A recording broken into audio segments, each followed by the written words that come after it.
up both far and near for Underdog. Underdog. Underdog. Underdog. Speed of lightning, roar of thunder, mighty go, power of thunder, Underdog. Underdog. Underdog. One of the city's most humble and lovable characters was Shoeshine Boy. All finished, sir. Thanks, Shoeshine Boy. You're humble and lovable. Bless you, sir. Little did anyone know that whenever there was a call for help, Help! Help! Help! Shoeshine Boy became in real life Underdog. The flying sorcerers had captured Sweet Polly Purebred and brought her to their planet to be King Cup's new baking slave. So, Sweet Polly Purebred, now we shall have cake that tastes like cake. Lock her in the baking kitchen and have her bake a cake at once. No! Oh, no! Let me go! Take your hands off me! But it was no use. Now, you set to baking a cake, old girl, or we'll be forced to saucer you. Turn you into a bug. Oh, no, not that. Then set to work, old girl. Hurry along with that cake. And as Sweet Polly set to work to bake a cake for the flying sorcerers, where was the powerful Underdog, tumbling through space headed for Earth? For the flying sorcerers had changed Underdog into nothing more than a bouncing ball.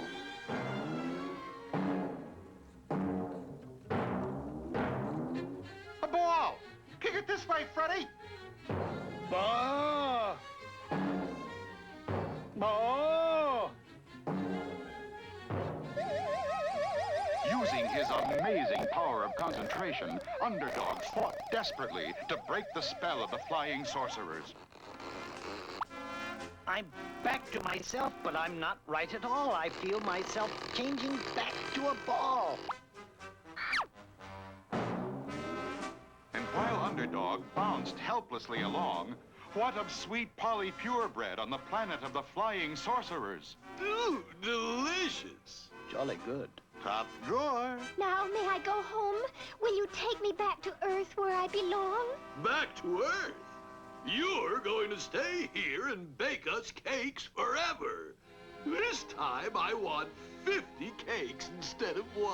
No! Let me go! You can't argue with Dad, old girl. 50 cakes. I shall have to use this huge mixing bowl and mixer. Oh, if Underdog were only here to take me away from all this. But Underdog was not there. Instead, he had bounced into the middle of a girls' volleyball game. Hit it, Jane! Oh!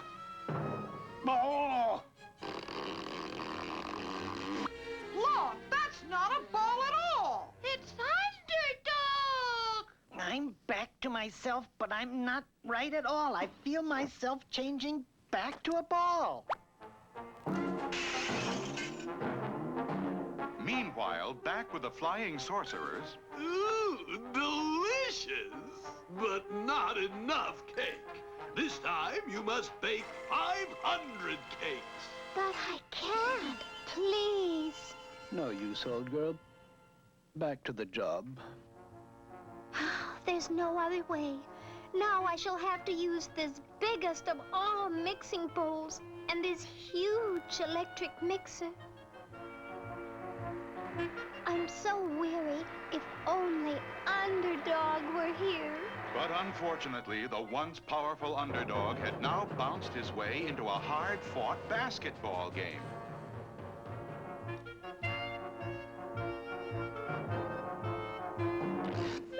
Hey, look, it's not a basketball! It's Underdog.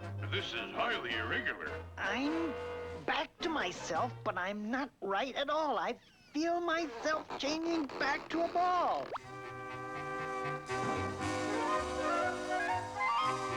And while the players chased Underdog around the court, Sweet Polly was mixing the batter for 500 cakes. I'm so tired. So sleepy.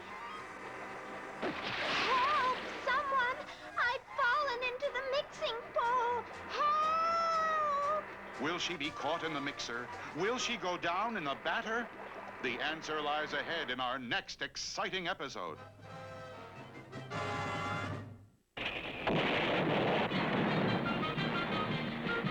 on the hill the Marines plant a flag, they may be led by Commander McBragg. With a cannon in hand, he can beat any band, or so says the brag of McBragg.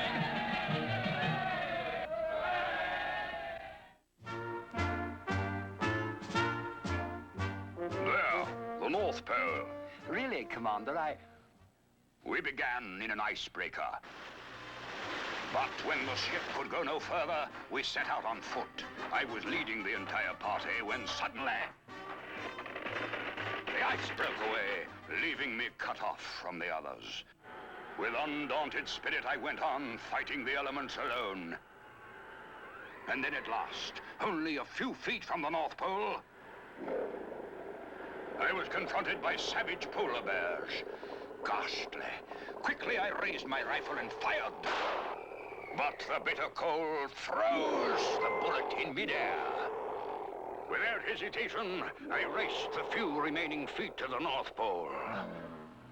And with amazing agility, I climbed the pole to lift myself out of reach of those ferocious jaws. I was safe. But how did you get back to civilization? Well, my mighty weight, don't you know, actually broke off the North Pole, broke it off. And with the pole in hand, I simply vaulted over the bears and landed once more back on the ship. Commander, that's fantastic. Great.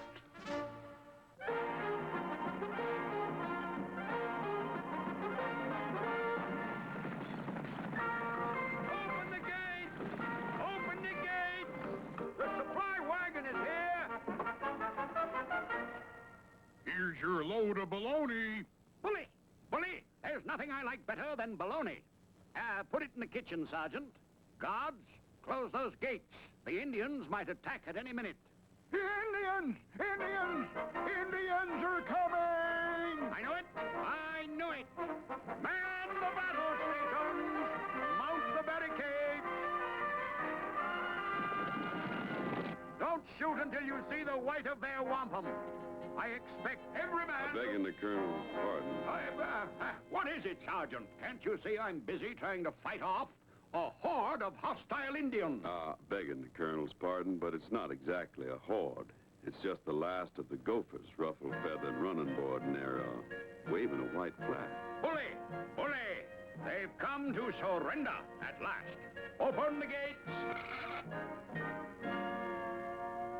Bring 'em blanket. Aha! Total surrender, Sergeant. They've even brought me a gift. I accept... No, bring 'em gift. Want 'em trade. Blanket for bologna. Trade? Trade? No trading with the enemy. Regulation 2675 expressly forbids it. Besides, that's my personal bologna.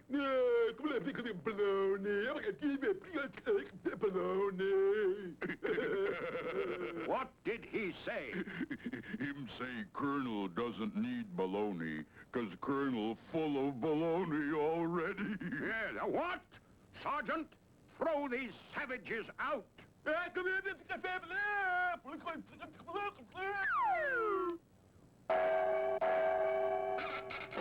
he say? Him say, you'll be sorry. We make 'em strong magic. Give Colonel headache, stomachache, plenty trouble. Don't like the sound of that, sir. Nonsense. Magic indeed. Regulation 746 expressly forbids it. No making magic on military. But the thing I am worried about, Sergeant, is that those two Indians are going to sneak back in here and steal my bologna. I've got to hide it. The very place. In the cannon. They'll never look for it in there. But Colonel... In the cannon, Sergeant. Put the bologna in the cannon.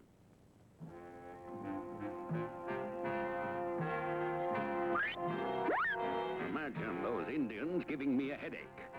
I've never had a headache in my life.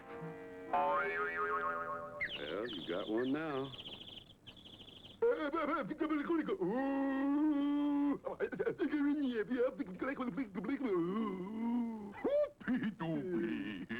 We put 'em hot pepper in Colonel's coffee. He get 'em stomachache. You genius. Sergeant, where's that coffee? Coming right up, sir. Huh? Ah, there you are. Nothing like a good cup of coffee for a sore head, I always say. Bully. No! My stomach's on fire. I'm burning up. Water! Water! Water! It's those Indians. To arms! Call out the guard! They're getting away. Shoot the cannon at them. But, Colonel, don't you remember? No time to remember, Sergeant. Fire that cannon!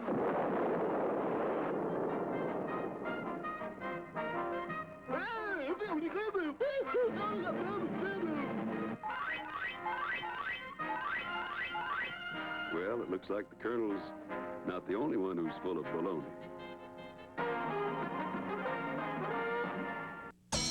Yogi was leading a small detachment of men up through the mountains in search of the rebel chieftain Alibi.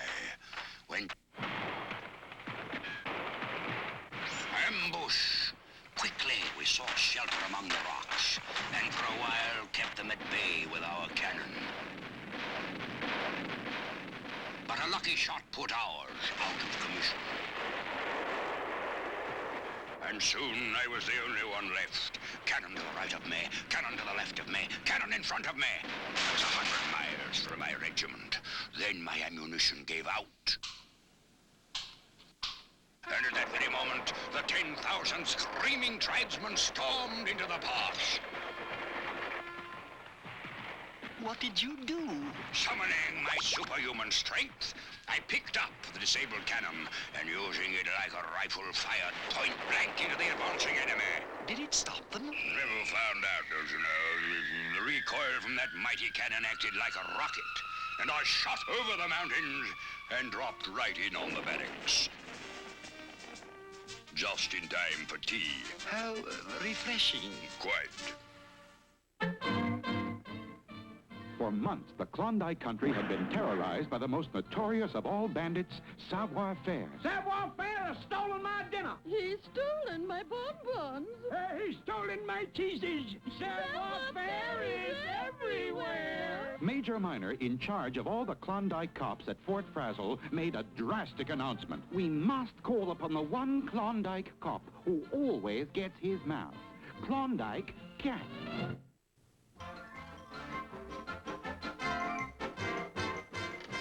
It's 1 o'clock, Major Miner. You know what that means. 1 o'clock.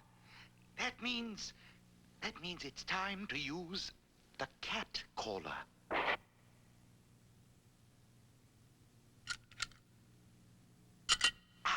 The cat caller. Major Miner here, calling Klondike Cat in New York City. Major Miner calling Klondike Cat in New York City. Well, Klondike, you're all set to go. Yeah, I sure am. I'm just waiting for a final cat call from Klondike headquarters. Calling Klondike Cat. Major Miner here. Calling Klondike Cat. Major Miner here. That's it. That's my cat call. Major Miner here. Calling Klondike Cat. Major Miner here. Calling Klondike Cat. Major Miner here. There she is. Klondike Cat. The Klondike cat caller. Yeah, hello, Major. Don't worry about a thing. I have the rare cheese. But what about Savoir-Faire? Oh, that's all taken care of. The New York police have given me secret transportation back to the fort. Now I'll call just as soon as I'm on my way. Well, Klondike Cat, I sure hope you have a good trip. So long, New York policeman. And thanks for this swell transportation. This time I really did it. That Savoir-Faire hasn't got a chance. Klondike Cat calling Major Minor. Major Minor here. Yeah, I'm off the ground, Major. I'm heading for the fort in a balloon. A balloon? Yeah, that's why savoir-faire won't get a chance to touch this cheese. Wish you were here with me, Major Minor. The view is fine. We're just passing over the Empire State Building. Tallest building around, you know. And I can see... Ah, the beautiful cheese, eh? Now we must climb up and disappear. Yeah, and there's the Hudson River. Yeah, there's Shea Stadium. Oh, and there's savoir-faire. Savoir-faire? Savoir-faire? What do you mean? Hello? Hello? All right, you mouse. How'd you get on this balloon? Savoir-faire is everywhere. I'll boil you in oil. I'll hang you out like the wash. Yeah, I'll make mincemeat out of you, mouse. Now I've got you, savoir-faire. You can't hang on forever, savoir-faire. And I'm gonna enjoy watching you zoom down to the earth. Hands up, Klondike Cat. Yeah, but you can't be here and there and... Savoir-faire is everywhere. But, no. And now I will take the cheese. Okay, savoir-faire. Take the cheese, but this balloon won't stop until it gets to the fort. So you can't get off. You can't take the cheese off. All right, what is that? Goodbye, Monsieur Klondike, and thank you for the cheese. Why, I'll blast you into nothing. Ooh, this gun won't hit a thing. Oh, no, it did hit something.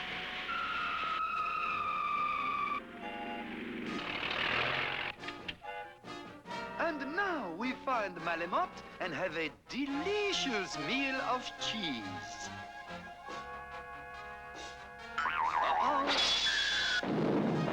Klondike Cat always gets his mouse. Good show, Klondike.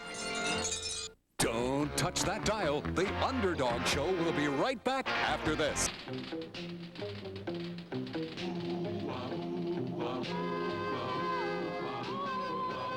When criminals in this world appear and break the laws that they should fear and frighten all who see or hear, the cry goes up both far and near for Underdog.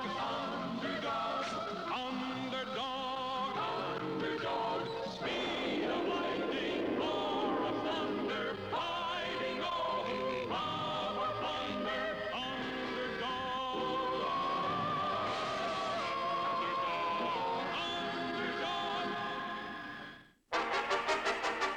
Sweet Polly Purebred, the baking slave on the planet of the flying sorcerers, had fallen into the giant mixing bowl with no one to help her. Help! Please help! Oh, where is my underdog gone? Where was Underdog? Just a ball on a basketball court. But then... as his ultrasonic hearing heard the faint cries of Sweet Polly from millions of miles away, Underdog summoned all his mighty powers of concentration to break the spell of the flying sorcerers. Finally, now I have broken the spell. I did it because I heard Sweet Polly yell.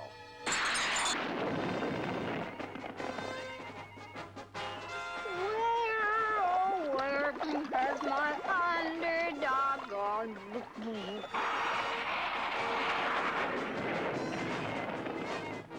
There's no need to fear. Underdog is here.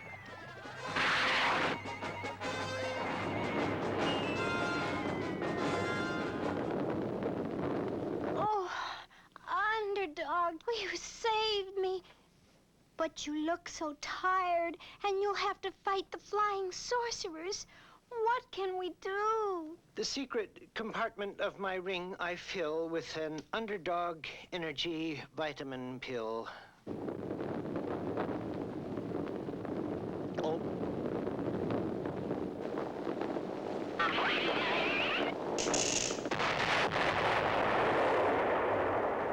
Aha! Capture this villain who would steal our baking slave.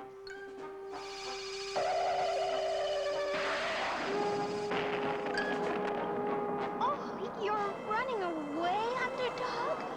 Are you afraid of the flying sorcerers? I fear nothing, for I fight for right. But I must make you safe before I fight.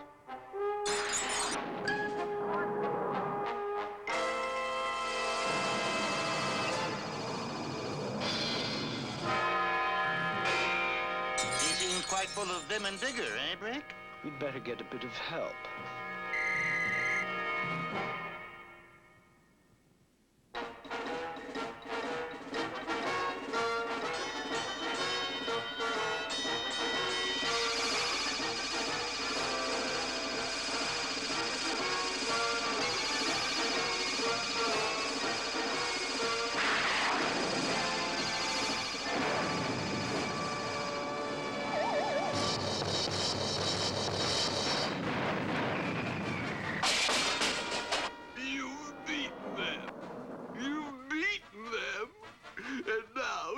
Take my baking slave. Crying helps nothing. It never can. So dry your tears and act like a man. But what about my cake? You can have your cake and eat it too if Sweet Polly Purebred wants you to. But how? If you're taking her away? I can tell you how, you mean old king.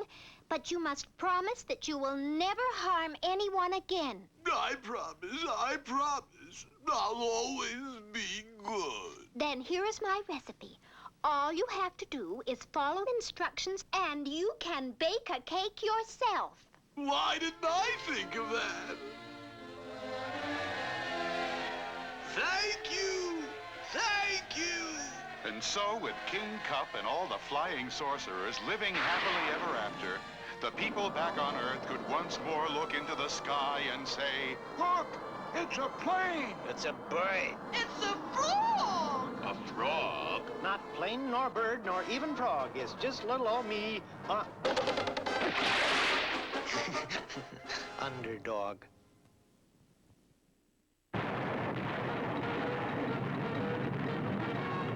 Looks like this is the end. But don't miss our next Underdog Show.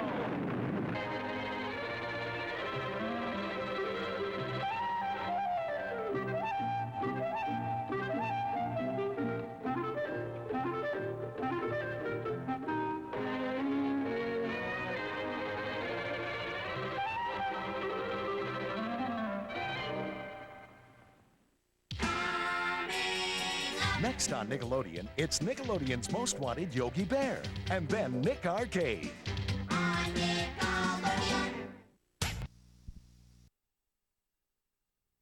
I never talk about people.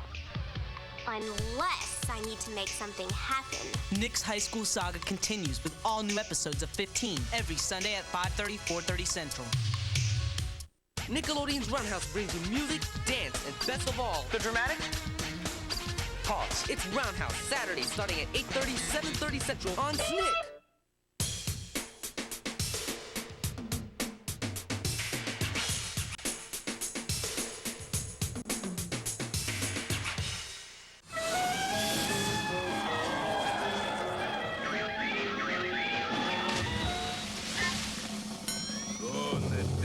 Sometimes I get so mad.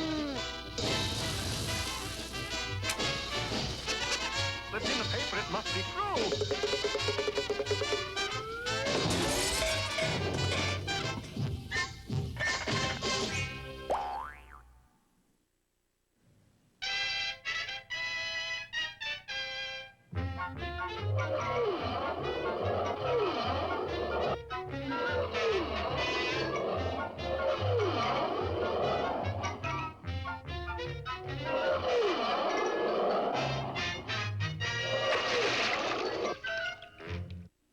It all started, you remember, with a reappearance after 100 years of Maybe Dick the Whaling Whale.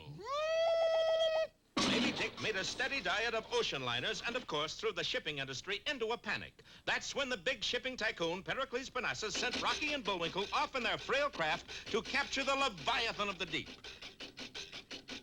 The last we saw of Bullwinkle was a stream of bubbles from underwater, a stream that stopped ominously. Rocky leaped in to save Bullwinkle and instead found himself so weighed down by his diving equipment that he couldn't get back up. And Captain Peach Fuzz distinguished himself by being the only captain to go down ahead of his ship. Then, when everybody was underwater, the Athabasco, which had been left running by Captain Peach Fuzz, sailed out of sight. And on top of that, when we left Rocky last time, he had just been seized by a pair of sinister-looking claws. And now on with a laugh-packed adventure. You must laugh awful easy. Rocky found himself propelled swiftly along the ocean floor and straight toward a large underwater cliff. Hokey smoke, I want to be squashed. But just then a familiar figure came into sight. It's Captain Peach Fuzz. Stop! Unhand that squirrel. Oddly enough, the strange creature did let go of Rocky with one of its claws. Well, I guess you see now who's the boss. You are, sir. And with both our friends in its grasp, the mysterious deep-sea dweller again dashed at the cliff. But let us return for a moment to a tall building on a big city waterfront. Inside it is the walnut-paneled office of Pericles Parnassus. I paneled it in walnuts because I can't stand peanuts. How can you make jokes, however feeble, when we're on the verge of ruin? Because I sent it Rocky Squirrel and Bullwinkle Moose to get Maybe Dick, ain't it? But you know their ship will be swallowed like all the rest. That's right, sport. And inside of the ship is 20 tons TNT. When Maybe Dick swallows it, boom! But, Monsieur Parnassus, what about Rocky and Bullwinkle? I got special plan for them. But what that plan was, we'll never know, for at that moment... Mr. Parnassus, sir, the Athabasco is coming back into port at full speed. They chickened out, huh? I can't tell, sir. There's no one aboard. No one aboard? Rocky and Bullwinkle are gone? Looks that way. What shall we do? I suggest we all stand for a moment of silence. I suggest we send a wreath. Not too large. What about you, Mr. Parnassus? I suggest we run for our lives. But why? Because if that ship hits the dock, it'll be kaboom for all of us. And when I say kaboom, I mean kaboom! Now, there's something you don't see every day, Chauncey. What's that, Edgar? A lot of ship owners flying through the air. Nonsense, Edgar. Everybody flies these days. Without an airplane? Probably one of those champagne flights. Yeah. And meanwhile, what of our heroes under the sea? Yeah, what? Held fast by the strange creature, they drew closer and closer to the cliff wall. What could they do? We could close our eyes. But at the last minute, a small door opened in the cliff, and our heroes vanished from sight into solid rock. And now, where do we stand? Bullwinkle has disappeared. Rocky and Captain Peach Fuzz have disappeared. Good heavens, there's nobody left. Be with me next time, anyway, for Blank Night or the Age of Nothing.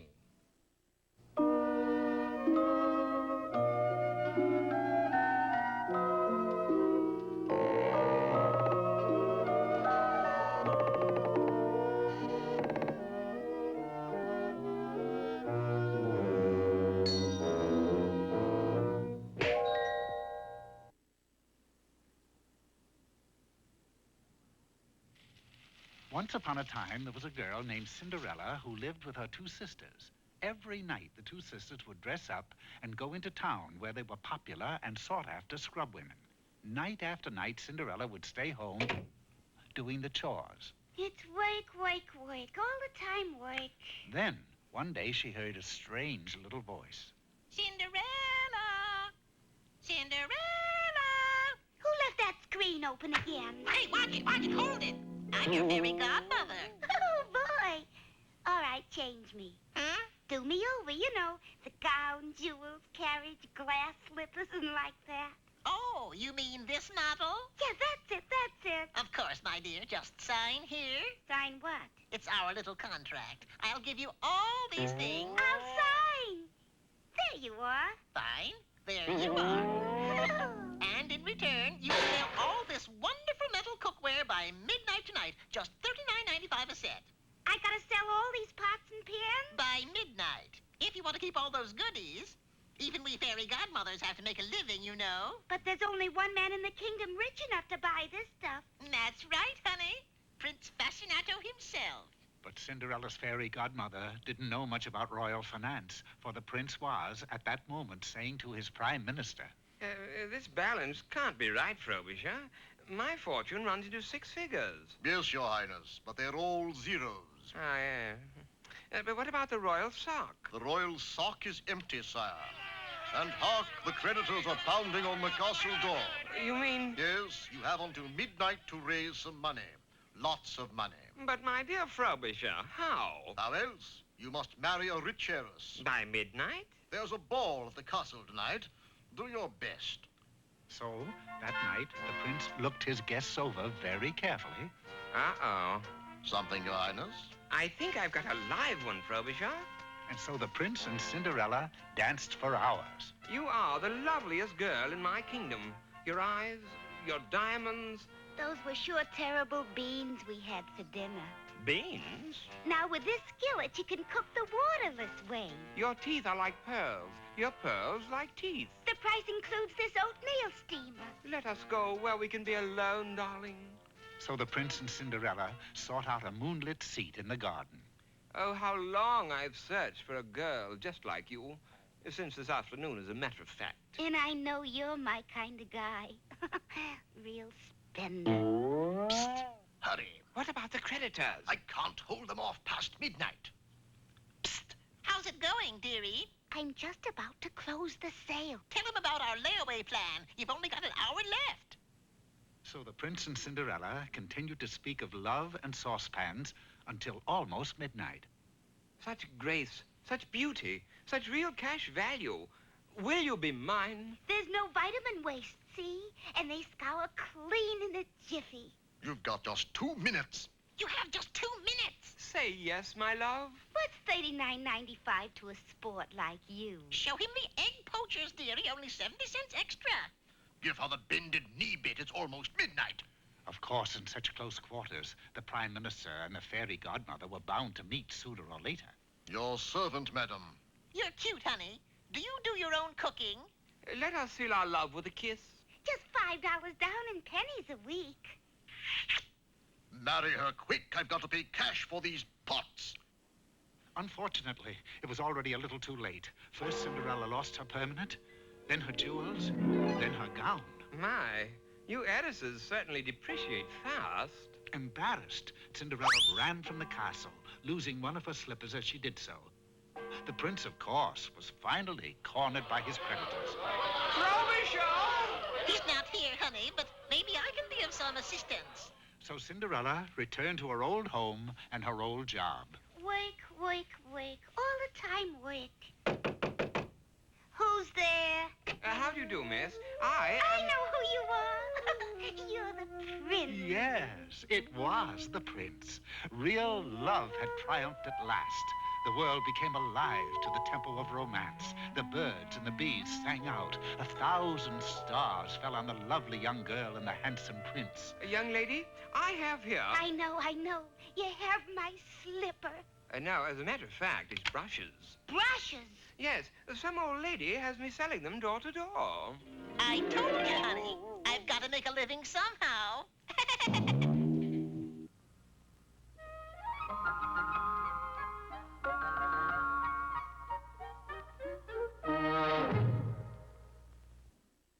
Now, Welcome Freshman has more true love. Grant's so great, so mature.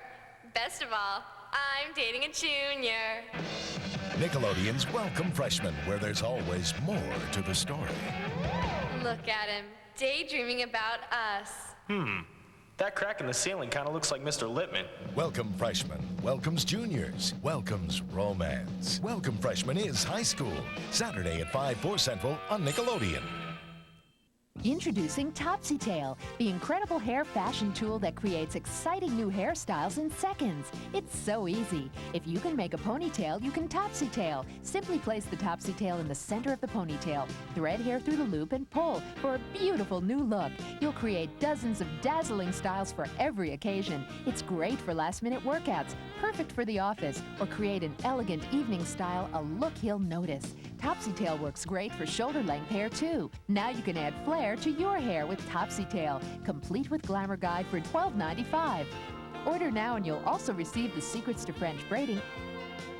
Create a whole new look and a whole new you. Order Topsy Tail today. Credit card users call toll-free 1-800-437-2200. Sorry, no CODs. That's 1-800-437-2200. Or send $12.95 plus $3.50 shipping and handling to the address on your screen. For quickest delivery, use your credit card and call 1-800-437-2200.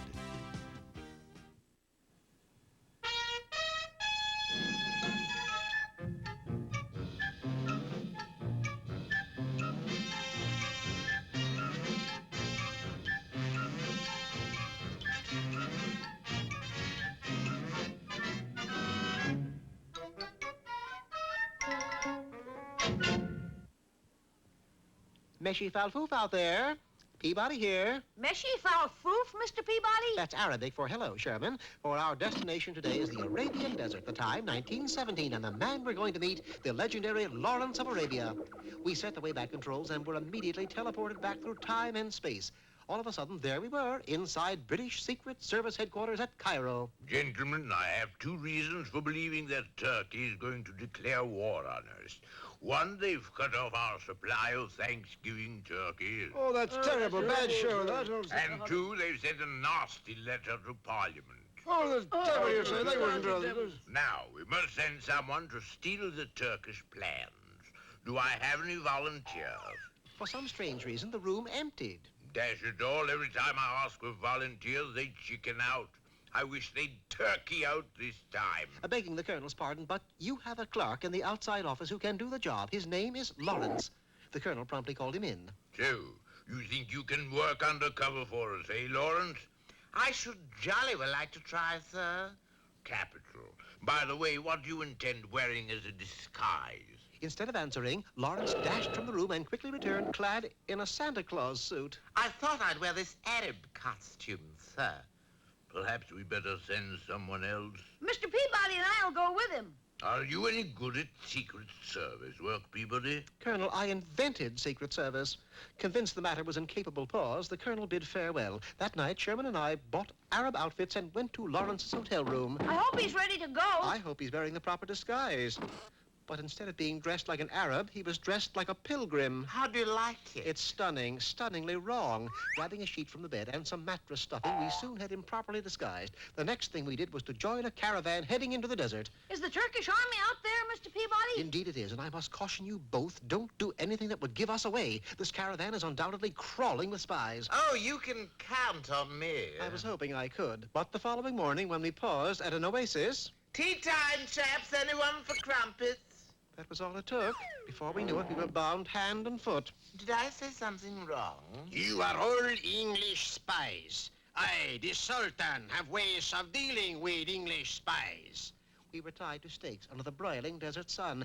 And to show you how devilish that Sultan was, he put bottles of suntan lotion just out of arm's reach. How will we ever get out of this, Mr. Peabody? How, Sherman? It's simple. You always have a candy bar in your pocket, don't you? Yes. Good. Reach in, grab it, and wipe the chocolate off on my ropes. And that's the boy. Now, if I know my camels, sure enough, the odor of chocolate attracted the nearest beast, and in no time at all, he was dining on the ropes. Before long, we were all free. Sherman, you and Lawrence wait here while I sneak into the Sultan's tent and get the secret plans. I made my way carefully past the Turkish guards and into the tent where the Sultan was resting. Inside a pouch labeled Secret Plans, I found what I was after. Unfortunately... I say, Peabody, old chap, whilst you're looking for the secret plans, see if you can find a tea cozy. Naturally, the Sultan awoke and immediately sounded the alarm. Quick, Lawrence, this way! We ducked out a rear exit while the guards began a frantic search. I'll go get Sherman. You saddle up a camel. You can count on me. Yes. I found Sherman where I had left him. People, there's Simon over here. I had instructed Lawrence to saddle a camel. Instead, he had saddled the Sultan. Guards, come here, quick. The English dogs are here. Before we could move, we were hopelessly surrounded. That's when I reached into Lawrence's pocket and pulled out a hand grenade. Stop! One more step, and I'll blow us right off the Rocky show. But I say, Peabody, old thing, that's not a grenade. Later, Lawrence, later. The threat of an explosion did the trick. 1 week later, the entire Turkish army turned itself over to the British. Now, what about that grenade, Lawrence? I was trying to tell you that's an apple. If you had pulled the stem out and thrown the ruddy thing, nothing would have happened. Watch. Lawrence got 60 days for destroying Secret Service headquarters. As for the Sultan and his army, they were put inside large barns containing hay. I don't get it, Mr. Peabody. How come they're in there? Well, apparently, Sherman, somebody likes a turkey in the straw.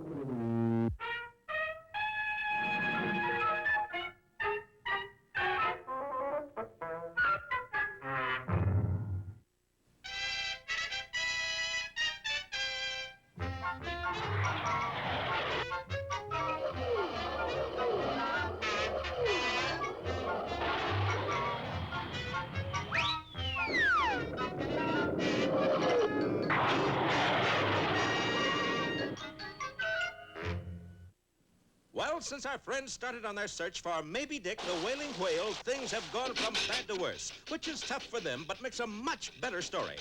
And last time, you remember, Rocky and Captain Peach Fuzz had been seized in the claws of a strange subterranean creature who dashed toward a sheer rock cliff. At the last possible second, a small door opened in the cliff, and our friends disappeared inside. Immediately, the door closed again. Now, there's something you don't see every day, Chauncey. What's that, Edgar? A TV program where all they show you is a picture of a stone. Oh, I don't know, Edgar. After all, it is called The Rocky Show. True, Chauncey, true. Meanwhile, inside the cliff, Rocky and the captain were startled to find themselves rising up and up. It's getting lighter. Pretty soon we ought to be on the surface. But to our friends' surprise, they suddenly found themselves in very strange surroundings. Well, here we are on land, Rocky. Yeah, but what land? A good question, that, for this was a very odd-looking place indeed. Captain, I don't think this is even the United States. No, but it might be Southern California. Sure is pretty, though. I wonder how long we'll be able to enjoy it. What do you mean? Well, I don't want to be a sourball, Rocky, but have you forgotten our little friend back there? That's right. Hey, let us go. And surprisingly enough, the strange creature did let them go. All right, Rocky, we'll sell our lives dearly. Oh, let's not haggle about price, Captain. Rocky,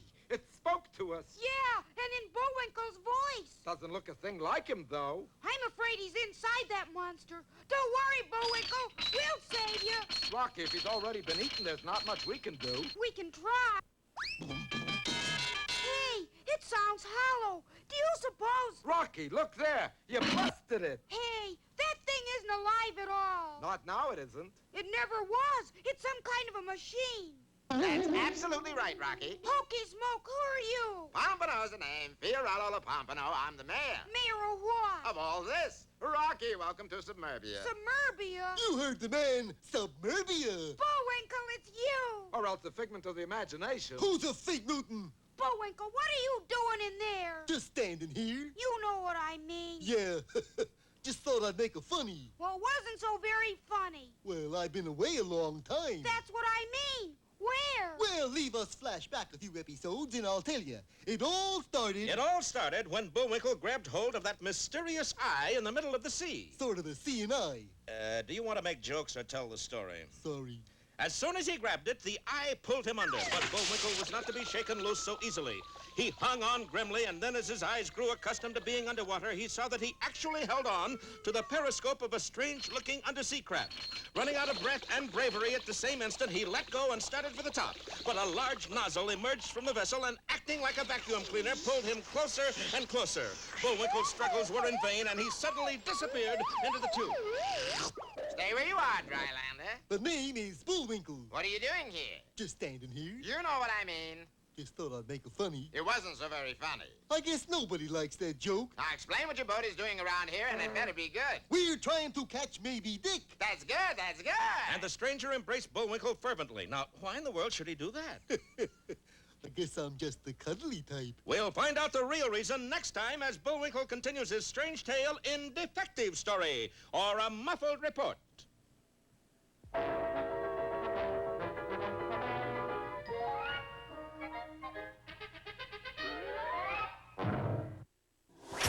Hang tight. Nickelodeon's Moose-o-Rama will be right back. The whole world is going to be horseless soon. So Nick at Night is saying au revoir, Mr. Ed, with a full weekend of classic Edisodes featuring the famous Mr. Ed. Don't miss au revoir, Mr. Ed, starting this Saturday at 10, 9 Central on Nick at Night. Success in life is the result of preparation and having the right tools. To become the person you've always wanted to be, select Nordic Flex Gold. You provide the effort, and Nordic Flex Gold provides the means to your personal success. You want to develop the poise, confidence, and energy that come from a strong, toned body. And just like these people, you can have that body in just 12 weeks with Nordic Flex Gold. Some people spend a lifetime wishing for a great body. Now with Nordic Flex Gold, you can unlock your potential in as little as 12 weeks. Nordic Flex Gold features linear motion and patented isokinetic resistance, providing results fast, up to 70% faster than with rubber band machines or even free weights. Now is the time to act. Great muscle tone, 3 times faster fat loss, increased energy, as well as poise and confidence can all be yours in just 12 weeks with Nordic Flex Gold. To order or for more information, call now. I'm the new TurboTouch 360 controller from Triax. I'm the ordinary video game controller. I have action buttons and multifunction turbo. So do I. I have a touch sensor for effortless movement in all directions. I have a rocker switch with up and down, left and right movement. I can easily move diagonally and in a circle. That's tough for me. I can move objects on the screen as fast as I can move my finger. You can? I'm guaranteed for longer play and higher levels. I'm not. Order direct and get a free button. Call 1-800-858-7429. You are in the O-Zone. And now back to Nickelodeon's Moose-o-Rama. And now, here's that man with a master touch, Mr. Know-It-All. Thank you, and hello, lovers of the touched. Today we take up the contents of my set of books on how to take your covered wagon through the West while being attacked by over 2,000 savages. They had to put my name on the back. No room. This wagon, as you can see, is covered with a special material that is absolutely resistant to all the weapons Indians use. It resists arrows, tommyhawks, spears, in short, everything the Indian ever employs. Well, just about everything. Next, we have the disguise your wagon method. For this, you simply need a wagon and an old used racing car. And you go safely through the Indian territory with no one knowing you have a covered wagon. You mean I won?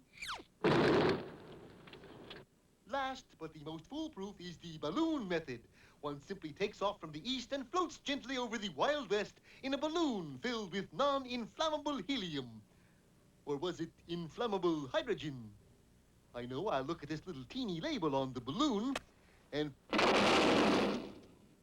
Gee, Mr. Know-It-All, your book sure sounds exciting. Can I get a reservation for one of them? Hop in here with me, Rock, and I know we'll get a reservation.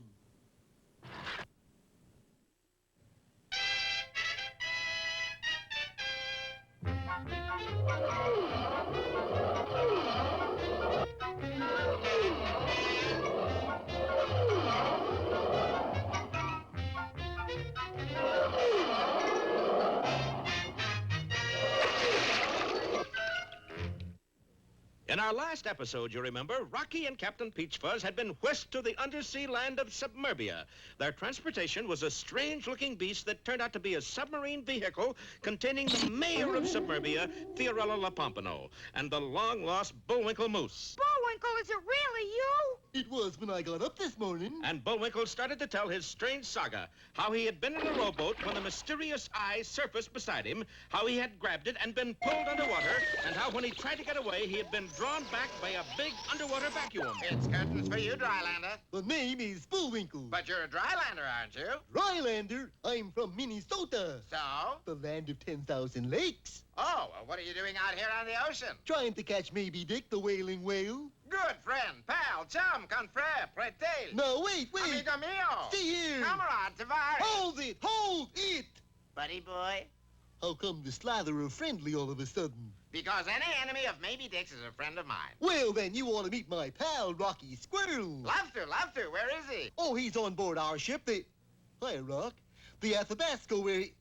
Rocky! That's a squirrel. You ever see a fish with goggles? No, but then I never saw a squirrel with goggles either. He must be looking for me. Hang on, we'll pick him up and take him home with us. Home? Where's home? Submerbia, of course. Oh, of course, I should have known. And as we saw, the odd-shaped craft had grabbed hold of Rocky and Captain Peach Fuzz and taken them through a solid rock cliff to the city of Suburbia. You mean this whole city is underwater? Certainly, look there. Sure enough, fish were swimming by just a short distance from our friend. Boy, there goes a keen sea bass, Rock. I'll catch it for dinner. No, wait! But Bullwinkle made a lunge for the fish, only to find... Oh!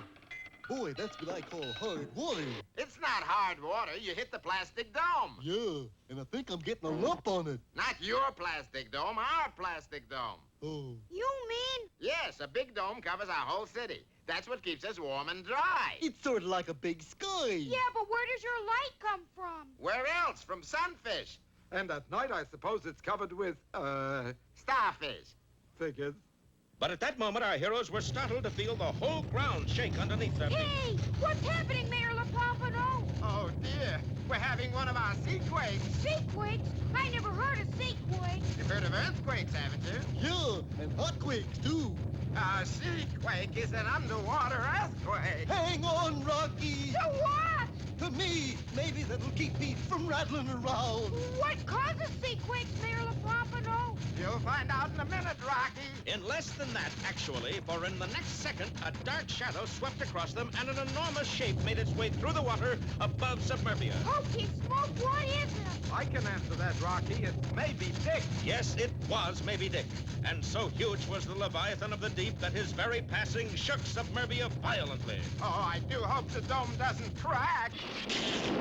You had to open your big gills. Sure enough, water was pouring through a crack in the plastic dome. What are we gonna do? How about 2 choruses of By a Waterfall? By a water... Bullwinkle, can't you ever be serious?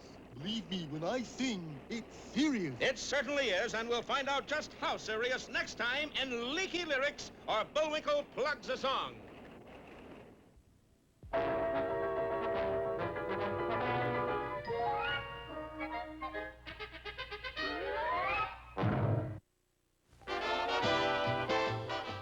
Get ready now for real trouble. Good, I hate that make-believe kind. On Get Smart, the spy versus spy head-to-head, face-to-face, guns-to-guts, death-dodging, knockdown, bang-up, secret agent adventure series. Pretty strong talk there, Commodore. Next on Nick at Night.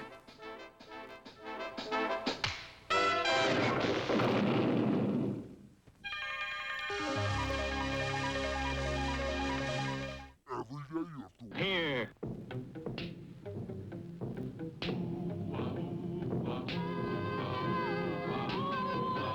When criminals in this world appear and break the laws that they should fear and frighten all who see or hear, the cry goes up both far and near for Underdog. Underdog. Underdog. Underdog. Speed of lightning, roar of thunder, fighting all who power plunder. Underdog. Underdog. Underdog. One of the city's most humble and lovable characters was Shoeshine Boy. All finished, sir. Thanks, Shoeshine Boy. You're humble and lovable. Bless you, sir. Little did anyone know that whenever there was a call for help, Help! Help! Help! Shoeshine Boy became, in real life, Underdog.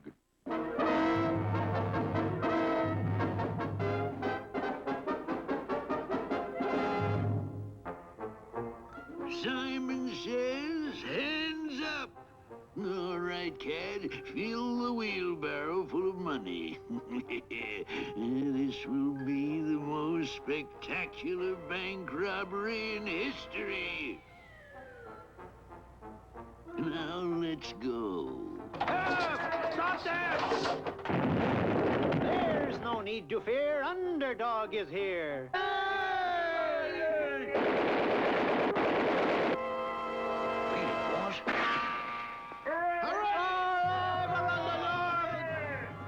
Drat that Underdog. He stopped me again.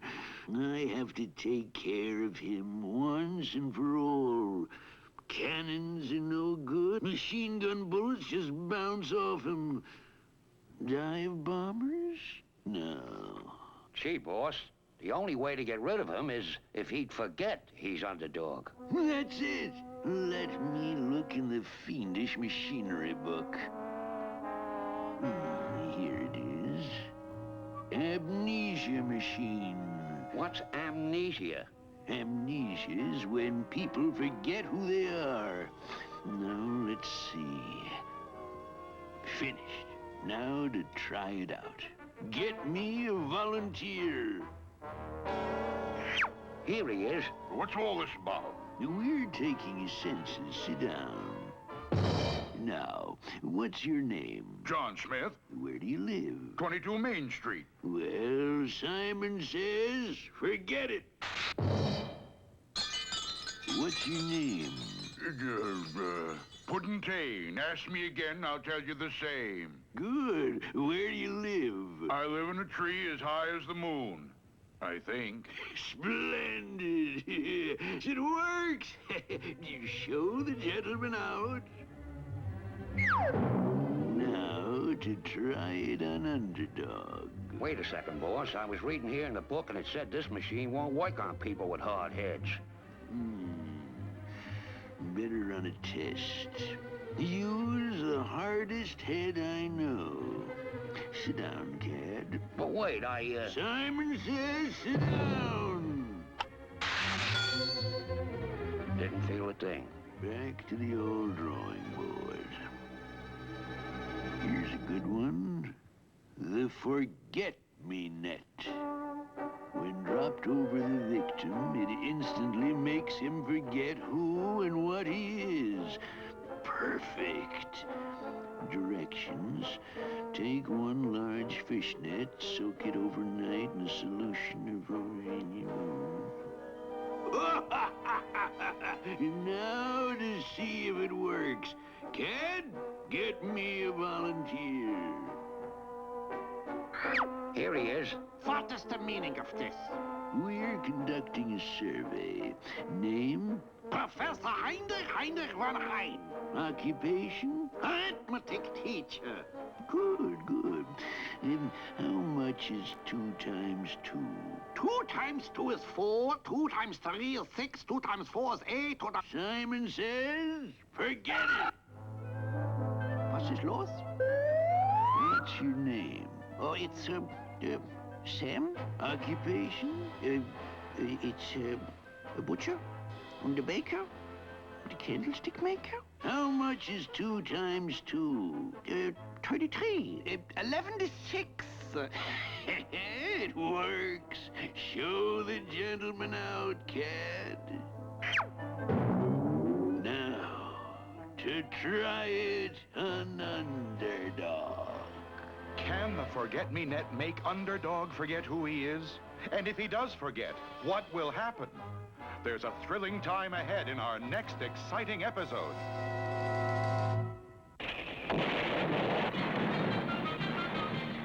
When on the hill the Marines plant a flag, they may be led by Commander McBragg. With a cannon in hand, he can beat any band. For so says the brag of McBragg.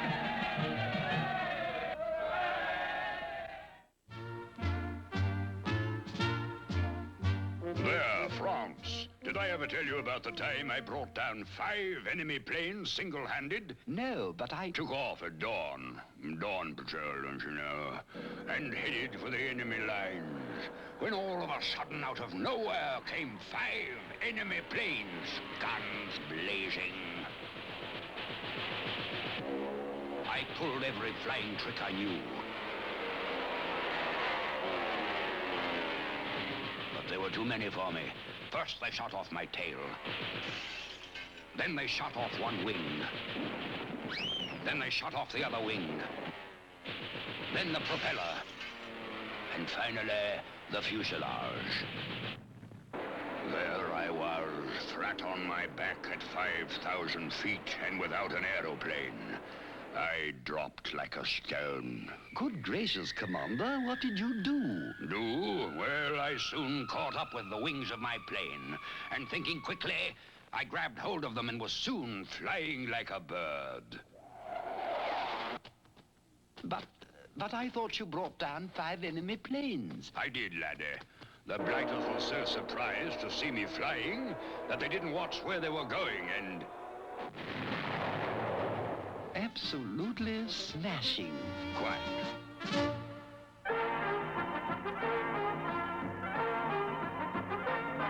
One morning, Colonel Kit Coyote, fearless Indian fighter, was in his headquarters planning another campaign against the last of the Gophers when... Who's throwing stones through windows? Army Regulation 3645 expressly forbids it. It says right here. Begging the Colonel's pardon, but there's a note tied to the rock. Yes, I had... Well, why didn't you say so? Read it, Sergeant, read it. The Gopher Indians' secret hideout is on top of Lonesome Mesa. Bully! Bully! We've got them at last. This is the break we've been waiting for, Sergeant.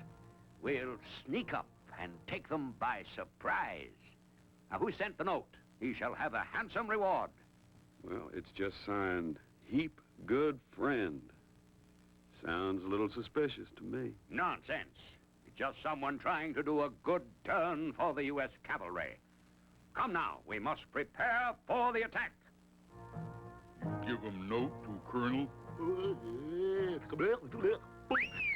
Whoopie-doopie, what him do? Charge! Charge!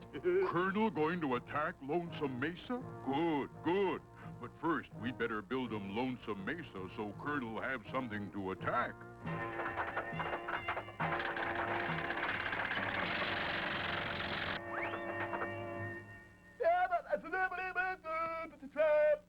You want 'em try trapdoor? Get 'em ready. Get 'em set. Go.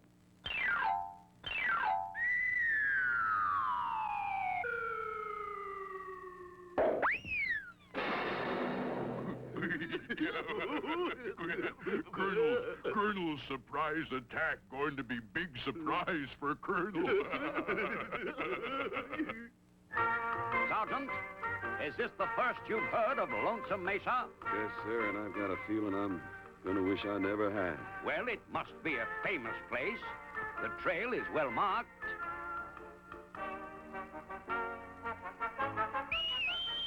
Yes, it certainly is a well-marked trail.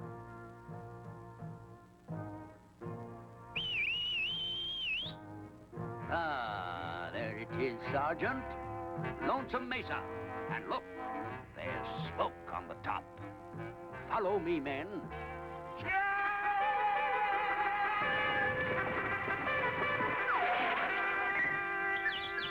Begging the Colonel's pardon, but I think we ought to reconnoiter first. Nonsense. The note said those 2 Indians are up at the top, and that's where we're going. Follow me. Aha! Here's a well-worn trail. Mighty steep trail. Nothing to it, Sergeant. Just a matter of finding the right foothold and handhold. Yes. Just follow me.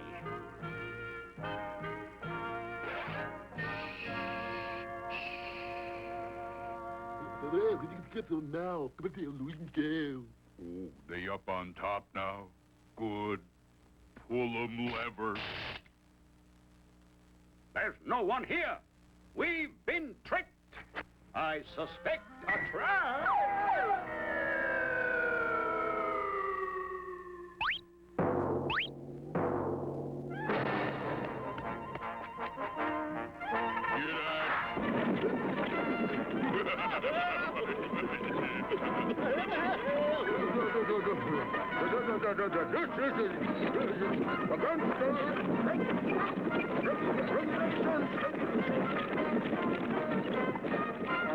You all watch our next adventure. We're sure to be out of this box by then. There, Dodge City. The wildest, most ferocious town in the entire West. At least it was until I cleaned it up. You, Commander? I thought Wyatt Earp. Nonsense.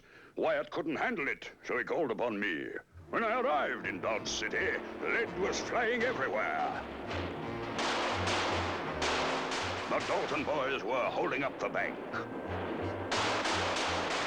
The James boys were shooting up the Cactus Cafeteria. And Billy the Kid was shooting anything that moved. I fired a shot over their heads to get their attention, don't you know? All right, you blighters, clear out. I've come to clean up Dodge City. They all lined up in the street.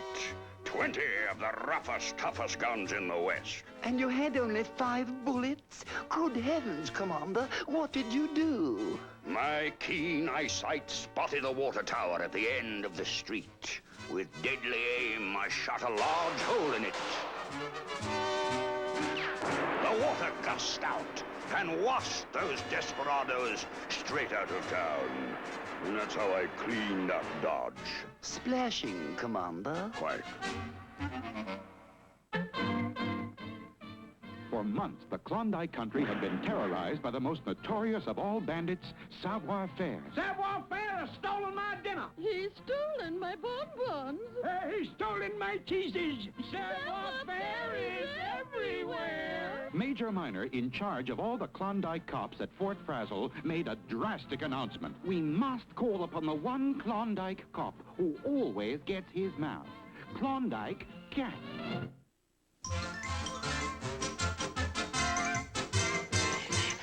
Major Miner, I've looked all over the territory for that bandit Savoir-Faire. He's nowhere to be found. I've been on the trail for days. Good news, Klondike. I've had a tip that Savoir-Faire is hiding out in town in the Branch Water Cafe. Well, I'll go there right now and arrest that rascal. Be careful, Klondike. The Branch Water Cafe is the toughest place in the territory.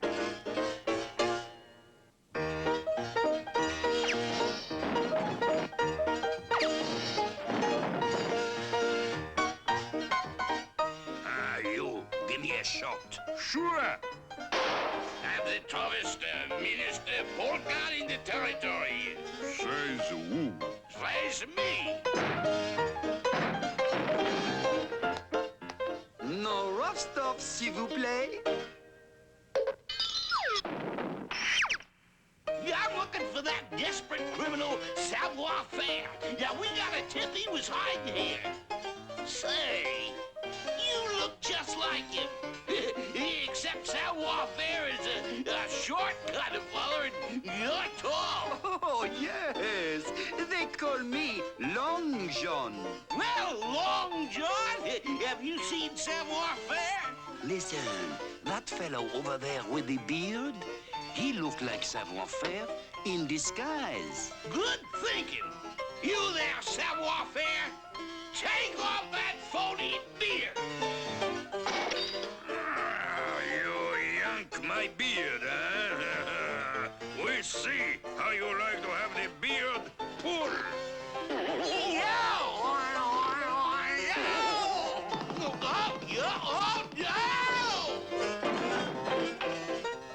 That was the wrong man, Long John. Ah, well, those things happen, but I am sure that that one there is Savoir-Faire, the one with the guns, huh? He is pretending to be Two-Gun Pete, the fastest man in the territory. All right, Savoir-Faire, I know who you are. I'm Two-Gun Pete, the fastest gun in the territory. You can't fool me. You're Savoir-Faire. I'm Two-Gun Pete. Well, I'll prove it to you. Draw.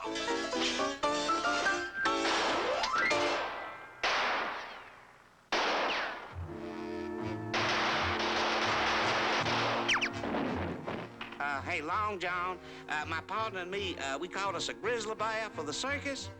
Can we keep him in the back room till the circus man gets here? Oh, but of course.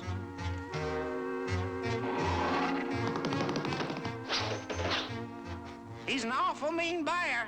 He don't let anyone in that room. Yeah, hey, Long John, you made another mistake.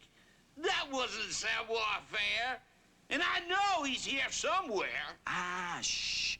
In there. Oh, but that says keep out. Ah, it's a trick. That is where he is hiding. Aha! You all right, savoir-faire? Open up. Yeah, I know you're in there. You can't fool me. Don't try and disguise your voice. I know you're in there. Now you open up or I'll kick the door down. You okay? You asked for it. Now I've got you. Oh, no! No!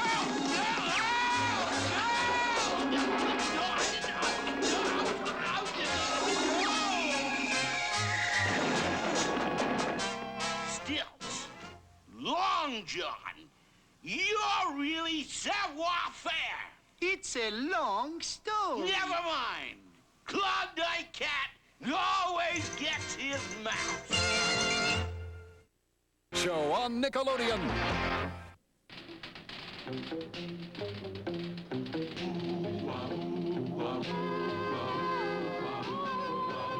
When criminals in this world appear and break the laws that they should fear and frighten all who see or hear, the cry goes up both far and near for Underdog. Underdog. Underdog. Underdog. Speed of lightning, roar of thunder, hiding all who love or plunder. Underdog.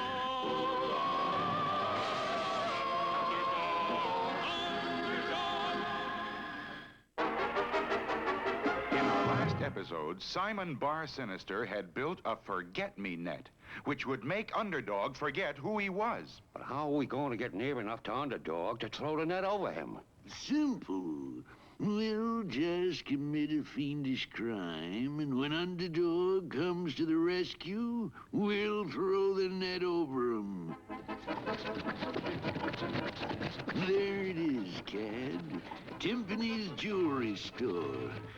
Hand me the brick, please. Brick. Thank you.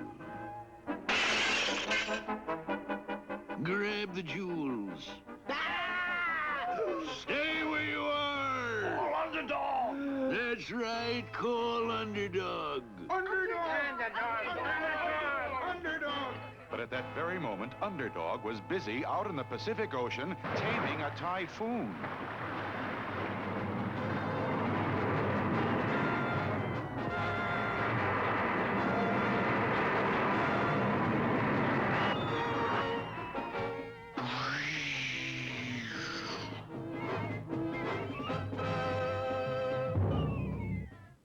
Boy, what a haul. Look at all those sparklers. Bah, I wanted Underdog, not diamonds. If I can just get rid of him, we'll have all the diamonds we can use. We'll have the whole world. Our next crime must be really fiendish. I know. We'll rob toy stores. Kids will never stand for that. Underdog will have to show up. All right, everybody, hands up. This is a robbery. My, what a realistic toy. I wonder if it runs on batteries. Simon says, hands up. Oh, how cute. I must buy it for Johnny. Clerk, how much is the funny little monster? Simon says, hands up.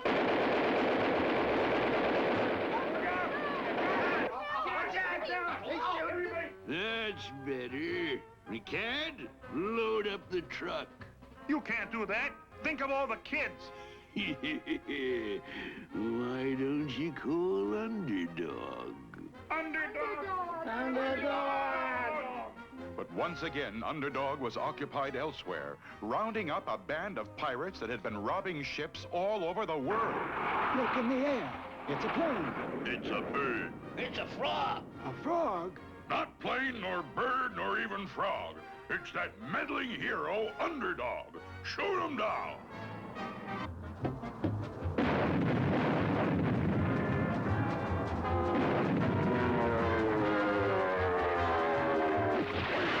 We got him.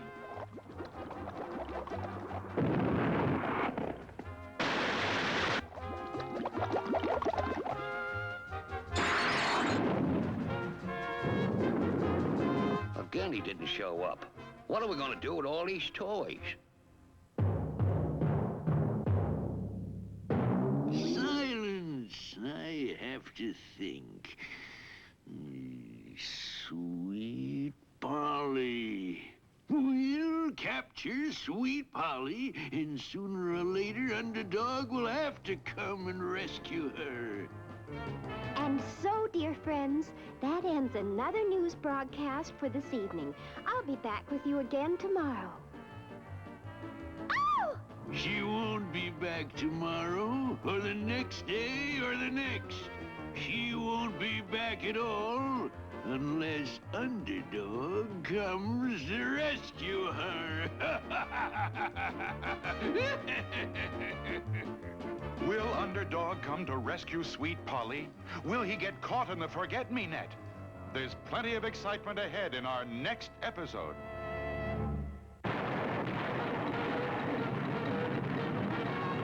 Looks like this is the end, but don't miss our next Underdog Show.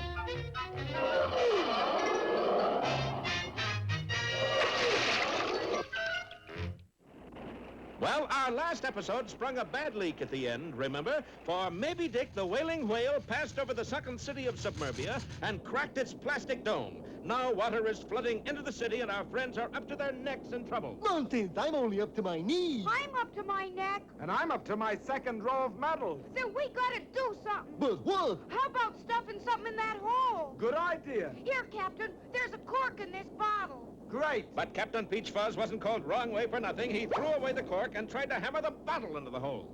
Hey, I got it. Let's put a bucket under it and catch the water. What happens when it fills up? You empty it out and put it... Oh, sorry, Captain. That won't work either, Bullwinkle. You know, gentlemen, I've just come to an interesting conclusion. What's that? We're all coming to an interesting conclusion, and pretty soon, too. There must be an answer. Yeah, if we just use our head bones. Bullwinkle, that's it. You said it. No, you did. I did. What? Head bone. Use your head bone. You gotta narrow that down a little. My head's all bone. And a yard wide. Sure it is. Bullwinkle, you can plug up the hole with your antlers. Sure enough, through a coincidence that defied even the wildest stretch of the imagination, Bullwinkle's antler exactly fit the leak in the plastic dome. Submerbia is saved. I feel like what's-his-name at the dike. Rocky, you're a squirrel of infinite mental rectitude. He's pretty smart, too. In a little while, Submerbia workmen were repairing the dome around Bullwinkle's antlers. And shortly thereafter, Mayor LaPompano was taking our heroes on a tour of the city. And this is our main thoroughfare. We call it Sad Row. Very interesting, Mayor LaPompano, but we've really got to get going. Going? We just got here, Rock. Bullwinkle, did you forget we're supposed to be hunting for Maybe Dick? No. But I sure tried. And a short time later, our friends were on board one of those small Submerbian underwater scooters, prepared to resume their search for the whaling whale, only this time with torpedoes instead of a fishpole. Engine room, this is the captain. Captain, this is the engine. You mean you're the engineer? I mean I'm the engine. Well, full speed ahead, engine. Aye, aye, sir. And powered by Bullwinkle's mighty moose muscle, the strange craft moved through a submergent escape hatch and into the strange undersea world outside. This is the life, eh, Rocky? We're as snug as a bug in a sub. What do you see in the periscope, Captain? It must be bust, Rocky. All I can see is my own eye. Maybe it's just a reflection. Let me have a look. But what Rocky saw made his fur stand on end. That's an eye, all right, but it's not a reflection. No? My eyes are blue. That eye is brown. You mean somebody's looking into our periscope? Oh, boy, was somebody looking into their periscope. Captain, it's maybe Dick. He's right behind us. All hands on deck. Look the bleep bat in the bottom. Jettison the supercargo. Why so many orders, Captain? One of them's bound to be right. Bullwinkle, let's get out of here. Right, Rock. And the mighty moose began to pedal faster and faster. Slowly, the tiny submarine drew away from the monster behind it, and it looked as if they might escape, when suddenly... I'll teach you, you wailing whale. Fire one! But missing the torpedo lever entirely, Captain Peach Fuzz hit the reverse gear control. Instantly, the tiny sub was swallowed up by the cavernous mouth of Maybe Dick. Then, for the first time in history, Maybe Dick actually smiled. Assuming there is one. Don't miss our next episode, Follow the Swallow, or The Inside Story.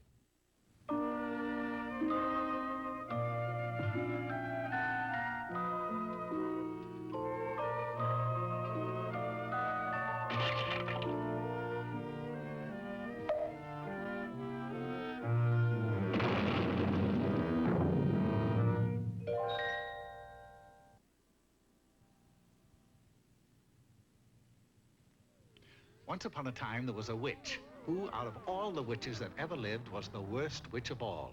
She was a very ugly old hag, and because of that, she hated everything that was beautiful. Every time she came to a thing of beauty... How dare you sit there and smell good? She'd cast a spell upon it. Turn to seed, be a weed.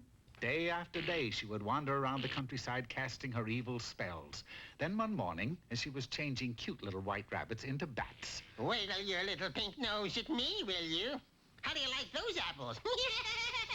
La la la la la la la la. Oh, that song. It's beautiful. Well, I'll fix that. Following the sound of the voice, she soon came to a castle, and there, sitting in the garden, was a young princess, the most beautiful princess in the kingdom. La la la la la. No! A witch! Good heavens, where? Don't be silly, I meant you. Me? Oh, yes, me. And I'm going to cast a spell on you. A spell? What for? For being beautiful. Is that bad? When you look like me, it is, honey. And with that, the witch cast a spell upon the poor little girl, changing her into a horse. Now you'll have to stay that way until a handsome prince comes along and kisses you, which will be Neversville, dear, because no handsome prince in his right mind will ever kiss a horse. Oh, darn. I hate days that start out this way. Alas, being a horse was quite a new experience for the girl, but she made the best of it by spending the next 6 months grazing in a nearby meadow and switching flies with her tail. Then, one day, as she was romping in a field, feeling her oats, a young prince and his lackey chanced to pass, and... Look, Clyde, a wild horse. Yes, sire, and isn't she a beauty? Oh, I'll say. Look at those forelegs. Fresh. What'd you say, Clyde? Nothing, sire. I'll bet a fine animal like this can run like 60.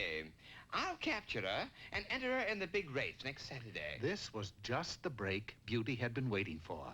Now, if she could just think of some way to make the handsome prince kiss her, she would change back into a beautiful princess, which would make her very happy. The following Saturday, Beauty found herself at the track.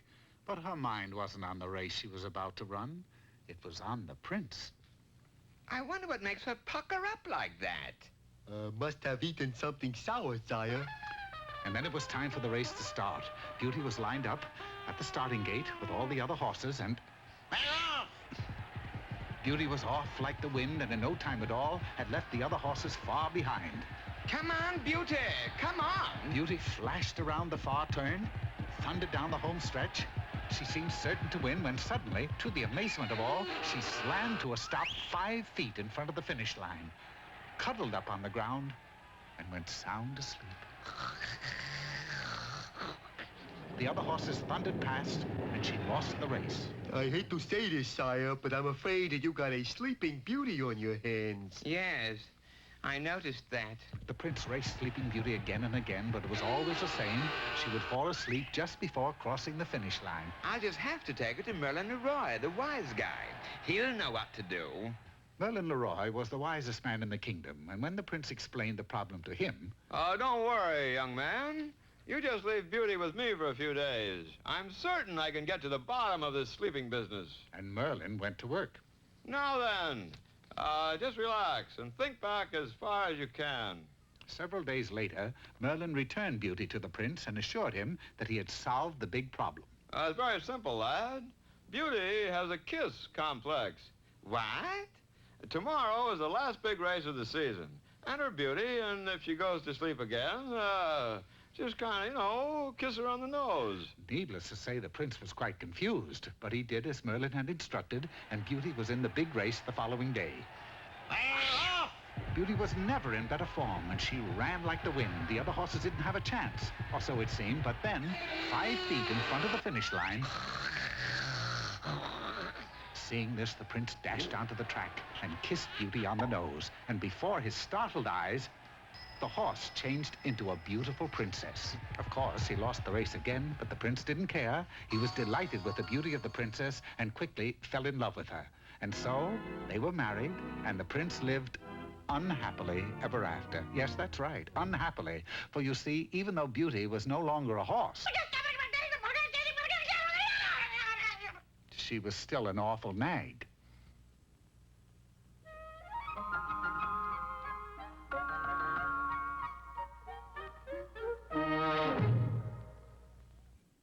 If you've been itching for tales to be told of villains and vampires and poor little toads, visions most foul and hounds on the prowl, then pull up a log and sit down at Nick's fire. For the Midnight Society has the tale you desire to warm you and chill you and tingle your spine, put hair on your back and leave logic behind. Are you afraid of the dark? You'll know when you snick. This Saturday right here, only on Nick. Cocoa here in the shade of the trees, taking a break with my Cocoa Krispies. When an ugly aardvark comes along, sticking his snout where it doesn't belong. He loves their taste so chocolatey, but it's no good being nosy when you go to sneeze. Bless you. Part of a complete breakfast, Kellogg's Cocoa Krispies even turns the milk chocolatey. With every bite so chocolatey, oh, everybody wants my Cocoa Krispies.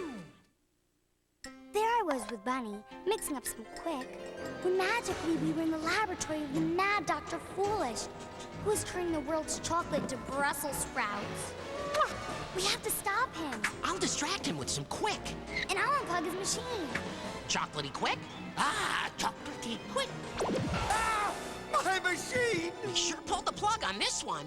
Katie, lights out already? Almost. Nestle quick. It's magic in the making.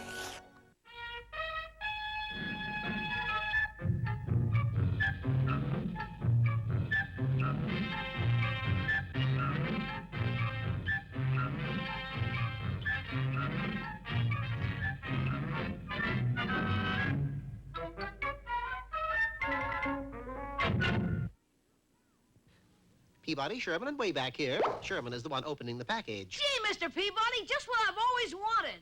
A skirt? Those are kilts. I bought them for today's journey. That must mean we're going to Scotland, right? Right. We kilted ourselves, set the Wayback Machine for the year 1745, and we're on our way. Before you could say Brobricht nicht, we were standing outside a thatched cottage in the city of Aberdeen.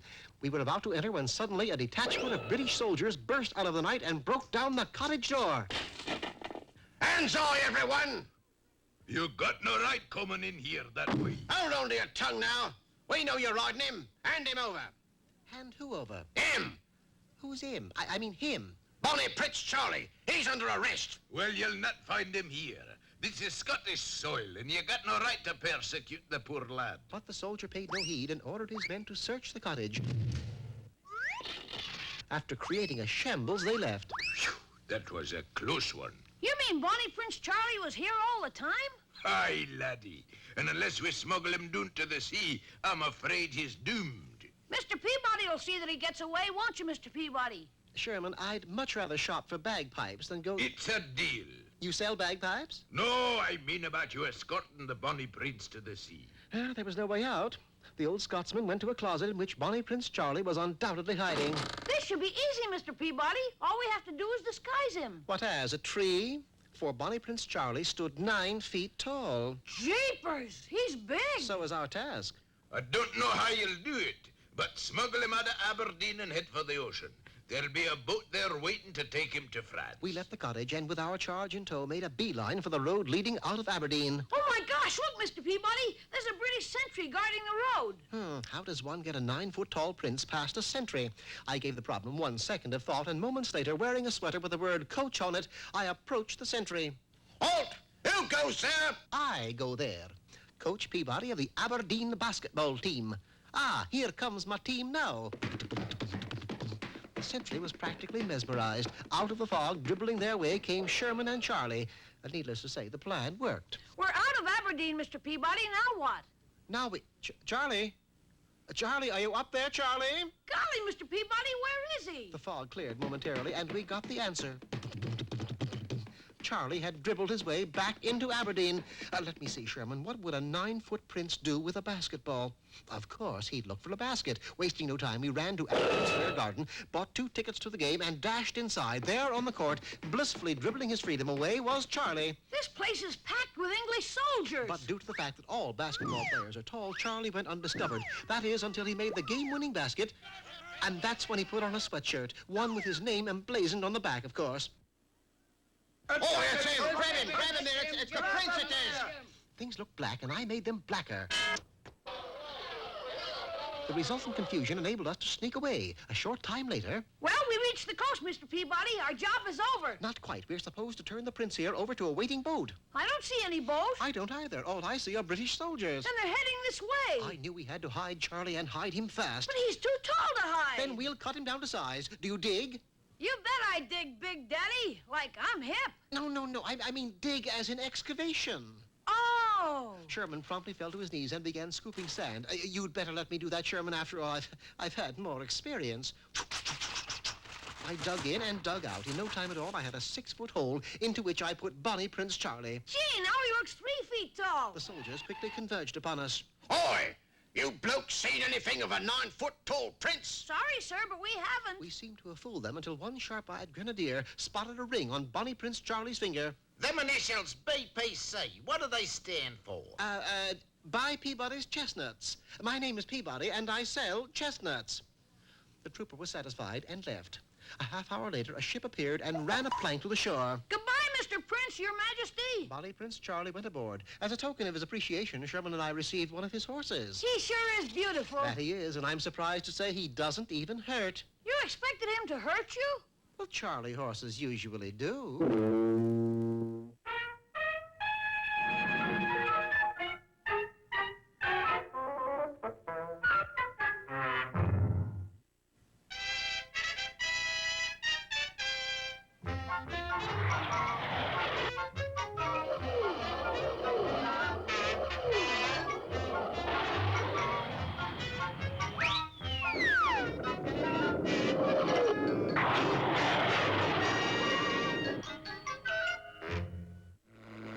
Well, last time, you remember, our heroes were being pursued by the very thing they were out to capture, Maybe Dick the whaling whale. Bullwinkle did his best to pedal them to safety, and it looked for a while as if he would succeed. But then Captain Peachfuzz pulled the wrong lever and... Isn't that typical of me, though? You can stop pedaling now, Bullwinkle. Yo! Sure got late early, didn't it? It's not late, Bullwinkle. Well, then how come it's so dark like? Must be having an eclipse. No, I don't know how to say this, Bullwinkle. Well, try saying it in Czechoslovakian. You could understand Czechoslovakian. I'm always pretty good at picking up the Czech. That's it, Bullwinkle. Go ahead and laugh. Okay. Hey, that's pretty hollow laughter. Light a light and you'll see why. And in the glow of a candle, Bullwinkle did see why, for high above them arched the interior of Maybe Dick. You mean we've been swallowed by Maybe Dick? Looks like. But just then our heroes heard a strange sound above them. Good heavens, what's that? Must be maybe Dick's stomach rumbling. Maybe something he ate disagreed with him. Yeah, us! Hey, where's that noise coming from, Bullwinkle? From the top of these stairs. Stairs? Bullwinkle! Certainly. See, they go right up stairs. In a whale? Maybe he's subletting to a flounder. Hey, now, wait just a minute. And grabbing a nearby wrench, the plucky squirrel reached over and tapped one of Maybe Dick's ribs. You won't get any more tickling him, Rocky. No, listen to that. Sounds like an ordinary steel beam to me. That's it. Maybe Dick is made out of steel. Boy, he's tougher than I thought. Don't you see? That means he isn't a whale at all. He's a ship, and I'll bet he's a pirate ship. Right you are, little busybody. And as our boys stared upward in terror, a menacing figure stalked to the top of the stairs. A menacing figure that somehow looked vaguely familiar. Who are you? Yeah, we know that, but what's your first name? Allow me to introduce myself. Captain Horatio Hornswoggle at your service. Captain Horatio Hornswoggle. My card. Haven't we met before, Captain Hornswoggle? I doubt it, you swab. I'm sure I've seen him somewhere, Bullwinkle. I know where. Where? That patch on his eye reminded me. I saw his picture in a magazine. He was selling shirts. No, that's somebody else. All right, you sea cooks, come up those stairs with your hands up. What are you going to do with us, Captain Hornswoggle? Yes, as one captain to another, why are we here?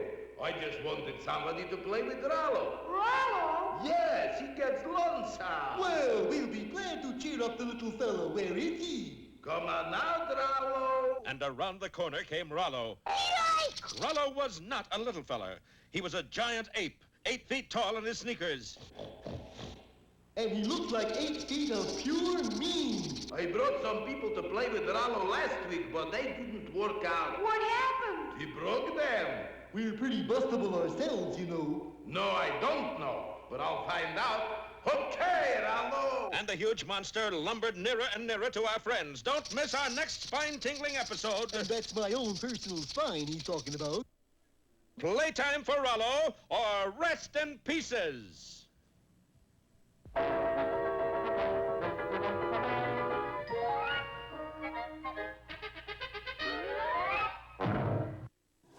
Hang tight. Nickelodeon's Moose-o-Rama will be right back. I took diet pills. I lost 34 pounds. 6 months later, the weight came back. That's when I decided to get off the diet roller coaster and get on a Nordic track. In fact, Nordic Track is so easy to stick with that after 5 years, 7 out of 10 Nordic Track owners still use their Nordic Track skiers an average of 3 times a week. It's been more than 2 years. The weight's still off, and I'm still on my Nordic Track. You should give Nordic Track a try. Call now for a free video and brochure. Take weight off and keep it off. Nordic Track introduces the Weight Loss Satisfaction Guarantee.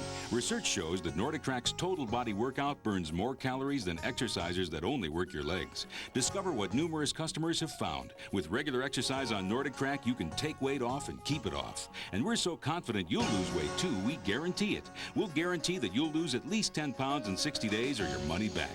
Call now for a free video and brochure. Ask about our 60-day Weight Loss Satisfaction Guarantee.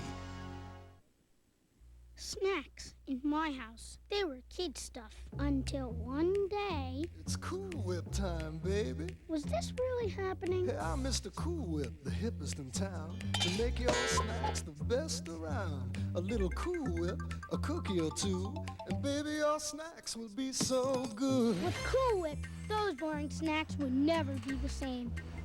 How'd you do that? Well, it's Cool Whip time, baby. You are in the O-Zone. And now back to Nickelodeon's Moose-o-Rama. The meeting will now come to order. Everybody take their seats. Let's have a little quiet there. Order! Sergeant at Arms, clear those aisles.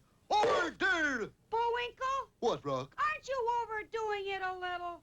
Yeah, guess I got sort of carried away. I second the motion. Okay, let's start with the Bullwinkle and Rocky fan club cheer. Ready? Cheer? How does it go? How should I know? I haven't heard it yet. Hooray for Rock! Hooray for Rock!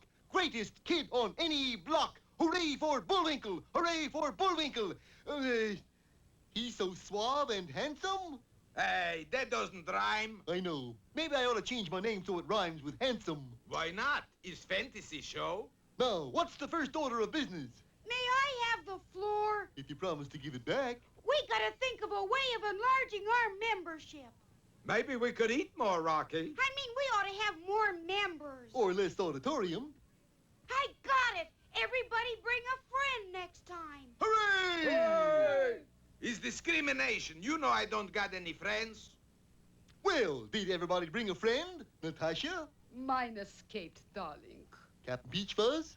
I forgot. Boris? I didn't bring a friend, but how about some enemies? I got 1,000,000 of them.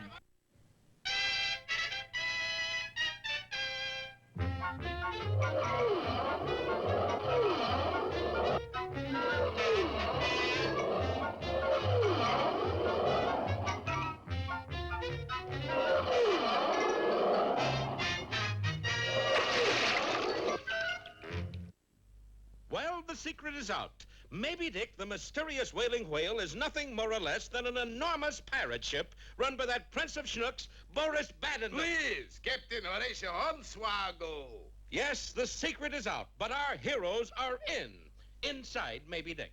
Sounds like a good name for a book. What's more, in our last episode, they received a pressing invitation to play patty cake with Rollo, an 8-foot ape. Rollo likes to play with people. They bend so easy. There must be some mistake. I'm not a people. I'm more of a moose. And I'm a squirrel. You're a people. I've been thinking of resigning. Okay, come on, Rollo. I'll play with you. Rocky, you flipped your goggles. He'll crush you like an egg, Rocky. Maybe not. Come on, Rollo. That's right. Get it over with quick. But as Rollo's huge paws reached for Rocky, the agile squirrel zoomed away from his grasp. You can't catch me! Rocky, this is no time to play tag! Along the high platform, the giant ape blundered, following after the elusive Rocky. Come on, Rocky! Come on, Rollo! Then at the end of the platform, Rocky suddenly zoomed into the air, and as Rollo reached up for him, he went over the railing and into the bilge water below. Now, Bullwinkle, run for it! The moose grabbed Captain Peach Fuzz and dashed through a doorway behind the pirate. But you won't get away, squirrel. Sure enough, Boris aimed one of his flintlock pistols and fired, nearly missing our hero. Next time for sure, kiddo. And Boris drew a bead on the frantically flying squirrel. It looked hopeless, but just then the first bullet that Boris had fired struck a steel beam, angled off, and headed back for him. Yikes! Pursued closely by his own bullet, the buccaneer had only one course open. Look out, Rollo! Golly, that means we've won. We're in command of the Maybe Dick. And in a little while, Rocky and his friends were in the wheelhouse, high in the superstructure of Maybe Dick. Now that things have slowed down a little, maybe you'll tell me something, Rock. What's that? What the ding-dong is going on anyway? It's all right here in this log, Bullwinkle. Listen. Dear log, today decided to become a pirate. What an idea. idea. I can see it now. First, I built huge boat shaped like whale. Then I christened it with bottle of prussic acid. I named thee Maybe Dick. Then I install crazy whistle that goes. I adopt Rollo to help with the business. Then when ship comes along, I blow whistle. Ship stops. I open front of Maybe Dick, swallow whole ship. Rollo and I rob everybody. Money, gold, jewels. Afterward, I let ship sail out again, halfway. No ship, no evidence, just loot. Loot! Then that miserable squirrel has to come and ruins everything. Calm down, Boris, darling. Your neck is turning purple again. Natasha, I've lied, cheated, stolen, double-crossed. Yes, Boris. Tell me, where did I go wrong? Meanwhile, up on the bridge, our hero was jubilant. That's Rocky. Rocky. Little did he know that at that moment, not too far away, a squadron of land-based bomber planes was heading his way. Their mission, destroy Maybe Dick. Don't miss our next episode, A Whale of a Tale, or There She Blows Up.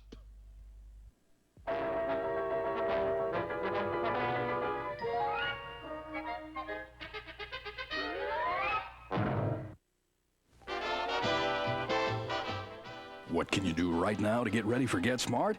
Stay right where you are. Just lie still and don't move. And avoid starchy foods. Get Smart is next on Nick at Night.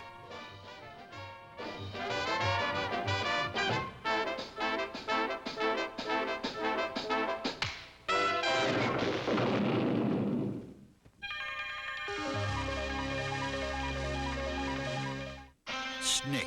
800-233-3600. Poetry in motion. I have a little shadow that goes in and out with me. And what can be the use of him is more than I can see. He is very, very like me, from the heels up to the head. And I see him jump before me when I jump into my bed.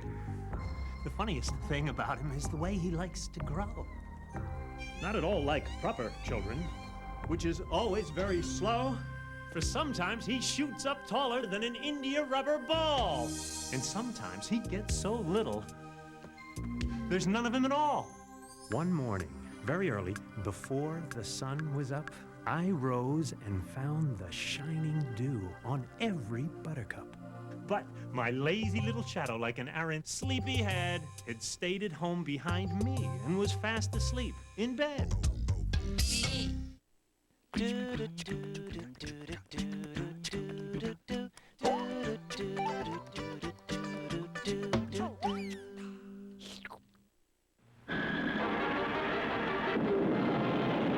There's no need to fear.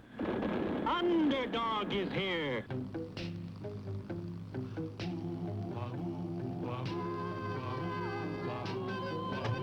When in this world the headlines read of those whose hearts are filled with greed, who rob and steal from those who need to right this wrong with blinding speed, goes underdog, underdog, underdog, underdog.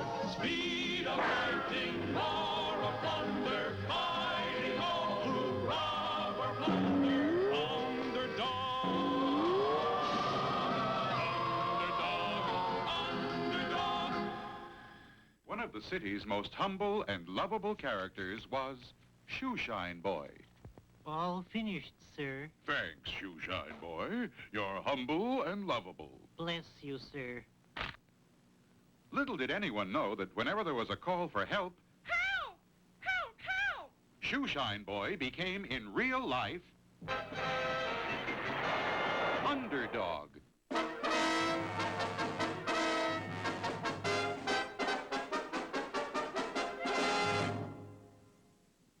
At the Midtown Modern Art Museum, a special showing was being held for the famous painting Whistler's Father.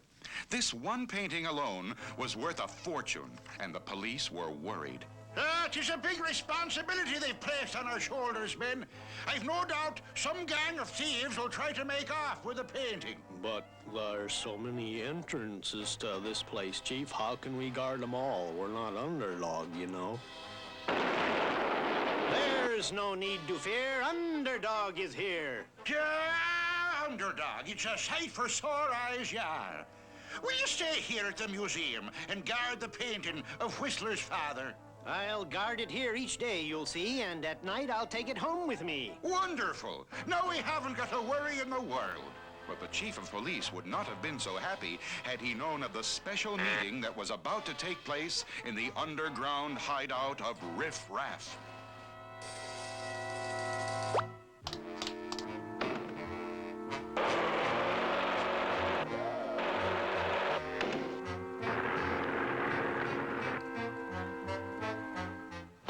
Now, gang, I called you all together to tell you about a big robbery I got planned. But first, let me tell you what we got going for us with this gang. Take Sandy the safecracker. He is the best in the business. Give him a sample of your fingers, Sandy.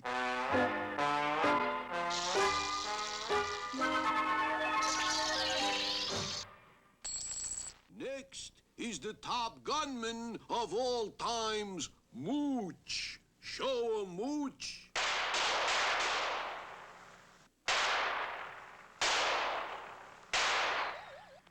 Okay, Mooch. I said that's enough, Mooch. All right already! We also have with us the best getaway car driver in the business, Spinny Wheels. Where are you, Spinny?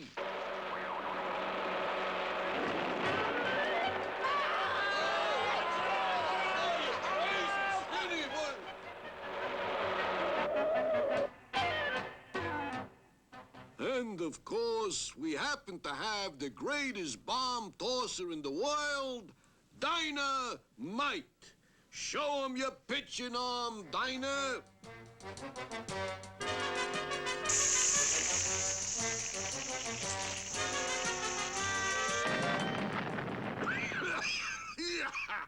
Yes, sirree.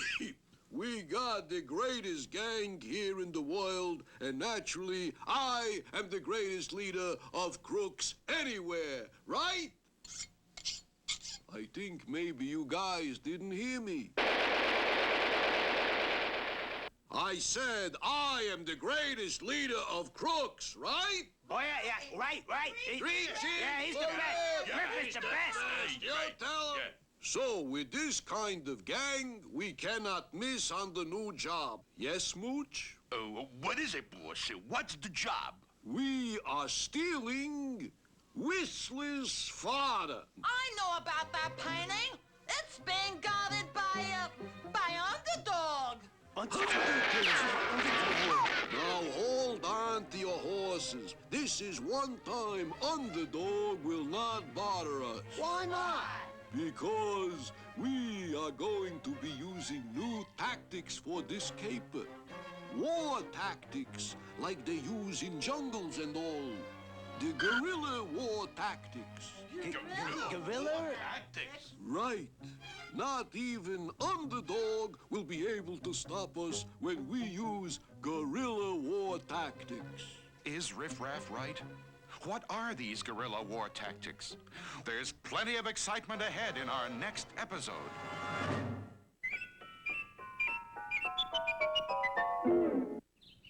One morning, just before visiting hours, Tennessee Tuxedo and his friend Chumley left the zoo in their customary casual fashion. It was Tennessee's idea that if they dressed like weathermen, they could get jobs as weathermen, and so prove that they were as smart as human beings. Sure enough, when they were interviewed at the Weather Bureau... Are you sure you've had experience as weathermen? Of course we're experienced. Don't we look like weathermen? Okay, go ahead. Funny thing, what they really looked like was a penguin and a walrus. Now, this is the life, Chumley. A real job. Working hard, just like people. Yeah, Tennessee. But I wonder when we get our coffee break. No. You said it was going to rain week before last, and it didn't. You said it was going to rain last week, and it didn't. You said it was going to rain this week, and it didn't. My cauliflower crop is drying up. Now I want rain. Now either you make it rain, or I'll be back with this. You know, when you talked me into this job, I didn't know it was going to be so hard on my eardrums.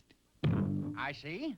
You say you think the weather business is too noisy and you want to go back to the zoo. A good idea. No, Chumley, we're going through with this job.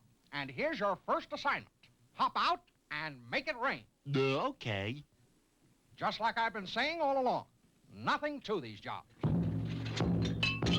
Earthquake! Run for your lives, it's...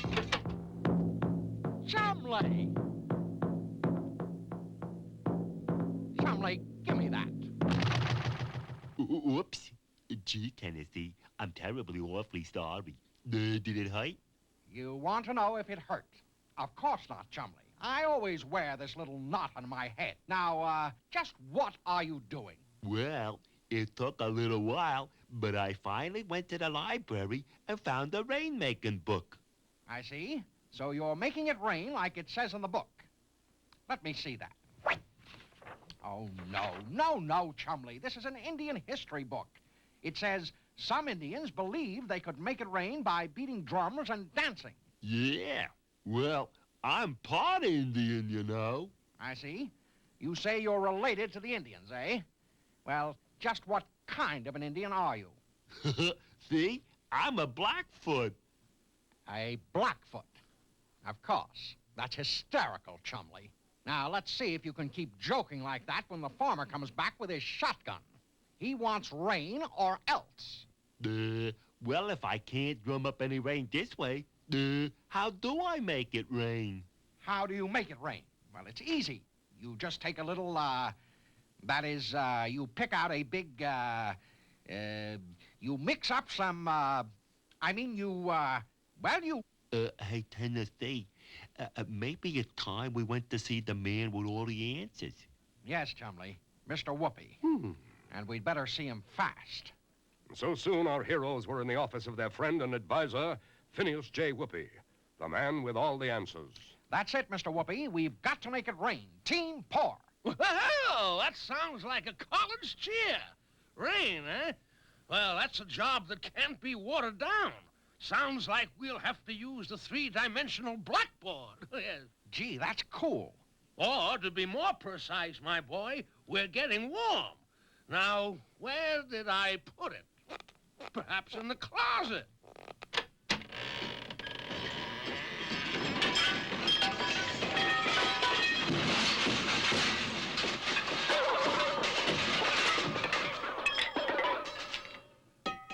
Ah, yes. Let's see. Whoopee! The fabulous, fantastic, flashy, flexible, and infallible 3D BB. There, now, what was it you, Rain. Oh, yes, indeed. Rain. Well, rain comes from the clouds. Every cloud is made of millions and millions of tiny droplets of water. Like this. So light, they stay up in the sky and float around in the form of clouds. You see? Yes, of course. Only, how do they get down? Yes. Well, yeah, get down. Well, as the cloud floats around, the droplets bump into each other and join together until pretty soon they're too big and heavy to stay up in the sky. And then, whoopee! It rains. Fine. Great. Terrific. But how can we make it rain?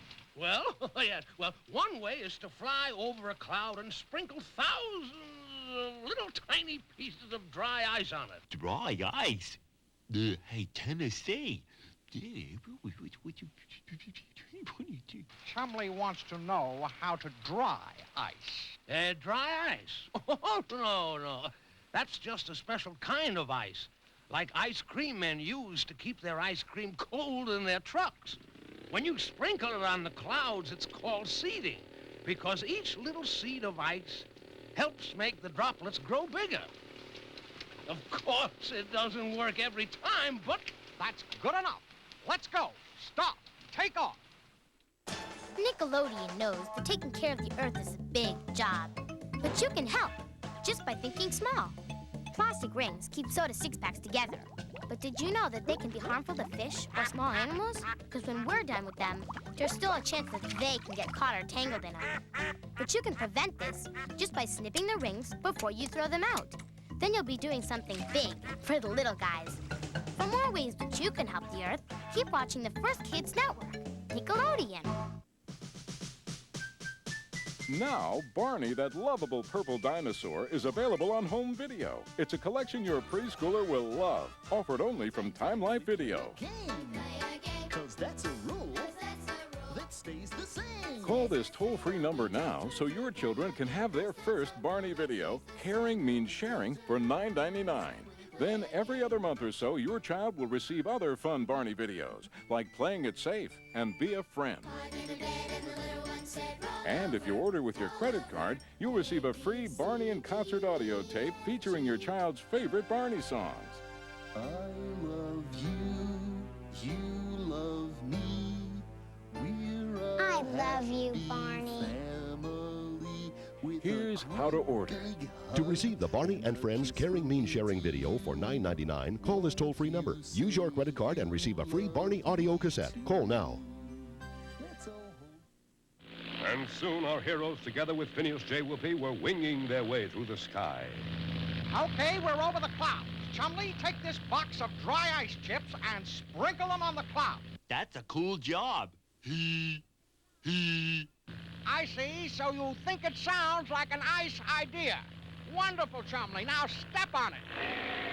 No, Chumley, no. Don't step on the cloud, you clod. Help!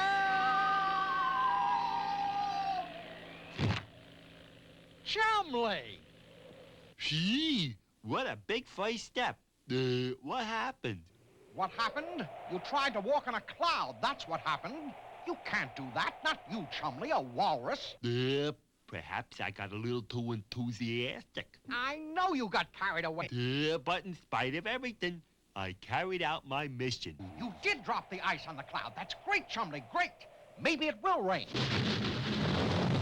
We did it. We made it rain, rain, rain. And look, we're coming down right at the weather office. My friend, we'll be heroes. Perhaps so. But would you kindly inform me what that noise is? That noise? That, Chumley, is our public, followers, autograph hunters. There they are. They're the ones who made it rain. Ruined my new hairdo. Ruined my fishing. Ruined my golf game. It sounds to me like they want our scalps more than our signatures. You say they don't sound like autograph hunters. More like headhunters. Very funny, Chumley. Look at that. The big one. He looks just like a walrus. And the other one. Good grief, he's a penguin. They're not supposed to be weathermen. Let's run them out of town. Uh-oh. I wonder what we ought to do now. Scram. You're right, Chumley. Let's get back to the zoo. Go, run, fly. Well, we failed again. Messed up. Goofed. We did not goof entirely. Do not overlook the fact that we have learned something. You say we learned something. What? I have wrote a poem. Rain, rain, go away. That is what some people say. Other people want it teeming. When it is not, they really is screaming. But one thing we have learned that's true. The weather business isn't easy if you're a penguin or a walrus, and be it ever so humdrum, there's no place like home. You know, Chumley, sometimes you're just too deep.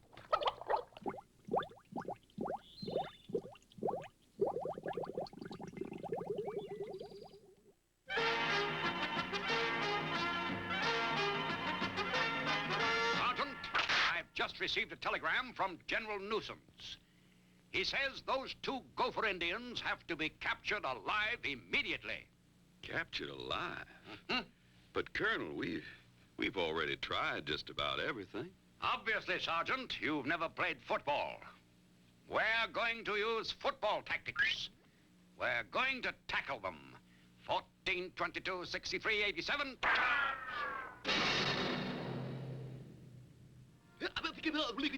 Colonel, prisoner.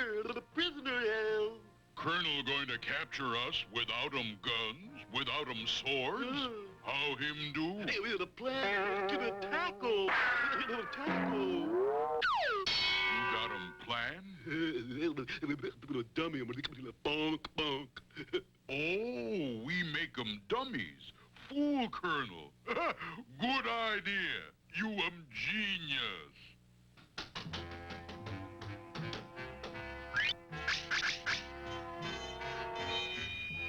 Whoopie-doopie. Colonel never know difference. Now, light 'em campfire and watch 'em fun.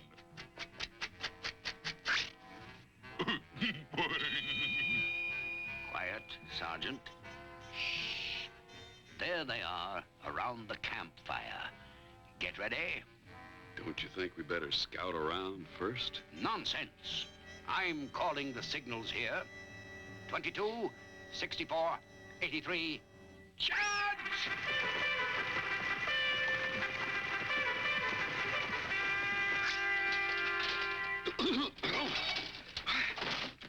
Hey, Colonel, these are nothing but wooden dummies. Colonel? Take that! Colonel? And that! Colonel? And this! Colonel!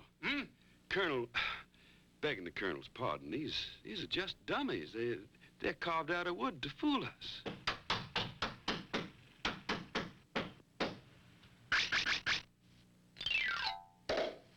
Now we put 'em on edge of cliff and watch Colonel make big flying tackle.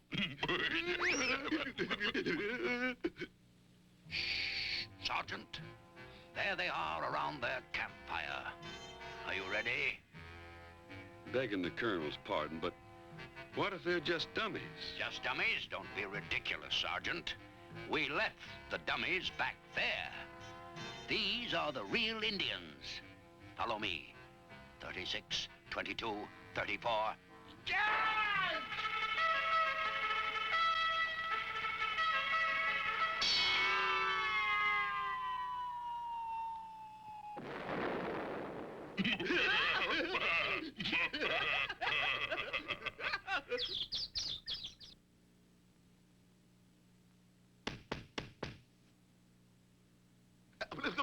Fire!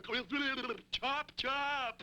Oh, we build 'em fire on this side of bridge, then go back, and when Colonel cross bridge, chop, chop. Whoopee-doopie, you genius.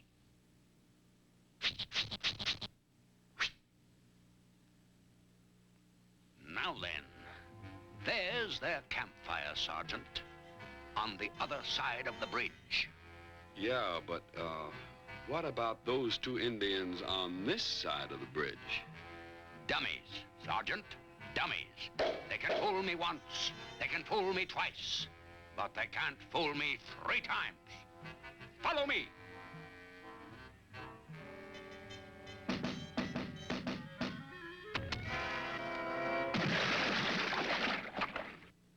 Now who's the dummy?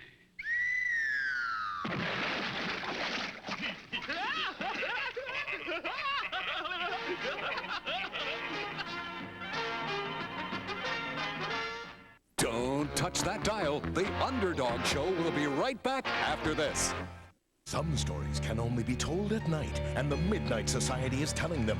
Watch Are You Afraid of the Dark? Saturday nights at 9:30, 8:30 Central, only on Snick. The eyes of justice are watching. It's Batman! Two-Face is on a firing frenzy! Charging into action, it's Combat Belt Batman. You just got on my bad side, Batman! Tough luck! Great save! Oh no! Robin swoops down in his Paraweek. Fire! A narrow miss! The eyes of justice are watching. It's Batman and the invincible hoverbat. No contest. Capture Claude! Two-Face is off to serve double time. The eyes of justice. Batman. Let's go racing! It's Super Mario Kart Funny Car Madness! Only on Super NES! Turn the track into a giant mud pit! Or burn rubber on ice, wood, or asphalt! Mix it up with the big boys! See Bowser and his Bigfoot-dropping truck! See Yoshi's go-kart really go! Mushrooms, banana peels, turtle shells! Dynamite! Check your rear view and make him eat dust! Or go into battle mode and ruin his day! 2 speeds! Fast and way too fast! It's 2-player fun on the split screen! Only for the Super Nintendo Entertainment System! Now you're playing with power, superpower! Coco's my name, and as you can see, I'm swinging through the jungle with my Cocoa Krispies. When out of the sky drops a giant pest, who takes my Cocoa Krispies back to his nest. It's the chocolatey taste he wants to try, but he's about to learn a new way to fly. Bye-bye. Kellogg's Cocoa Krispies are such a chocolatey and delicious part of this complete breakfast. Even the milk turns chocolate. With every bite so chocolatey, oh, everybody wants my Cocoa Krispies. And now, we're back with the Underdog Show on Nickelodeon.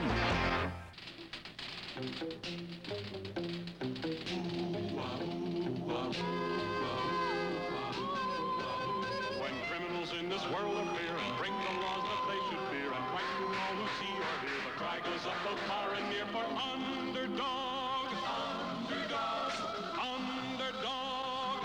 Underdog. Speed of lightning, roar of thunder, fighting all who love or plunder. Underdog.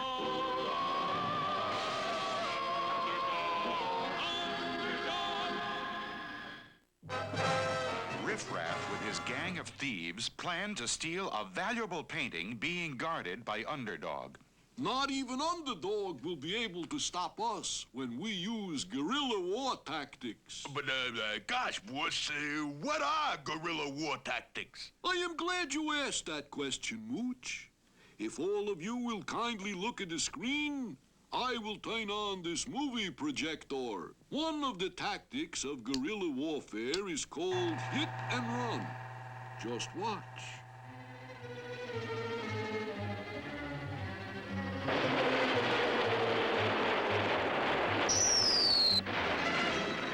The next tactic of guerrilla warfare is camouflage.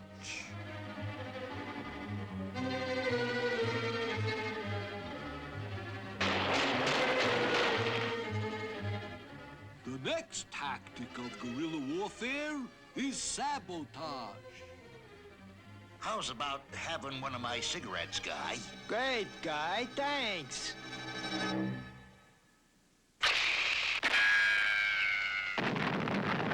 And finally, another tactic of guerrilla warfare is the sneak attack.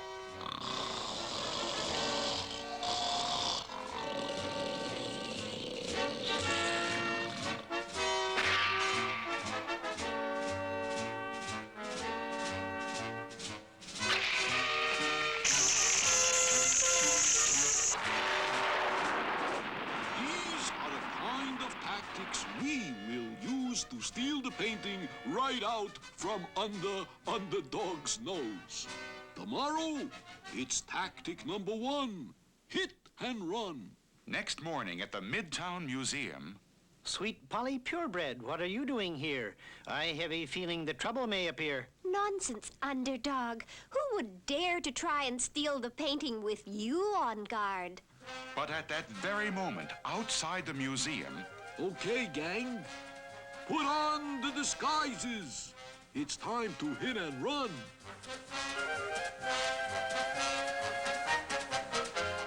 On your mark, get set, get ready. No one would be silly enough to try to steal the painting with you here, Underdog.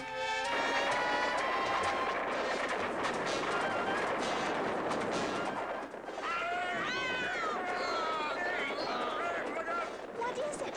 What in the world is happening in here?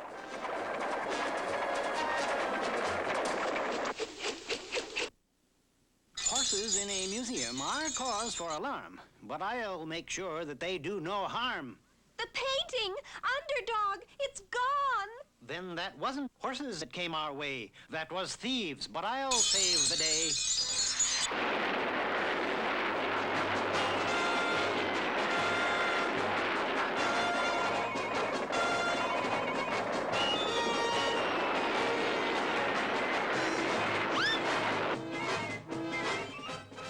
Look up there! We made it! The finish line! What finish line? It's the finish line for you if I don't get that painting before I count 2. Run for it! I can't go after them, though I'd rather. I must return with Whistler's father. Gosh, boss, that hit and run didn't work so good. Yeah, but wait till we use our next step in guerrilla warfare. Camouflage and sabotage. Underdog will never know what hit him.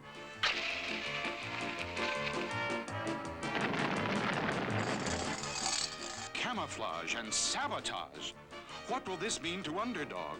Will the painting be stolen even while he stands guard? Will Underdog really fail? There's plenty of excitement ahead in our next episode.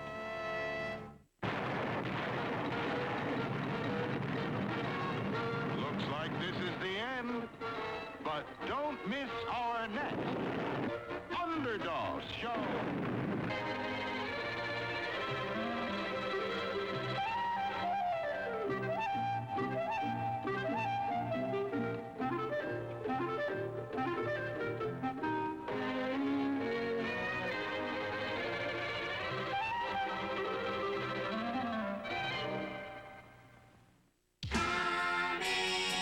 Next on Nickelodeon, it's Nickelodeon's Most Wanted Yogi Bear, and then Nick Arcade.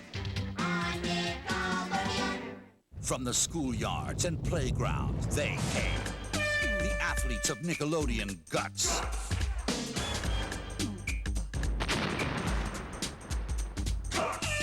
Tough, yeah. Competitive, sure. But when it's all over, they shake hands and say, "Hi, Mom."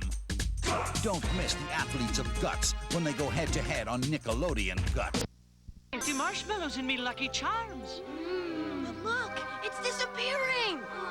No one's ever figured out how to keep rainbows from fading away. Can't you save it, Lucky? Yeah, you can do it. Well, there might be a way to save the rainbow. And magically make a new marshmallow for me Lucky Charms. A new marshmallow? Excellent. Hi, a new shape for me Lucky Charms. The marshmallow is part of this complete breakfast. Lucky, hurry. Don't worry. I'll use me magic so the rainbow stays, so you can have rainbows every day. He's making little rainbows. Hi, marshmallow rainbows of pink, yellow, and blue. Lucky saved the rainbow just for you. And you can catch it in your next box of Lucky Charms. They're magically delicious. Do you have it? Do you have it Saturday? Do you have more Sunday? Get the 1-2 punch of Nickelodeon Guts. A new show Saturday and a new show Sunday at 6:30, 5:30 Central. Yogi and Boo Boo, Yogi and Boo Boo, Yogi and Boo Boo. Weekdays on Nick. Yogi and Boo have nothing to do but get into trouble. Weekdays on Nick. That's cool. Yogi's a big galoot. Boo Boo is awful cute. Together they spend their days searching for food. Cakes, pies, chicken thighs. Catch Nickelodeon's Most Wanted, Yogi Bear. Weekdays on Nick.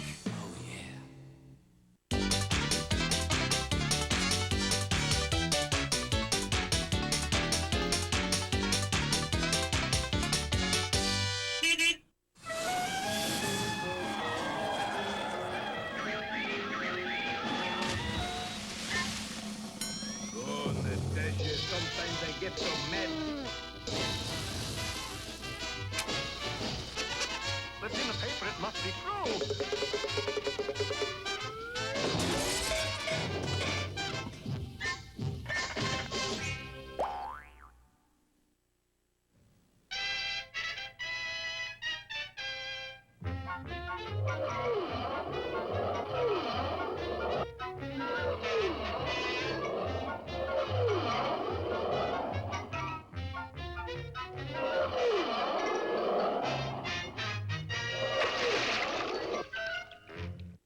Well, Frostbite Falls is usually a quiet place, but today is a little different. For today brings the finals of the Northern Minnesota Checker Championships. As you can see, it's a gala occasion in Frostbite Falls. The town has gone sports mad.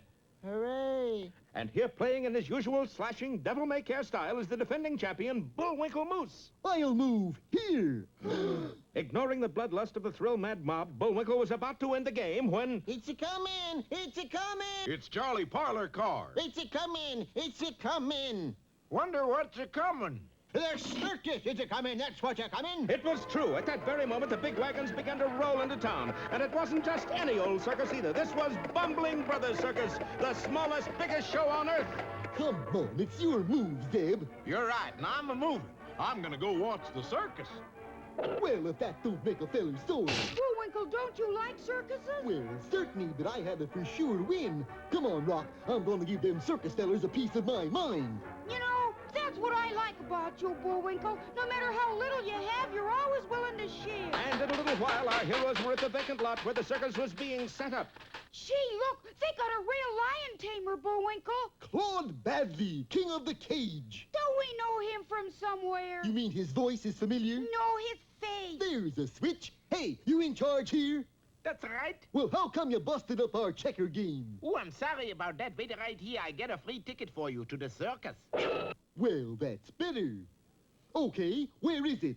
Where's what? My free ticket to the circus. You're some kind of a nut. Get out of here. Boy, he sure changed his mind in a hurry. Yeah, Indian giver. Ah, there you are. Just for that, you can keep your doggone ticket. But I want you to have it. Nope. Now I'm sore. Well, if you insist. Gee, Bullwinkle, that wasn't very nice. Maybe you're right, Rock. I wouldn't want to be a big sorehead. Not with these antlers. Okay, mister. I'll take the ticket now. Just stop bothering me. I'll have you run off the lot, you mooching moose. Mooching moose! Mooching moose! Gesundheit. All right, you gonna give me the ticket or not? But, my dear moose, I've been trying to. Here. Are you trying to make a monkey out of me? No, monkeys we got. A jackass, maybe? Now I've had just about enough. So it's not enough you want a free ticket. Now you're picking a fight. There's two of them. Of course there is. This is the Bumbling Brothers Circus. Isn't it? Yeah. Where we are the Bumbling Brothers. Who go? And I go. You go and I go. Yeah. So do we. Well, that explains it. I guess everything's okay. Well, that's an odd statement to make this early in the story, for just a few cages away, the circus's ferocious lion tamer was untaming a ferocious lion. Yeah. Yeah. That's it, Satan. Go ahead, get sore. Yeah. Good heavens, it's true. Claude Badley, the lion tamer, is really that heel of heels, that king of the crumbs. Say the name. Boris Badenov. Ta-da! Well, what fiendish plan does Boris have in mind? And why is he tampering with the lock on the lion's cage? Silly boy. We'll find out next time in Lion in the Bedroom or the Cat's Pajamas.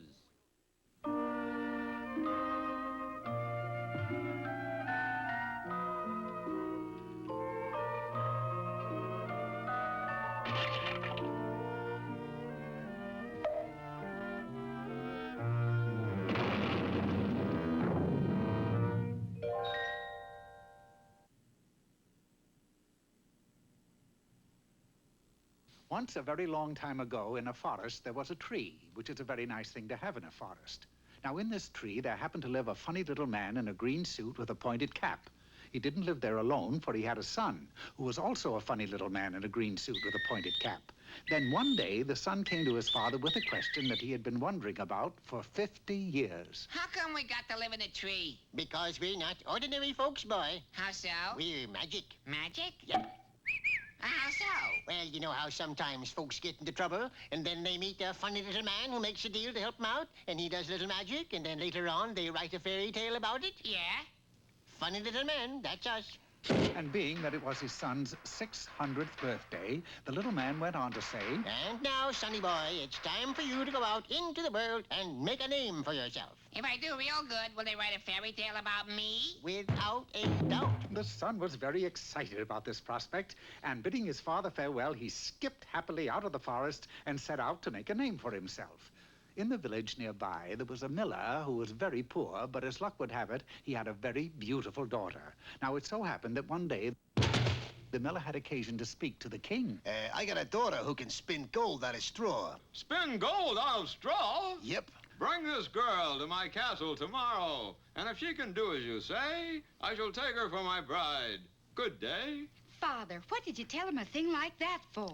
So that he'll marry you. We can live in a palace in comfort. But I can't spin gold out of straw. You know that. Yeah, I know it, and you know it. But the king doesn't know it. And we sure won't tell him.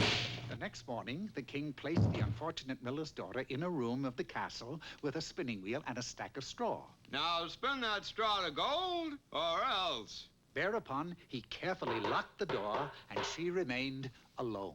I don't want to be, or else. No! She began to softly weep. Now, the funny little man in the green suit with the pointed cap had heard about the young girl's plight, and he knew that this was the chance that he had been waiting for, so into the room he hopped. How do you do? Who are you? I'm a funny little man in a green suit. You could say that again. I'm a funny little man. Never mind. What do you want? I will spin that straw to gold for you if you will give me your first child after you become queen. My first child? Why that? Who knows? Makes the plot better. It was agreed, and the little man jumped to the wheel and in no time at all had spun a room full of gold. When in the morning the king found everything as he had wished... Wow! I'm rich! They were married, and the miller's daughter became queen. About 2 years afterwards, a beautiful child was born, and the little man appeared once again. Hi, I came for the kid. But you can't have my child. What will you do with him? Dress him in a green suit, make a funny little old man out of him. What else? No, I tell you what, I'll make a deal. If you can discover what my name is within 2 days, you can keep the child. boy. Won't this make a keen fairy tale someday? And with that, the Queen called to mind all of the names that she could think of. Henry, Clyde, Newton, George, Marmaduke, Sidney, Frank. Nah. Then on the next day, she desperately tried once more. Ming Toy, Running Mouse, Cherry Nose, Charlie Brown. No, you have failed. Well, what is your name then? It's, Oh, then a horrible realization came to the little man. He didn't know what his name was. Wait here. I'll be right back. He dashed into the kingdom to see if he could find anybody who could tell him what his name was. Do you know me? No, I can't say I do. And with any luck, I never will. He asked everyone he chanced to meet, but nobody could tell him who he was. Finally, out of desperation, he went to an old wise man who lived in a hole in the ground. No, I don't know your name, but I know how you can find out. Tell me, quick. Get yourself a mailbox. Sooner or later, somebody will send you a letter. Then all you have to do is see what name is on the envelope. That was it. He was truly a wise man. Oh, I don't know. If I had any brains, I wouldn't be living in a hole in the ground. Now, would I? The little man did as he was instructed, and before long, he did receive a letter. He eagerly looked at the envelope, but when he saw what his name was, he was shocked. Rumpelstiltskin?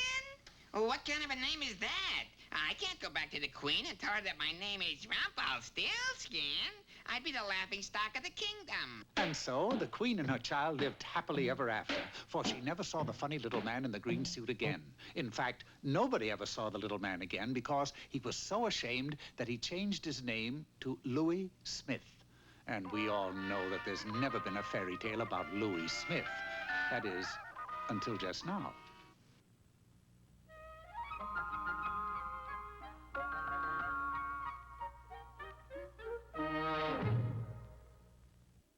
If you've been itching for tales to be told of villains and vampires and poor little toads, visions most foul and hounds on the prowl, then pull up a log and sit down at Nick's fire. For the Midnight Society has the tale you desire to warm you and chill you and tingle your spine, put hair on your back and leave logic behind. Are you afraid of the dark? You'll know when you snick.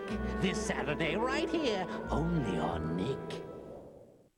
Now, more than ever, Flexi Blocks and a little imagination can make anything possible. Because now there's Flexi Swivels. And Flexi Swivels help Flexi Blocks move in a whole new way.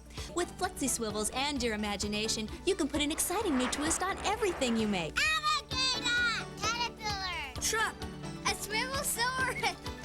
Whatever you can dream up, Flexi Swivels will help you make them more fun. The Flexi Swivels Fun Set comes with all these pieces. Order now, and you'll get this storage bucket with build-on lid. Free. Satisfaction guaranteed. With a little imagination, nothing else builds like Flexi Swivels. Order the Flexi Swivels Fun Set for $19.95 plus $4.50 shipping and handling. Grown-ups only can call 1-800-423-5500 or write Flexi Swivels. Sorry, no CODs, California deliveries add sales tax. That's 1-800-423-5500. Nothing else builds like Flexi Swivels. And now, here's that super salesman, Mr. Know-It-All. Thanks, Rock, but I'm not selling supers, I'm selling soap. So sell. Hello, friends. Today we take up the problem of selling these here soap flakes. The best way is to cleverly disguise yourself as a washer repair man. Hello, kindly sir. Is the lady of the house in? Ah, so it's you who's been bringing her those boxes of candy. No, hold it, King's X. I'm the washer repair man, here to fix the washer. I didn't know it was broken. Now listen carefully to how cleverly I rouse his interest. Of course it's broken. It's clogged up due to ordinary wash-day soaps that produce too much suds. So fix it. Oh. Let me know when you're finished. You see how I've roused his interest? You see, sir, suds from other wash-day products aren't made for your washer. That's why the makers of over 1 leading washer recommend... Is the washer fixed? No, but sir, let me tell you why this soap... Soap, schmope, fix the machine. The essential thing to remember when you're selling soap is often the buyer merely wants to test your salesmanship abilities. Is it finished? You fixed the washer? The reason your washer is clogged, sir, is those thick suds. That's why the makers of over 1 leading washer... Oop! Gosh, Mr. Know-It-All, What happened? The washer's still clogged up. Too much soap? Nope. Too much me.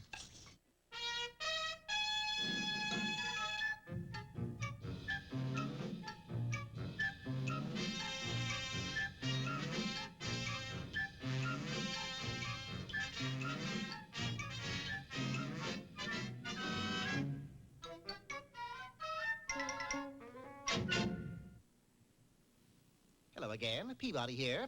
All through with your spaghetti, Sherman? Couldn't take another bite, Mr. Peabody. Good. Then we're off to Italy. For more spaghetti? No, for a meeting with that illustrious Italian adventurer, Casanova. I instructed Sherman to set the Wayback Controls for 1755. Behaving in its customary magnificent fashion, the Wayback Machine took us to the main gate of Italiacatraz prison. What are we doing here, Mr. Peabody? We're waiting for Casanova. Who's he visiting? Himself. He's been in prison for 10 years. What for? For 10 years. No, I mean on what charge? Impersonating a Russian spy. Here he comes now. Even as I spoke, the gate opened and out came Casanova. In one hand was a large stone, which he proceeded to hurl through the warden's window. What did he do that for, Mr. Peabody? Offhand, I'd say for another 10 years. The guards quickly apprehended him, and he was quickly swallowed up behind the large gray walls. Luckily, it was visiting day, and we were allowed to see him in his cell. Well, Cas, what's going on? Go away. I'm no need a mouthpiece. I'm very happy where I am. But, Mr. Casanova, you've got to go home. Yes, you're supposed to write your memoirs, you know. Judge, just to give me another 10 years. Hey, ain't that wonderful? It was hard to understand why the legendary romanticist was ecstatic over being in prison. Then I saw the reason. So did Sherman. Wow! Look, Mr. Peabody. Female guards. I wouldn't mind doing 1 to 10 myself. It's time for your exercise, Cass. Hot lasagna.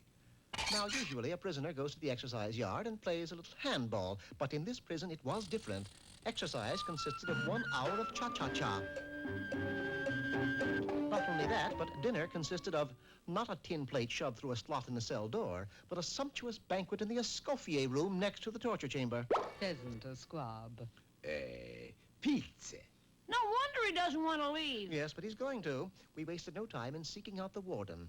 Sure, it's all right to buy me if a Casanova goes home. I've been trying to get rid of him for 15 years. Then we must make him want to leave. Don't you worry about that. The warden had a definite plan in mind. First, he cut out Casanova's cha-cha-cha exercises and sent him to work on the rock pile. But Casanova was more than equal to the occasion. He converted the rocks into beautifully sculptured statues. Boy, I love my work. Golly, Mr. Warden, he still doesn't want to leave. Oh, no? I gotta wait to make him go. Attention, convict number 8269, otherwise known as Casanova. You have a visitor in the yard. Quick to obey, Casanova left his cell and adjourned to the large prison yard. Now we fix him. I pull this lever that locks all of the cells, and the Casanova can't get it back in. He got to go home. The wily warden pulled the lever. The cells closed, and indeed, Casanova was locked out. Hey, that's a dirty pool. Let me back in. Casanova, go home! It looked as if the warden's plan had succeeded. To celebrate, we accepted the warden's invitation to stay for dinner, and it was during the minestrone that the trouble began. Quick, Warden, it's a break. In a matter of minutes, searchlights were flooding the walls, but there was no sign of an escaped prisoner. That's funny. Not really. You see, this isn't a break out, it's a break in. Sure enough, a check of the cells revealed that convict number 8269 was back. Look who's here, Warden. You bad penny. I give up. You may, but I don't. Casanova will leave this prison within 60 seconds, or my name isn't... Mr. Peabody. Correct. I took the liberty of transferring all of the Italiacatraz guards to another prison. Here come the new ones. But those ain't the lady guards. Precisely. The only reason Casanova stays here is because he's surrounded by beautiful women. Watch how he reacts to this. Hey, Sally, how come you growing a beard? I ain't a Sally, I'm a Max. Maxine? Maximilian. Maximilian? That's no fair. Let me out of here. Jail was no longer jail to Casanova. He quickly departed. Looks like he'll write his memoirs now, right, Mr. Peabody? Definitely, Sherman. And in his account of his sojourn at this prison, I hope he mentions the warden. Yeah, the warden's a nice guy. So nice that he paroled every prisoner in his prison. And barrels, too. Barrels, Sherman? Sure, all those barrels have parole stickers on them. Well, there's nothing unusual about that. We've all heard of parole out the barrel.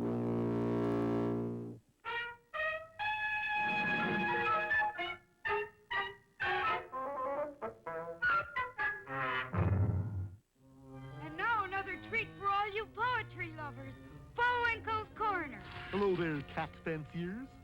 Today's poem is that soul-stirring classic, I Love Little Pussy. Where's the pussycat, Rock? Over there, but it's not really. Poem. I love little pussy. Her coat is so warm. And if I don't hurt her, she'll doom me. No, Rock, this is a tiger. I know. The pet store made a mistake.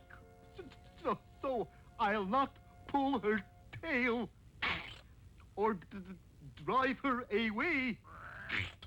But Pussy and I very gently will play. Bullwinkle, what are you doing up here? I'm looking from a poetry book. Why look up here? You lost it down there. Yeah, but up here the light's better. And now... Hey, Rocky, watch me pull a rabbit out of my hat. Again? Open up my sleeve. Presto! No doubt about it. I gotta get another hat. Now here's something we hope you'll really like. Hang tight. Nickelodeon's Moose-o-Rama will be right back. The whole world is gonna be horseless soon. So Nick at Night is saying au revoir, Mr. Ed, with a full weekend of classic episodes featuring the famous Mr. Ed. Don't miss Au revoir, Mr. Ed, starting this Saturday at 10, 9 Central on Nick at Night. It's a bomb! The eyes of justice are watching. It's Batman! Riddle me this. Where would a villain like me hide a bomb? Revving up on his high-powered bat cycle, Batman charges to the answer. A giant maze. What flies but has no wings? Time, and it's running out! Blasting off in his rocket gear. Take that! Turbojet Batman surprises Riddler. Time's up. The eyes of justice, Batman. Figure included with bat cycle. Other figures sold separately. You guys eating Kellogg's Apple Jacks? Duh. But it doesn't taste like apples. So, and you like it? Duh. Why? We just do, okay? Appley Cinnamon Apple Jacks is part of this complete breakfast. You can't explain its great taste, so why try? Kellogg's Apple Jacks. We just get it. Know how to get the invincibility star? You will! Strategy maps on marked boxes of Kellogg's Apple Jacks give you the edge in 6 Nintendo games. I'm invincible! They say you can't judge a book by its cover. But now there are books you can judge by the cover. Nickelodeon books. They put Nickelodeon into books. Yes! All the scheming and romancing of 15, now in a series of books. What is Dylan's secret? Who is the victim of Brooke's little lies? 6 never-before-told stories. Get them and read them. Nickelodeon books. Now in bookstores everywhere. You are in the O-Zone. And now back to Nickelodeon's Moose-o-Rama. And here he is with an open mind and a hole in his head to prove it, Mr. Know-It-All. Today's lecture is how to be an archaeologist and dig ancient history. The archaeologist must have a thorough knowledge of his subject, which is, archaeology. I have even gone so far as to read a book on it. To practice archaeology, we must travel to places which are famous for old relics, such as Pasadena, or even Egypt. Excuse me, are you Abdul Ben Boris? I ain't Rudolph Valentino, kid. I want to go to the pyramid. How much will it cost? Ah, the Pyramid Club. Well, there's $20 cover charge and $30 minimum. Of course, if you want dinner, is more. Not the Pyramid Club. I want to go to the actual pyramids. What for? There's no action there. Is a drag. I don't care. How much? Well, regular $40, for you $50. That sounds reasonable. The walls inside these pyramids are covered with ancient hieroglyphics. With a little elbow grease, we can clean them off. Here's an interesting specimen. Let's see how my hieroglyphic English dictionary translates it. Pharaoh loves Zelda. That's sweet. Here we are in the main burial chamber. You will note the interesting form... Okay, boys, bring stuff in. Put popcorn machine there, hot dog stand there. Hey, what is this? This is new attraction, Pyramid Land. Come on, boys, the tourists are waiting. Well, thank you, Mr. Know-It-All. You're welcome.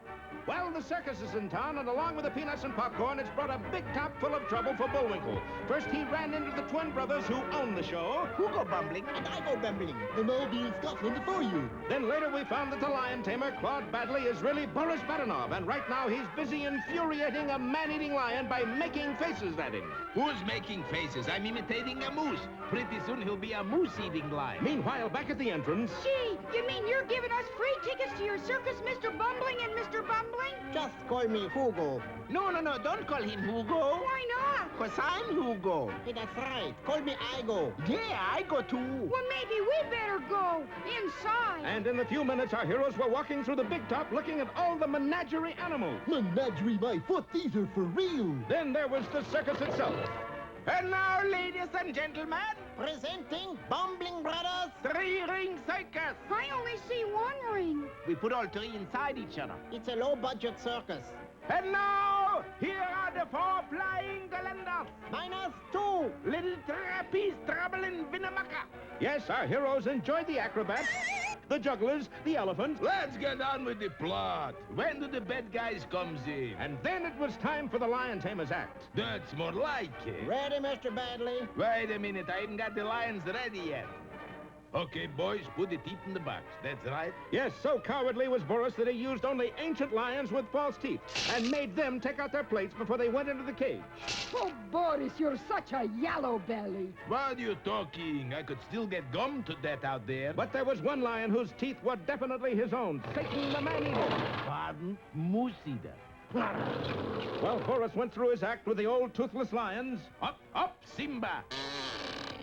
Hokey smoke, Bullwinkle. Those lions are so old their joints are creaking. Yeah, looks like he's using the lion of least resistance. Boris, they are laughing at you. Well, that does it. Natasha opened the door of the special cage. And let's Satan out. Go ahead. And the trembling Natasha tripped the lever that would open the cage door. Oh, Boris, aren't you frightened? Not as long as I'm in this nice, safe cage. Yes, the fiendish Boris had set Satan's cage in backwards, and when the door opened, the fierce beast leaped not into the cage, but into the audience. Bullwinkle, the lion is loose. And he don't creak a bit either. We gotta do something. Right. But what? Hey, I know. What? Let's run. We can't. We're heroes. Couldn't we get preempted once? I know. I'll fly around his head and try to distract him. You take this net and try to throw it over him. And Rocky launched himself through the air straight at the snarling lion. In a rare exhibition of aerial skill and courage, the plucky squirrel zoomed closer and closer to the cruel jaws, while the milling crowd quickly made its way to safety. Meanwhile, Bullwinkle was edging closer with the net, and then it happened. What? What happened? You tripped over the net. Oh, come on now. Would I be stupid enough to trip over the net when I... Oops! Bullwinkle, are you up? Yes, Rocky's kind heart had gotten him into trouble again. Now he lay recumbent beneath the lethal claws of the man-eater. Moose-eater. Squirrel eater. Never fear, Rock. I'll think of something. I don't think I can wait that long. Well, at least wait until our next episode, A Red Letter Day, or Drop Us a Lion.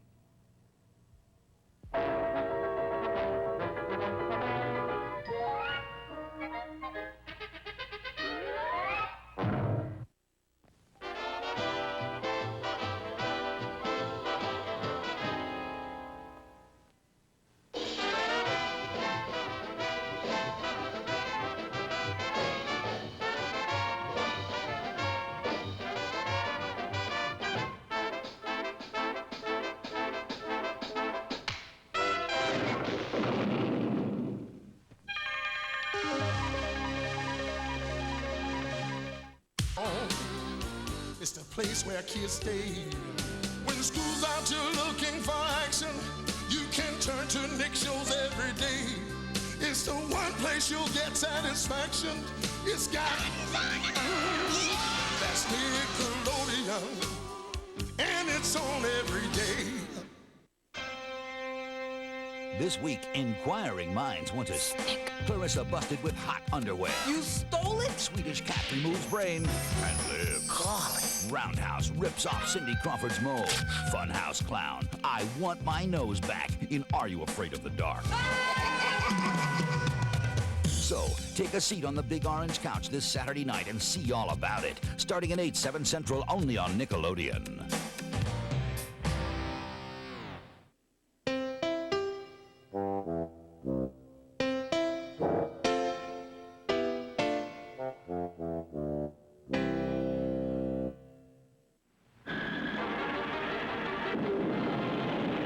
There's no need to fear. Underdog is here.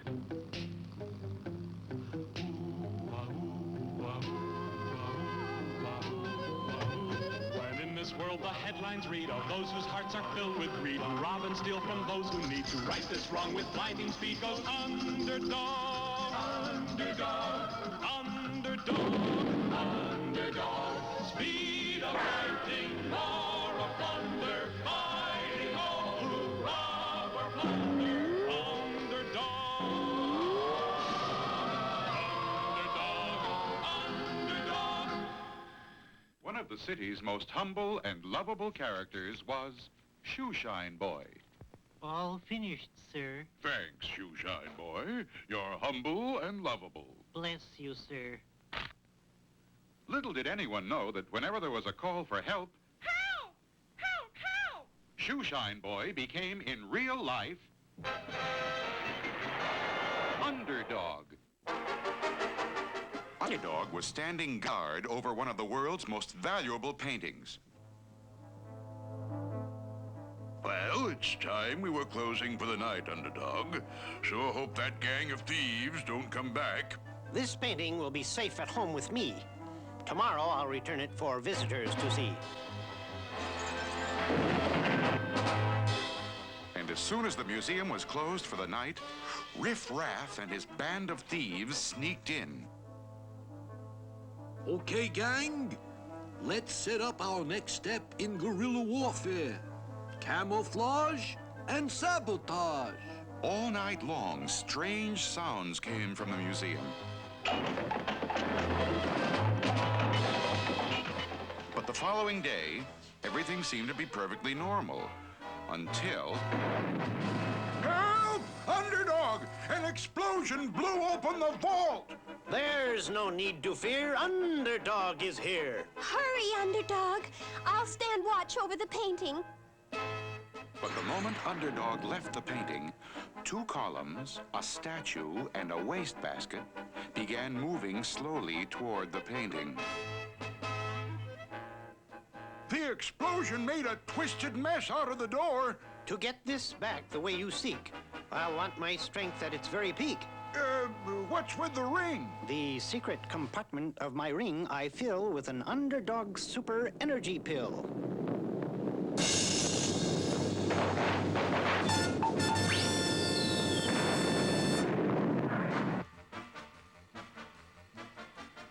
Great, Underdog! The job is perfect!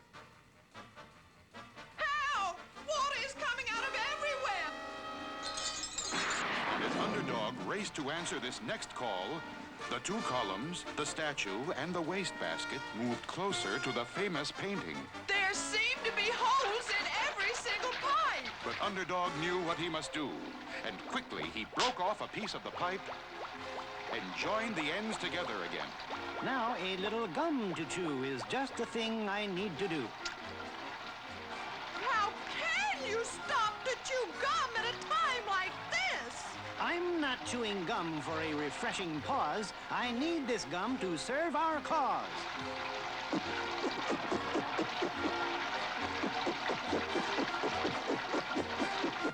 Oh, Underdog, you're wonderful!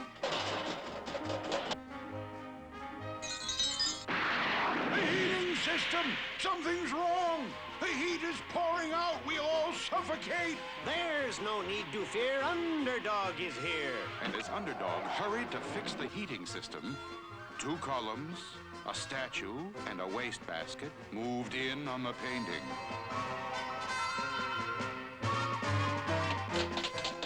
Oh! They stole the painting! When Polly screams, I am not slow. It's hip, hip, hip, and away I go. Okay, gang. Let's get out of this stuff. We sure put it over. This camouflage is great. It's as great for me as it is for you. Now give me the painting before I count two. Run for it, gang! I'd catch that gang and take them to jail, but I must return the painting without fail. Well, camouflage failed, boss. What now? The only step left in guerrilla warfare, sneak attack. It never fails. But how do you sneak up on Underdog? At night. Every night, he takes the painting home. So all we have to do is figure a way to follow him. Wait till he's asleep and snatch the painting. Follow Underdog home? Does this mean that Riff Raff may find out about Underdog's secret identity? The answer lies ahead in our next exciting episode.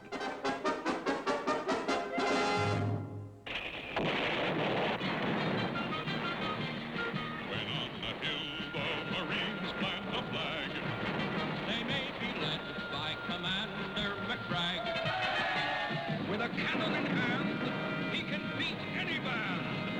For so says the brag of McBride.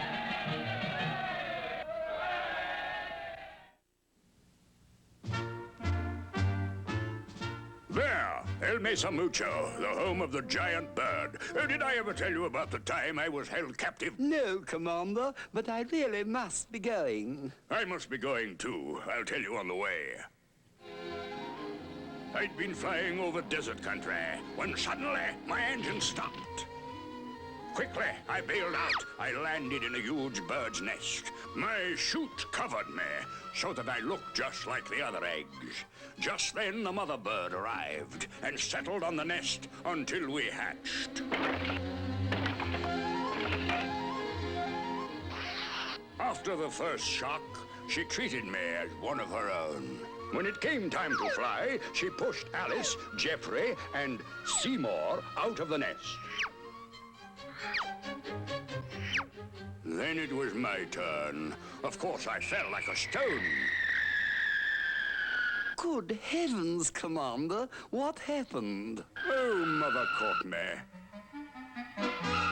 She tried again and again, but finally gave up and left me in the nest. I became her favorite. How did you ever manage to escape? Didn't exactly. Can I give you a lift? No, thanks, Commander. I've got to be... I say, Commander?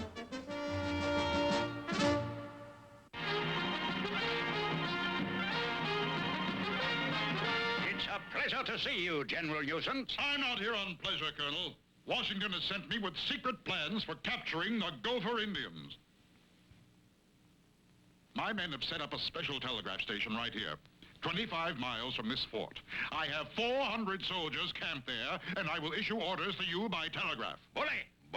With your men on that side of the Gopher camp, and my men on this side, we can catch the Gophers in the middle. A squeeze plan. Exactly. A squeeze plan. Squeeze. Me understand. Squeeze plan. They use telegraph. What we do? Rufflefeather's plot was a simple one. He and Running Board quickly set up their own telegraph station in between the General's camp and the Colonel's fort. Now we get General's message, but send different message to Colonel. Oopie-doopie, we have fun. Soldier, take this telegram for the Colonel. You and your men chase Indians into Gopher Pass. My men will capture them as they come out other end of pass.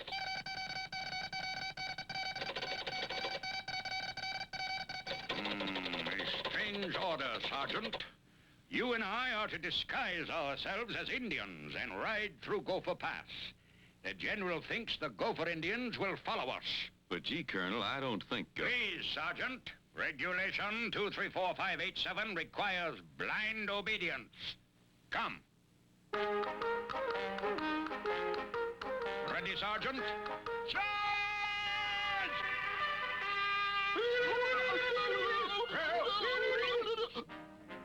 Stop! Stop! This is against Army regulation. Colonel! What's the meaning of this? Can't you carry out a simple order? But, General... Get back to your fort at once and prepare the new orders. And this time you had better carry them out properly. So, I order you to sneak up to the Gopher camp, Build a smoking fire nearby and then retreat. We will then shell the gopher camp with cannon. I order you and the sergeant to ride into the desert, build a smoking fire, and wait for my men to meet you there with surprise. Come along, Sergeant. I see the fire, General. Right. All right, men. Prepare to open fire. Well, here we are, Sergeant. I wonder what surprise the General's men will have for us. I love surprises.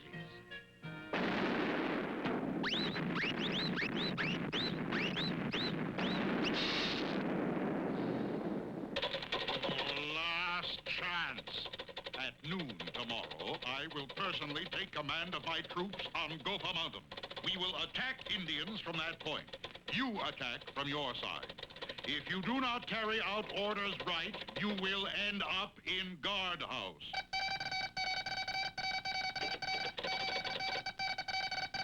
Have discovered Gopher Indians holding big powwow on Gopher Mountain. Set up dynamite explosion there and explode from fort at noon tomorrow. Bully! A fine plan. Come along, Sergeant. Well, it's 3 minutes to noon, soldier. This attack should really give those Indians a surprise. Stand ready on that dynamite plunger, Sergeant. This should really give those Indians a surprise. 10, 9, 8, 7, 6, 5, 4, 3, 2, 1.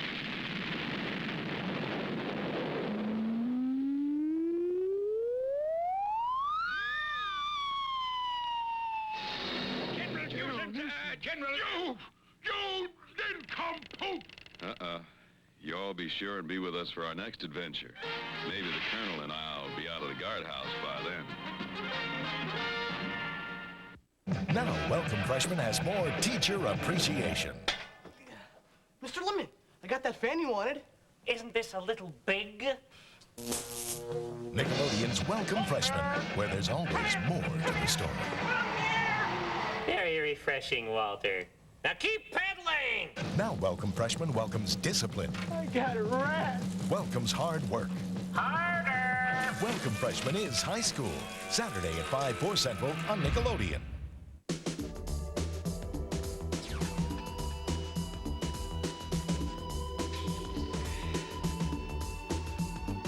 To unlock your body's potential, we proudly offer Soloflex.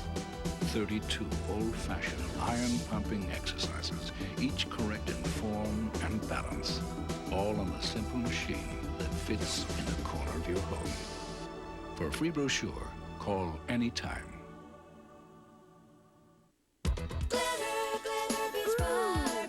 What makes her glitter?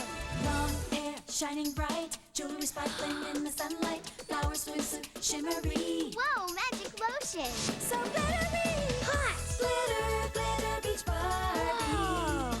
Make her glitter from head to toe. Look how we glitter. So glittery. Oh. Glitter, glitter, beach Barbie. Glitter Beach Barbie doll has glitter lotion that'll make you and Barbie sparkle. Wrap not included. For months, the Klondike country had been terrorized by the most notorious of all bandits, Savoir-Faire. Savoir-Faire has stolen my dinner. He's stolen my bonbons. He's stolen my cheeses. Savoir-Faire is everywhere. Major Minor, in charge of all the Klondike cops at Fort Frazzle, made a drastic announcement. We must call upon the one Klondike cop who always gets his mouth. Klondike Cat.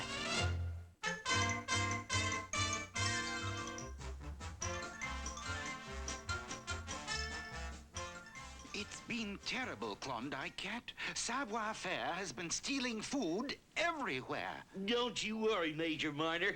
When that little old mouse realizes that I, Klondike Cat, the world's greatest mouse trapper, am on his trail, he'll stay undercover for good. Bravo, Klondike. Now I think I'll really be able to enjoy this delicious steak. I say, my steak is gone. So's mine. And the pickles. And the catsup. Everything. Yeah, but who could have done it? Savoir-Faire is everywhere. Marshmallow. After him, Klondike. Get that mouse.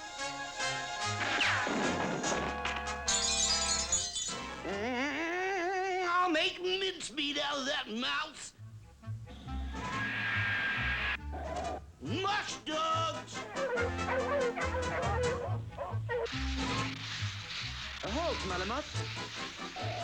Let us prepare a surprise for Klondike Cat. Yep. Come on, dog! We're gaining on that mouse! Your train crossing? What in the world is it doing way out here? It's a trick! A sneaky trick! Mush!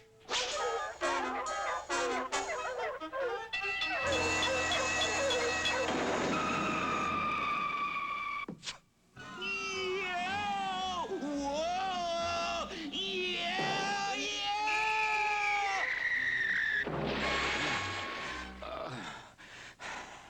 To the greatest skier in all of the Klondike, this handsome trophy. Well, gee, thank you, Judge.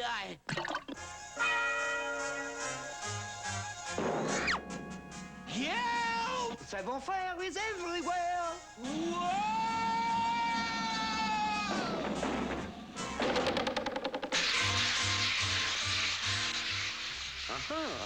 The cup on the head will keep Klondike Cat busy while we stop for the steak dinner. Halt, Malamute.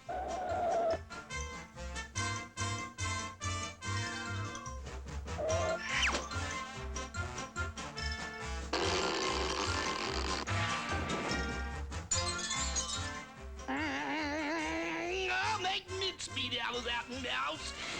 But where did he go?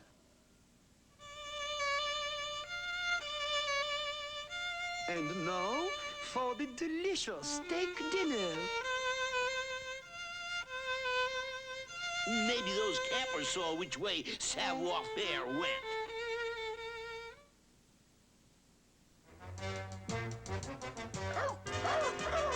So, Klondike Cat is back on the trail. We must postpone dinner and prepare for Monsieur Cat. Howdy, old prospector. Have you seen a mouse on a dog sled go by here? I gotta catch him. Oh, yes. They were headed for town. If you will take the shortcut between those two trees, you can get to town ahead of them. Thanks, old prospector. I'll make mincemeat out of that mouse. Yeah! At last, time for the steak dinner.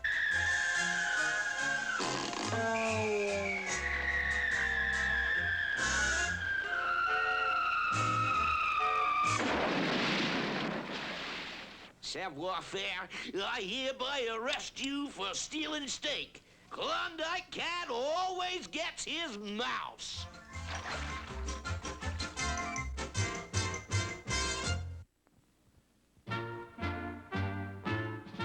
There, Florida, where I nearly invented the first horseless carriage. You mean a motor car, Commander? Precisely. I plan to use steam to power my horseless carriage. Many well-wishers turned out to watch the final test. I made sure the steam pressure was up. And then I blasted off.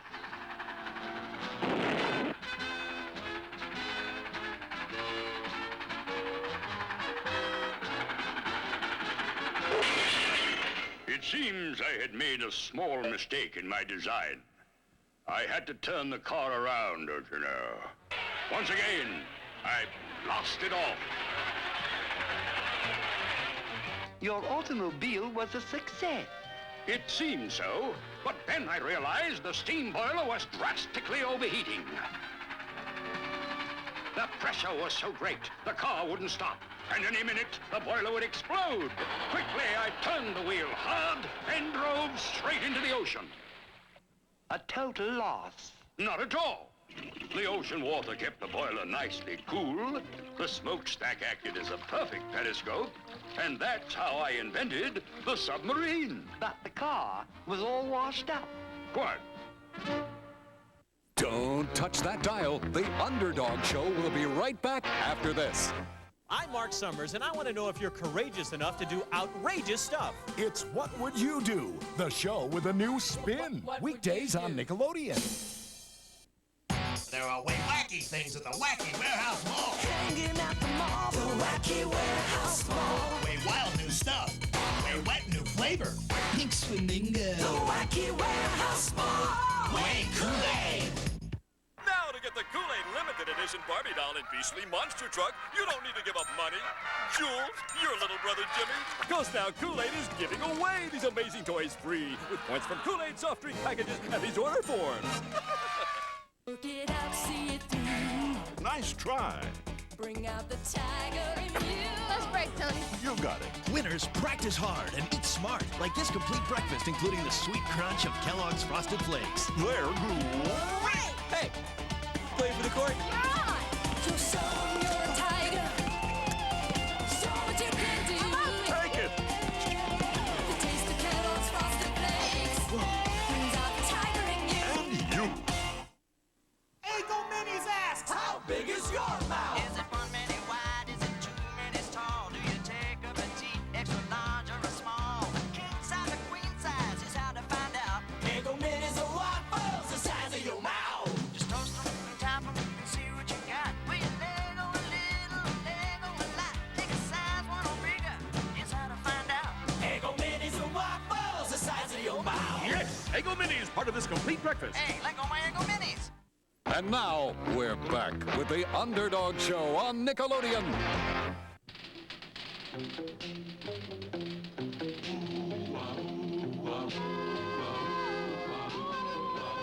When criminals in this world appear and bring the laws that they should fear and frighten all who see or hear, the cry goes up both far and near for Underdog. Underdog. Underdog. Underdog. Speed of lightning, roar of thunder, fighting all who rob or plunder. Underdog.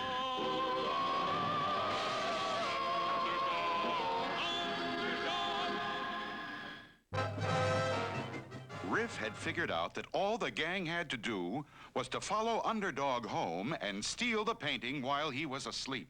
But now how are we gonna follow him? He flies through the air. I got a plan. Observe this bag. It's full of bird seed. There is a small hole in it. We hang the bag on Underdog. The bird seed keeps coming out the hole, and Underdog leaves a trail wherever he goes. Mastermind. He's a mastermind. That night, when it was closing time at the museum, Underdog took the painting from the wall. Good night, Underdog. Don't let anyone steal that painting. There's no need to fear. Underdog is here.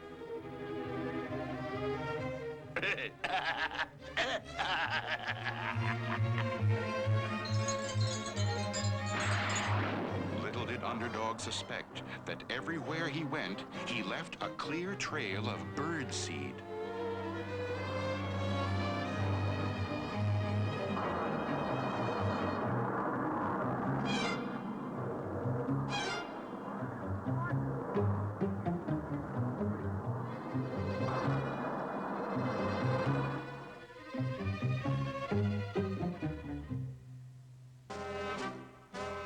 Okay, gang, there's the trail. Let's follow it.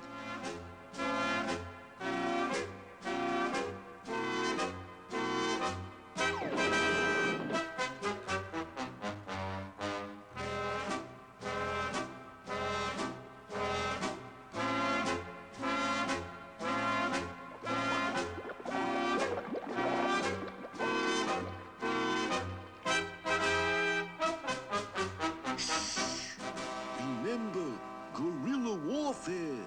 This is a sneak attack. Shoeshine. That means Shoeshine is really Underdog in disguise. Wow. Come on. What is the meaning of this, riffraff? I'm just humble, lovable Shoeshine. Like fun. We're taking that painting, and you're not going to do a thing about it because we're wise to your secret. What secret is that, sir? We know you're Underdog. We followed your trail from the museum. Is there nothing Underdog can do? Will Riff tell the world his secret? No. Underdog decided to use his lightning speed to fool Riff. Underdog is just a friend of mine. He's over there. Where? Here. Where's Shoeshine? Here. I'm here. I'm here. Here. Here. Here. Here. Here. Here. Here. Here. Here. Grab the pitches and beat it. I've kept my secret, that is true, but now I must catch the criminals too.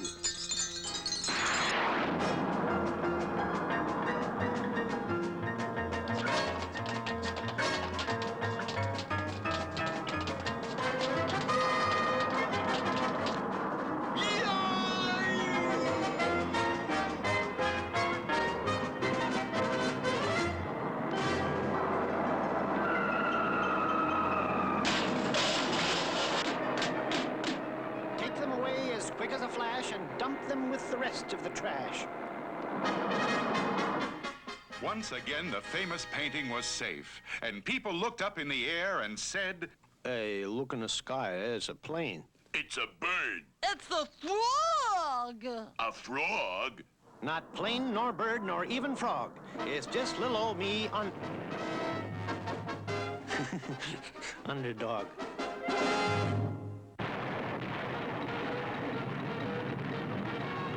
Looks like this is the end. But don't miss our next Underdog show.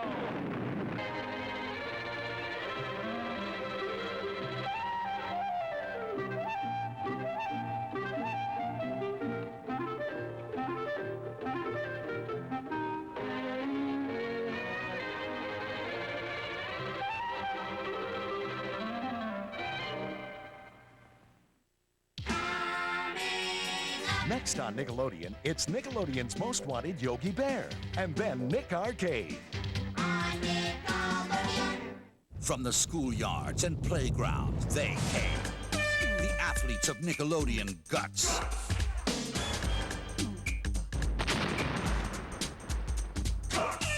Tough, yeah.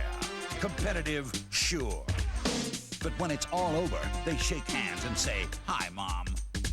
Don't miss the athletes of guts when they go head-to-head on Nickelodeon Guts. Every weekend at 6:30, 5:30 Central on the First Kids Network. It's a bomb! The eyes of justice are watching. It's Batman! Riddle me this. Where would a villain like me hide a bomb? Revving up on his high-powered bat cycle, Batman charges to the answer. A giant maze. What flies but has no wings? Time! And it's running out! Blasting off in his rocket gear. Take that! Turbojet Batman surprises Riddler. Time's up. The eyes of justice, Batman. Figure included with bat cycle. Other figures sold separately. Once Mom was reading us all a story. Then Aunt Doris called. Then a salesman. Then another call. Then Mom kind of lost it. And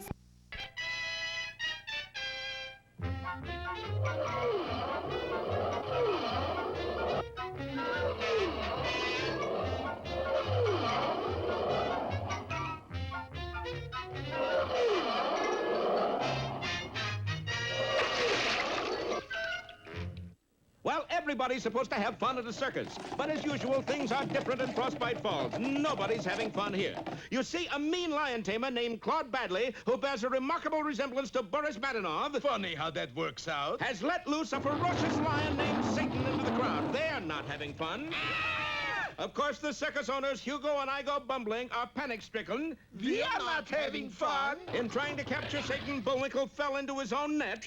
I'm not having fun. And Rocky the Flying Squirrel was swatted out of the air and now lies helpless under the lion's huge paw. I'm sure not having fun. And as for Boris and Natasha... We're having fun. Boris, that was one of the nastiest, dirtiest tricks you've ever pulled. Bullwinkle, do something. Oh, hey, you lion! Sir! It's not working. I'll have to try something different. And Bullwinkle did try. He flapped a handkerchief at the lion. Toro! He did a tap dance wearing a funny hat. Do-do-do-do-do. He juggled 4 balls at 3, 2. He threw 1 ball up and down. Nothing worked. The only thing I got left is my pocket comb.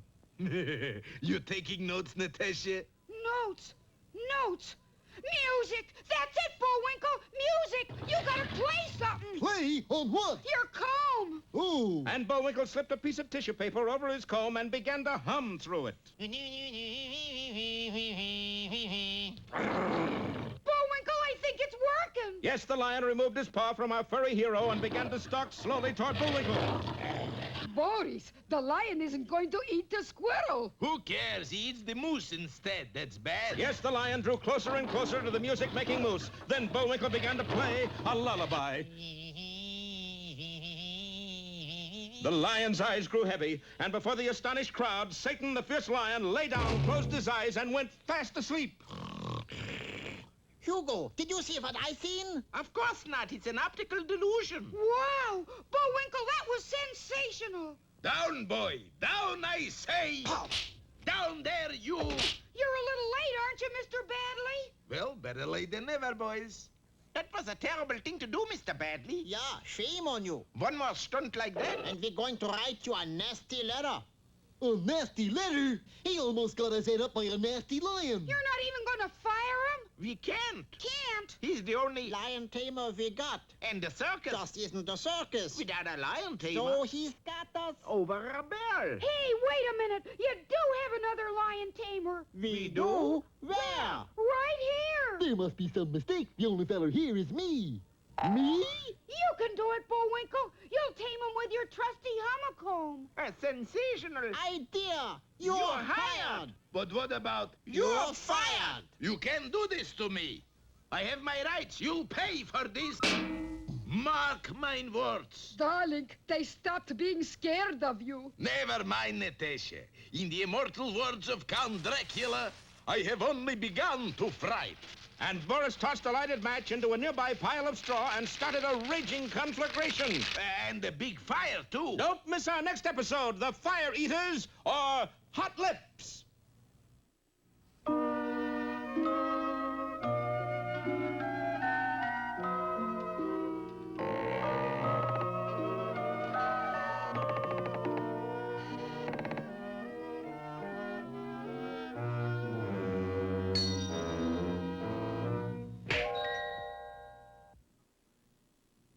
Once upon a time, there was an easel painter.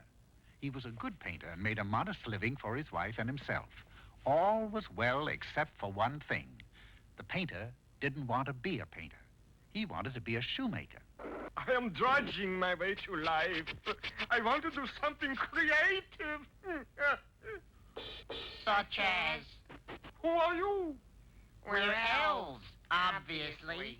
We always considered painting creative. You call that creative, elves? I'll tell you creative. Making shoes, that's creative. Something for the feet. Something that lives. Something to last throughout eternity. Shoes that sing. You mean you want to go down in history like Herman Cappuccino? Herman Cappuccino? Herman Cappuccino, just the greatest little shoemaker that ever lived.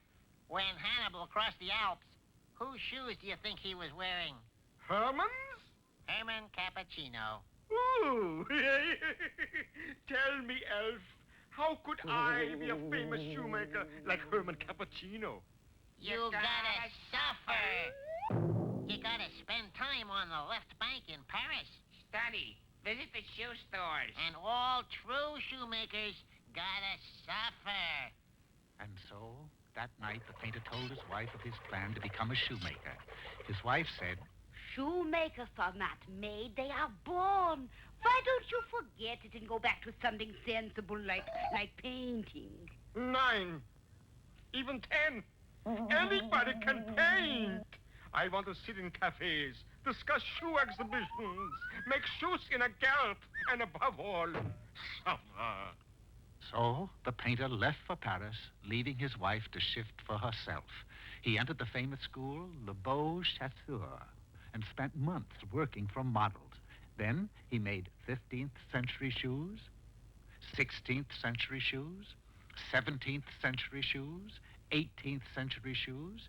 He made rabbit shoes, snake shoes, and kangaroo shoes. He even made high button shoes, low button shoes, even horseshoes. He made walking shoes, running shoes, sneaky shoes, squeaky shoes, but alas, he made no singing shoes. If only I could make a shoe that sings of spring, of love. How could I make a shoe with a soul? You gotta travel. Absorb different countries' culture. Yes, suffer. Not suffer, travel. Get with it, will you? Yeah, that's it, travel.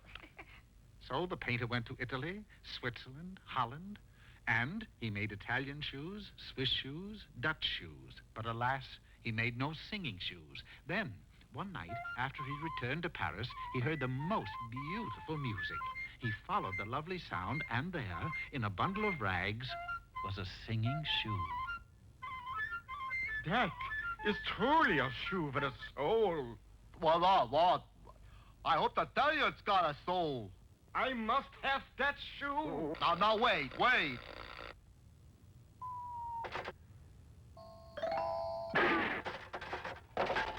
A fine way to act. I just wanted to know where he bought them. We could have told you that. He bought them in Elvesville. Elvesville? Why, that's my hometown. What am I doing suffering around Europe when I could be home learning to make shoes that sing? So the painter left for the town from whence he had come, Elvesville. He found that everyone in Elvesville was wearing the same exquisite shoes that he had found in the bundle of rags. Where did you buy those exquisite shoes? 2311 South Budlong. You turn left at the next... You don't have to tell me. That's my house. And sure enough, when the painter got home, he found the walls of his cottage lined with exquisite shoes, all singing merrily away. And who did he find sitting behind the cobbler's bench but his wife? Why didn't you tell me you made exquisite singing shoes? You never asked me.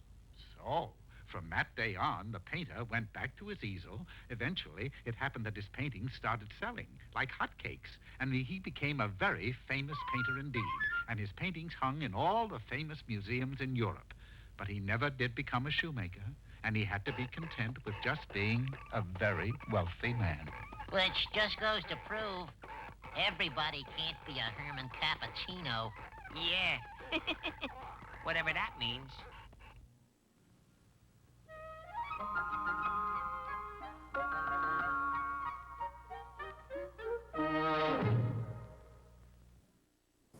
Nick.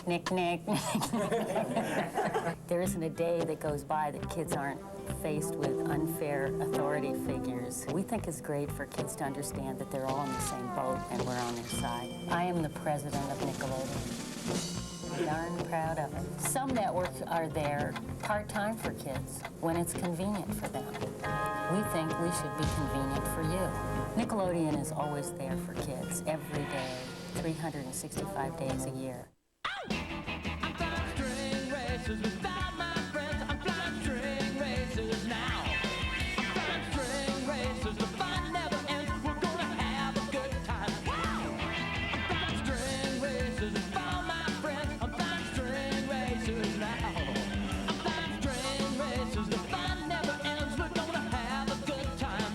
Order String Racer today by calling 800-233-3600. That's toll free, 800-233-3600.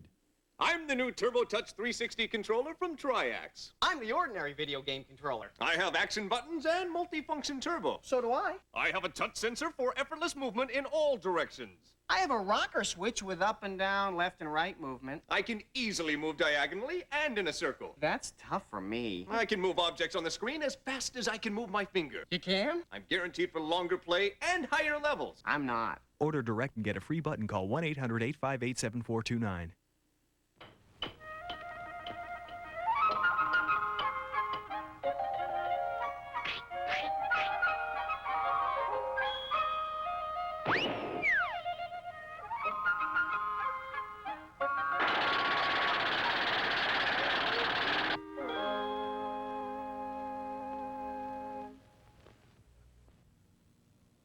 Take me out to the ball game. Take me out to the... Hi, Dad. Where you going? Baseball park, son. Gonna see a game? No, I'm donating this bag to the team. Seems that during the game yesterday, some scallywag stole second base and... Pop, you don't understand. Disgraceful act. But, Dad, when a player steals second... I also thought I'd hang this out in the bleachers. Honesty is the best policy. You like it? Oh, it's keen, Dad. But about second base... Speaking of honesty is the best policy, have I ever related the fable of the frogs and the beaver? You see, Dad, a man on first is allowed to run to second when he... Once upon a time, there was a lake. Now, this lake was set so deep in the forest that it was virtually uninhabited, which meant that no one lived there.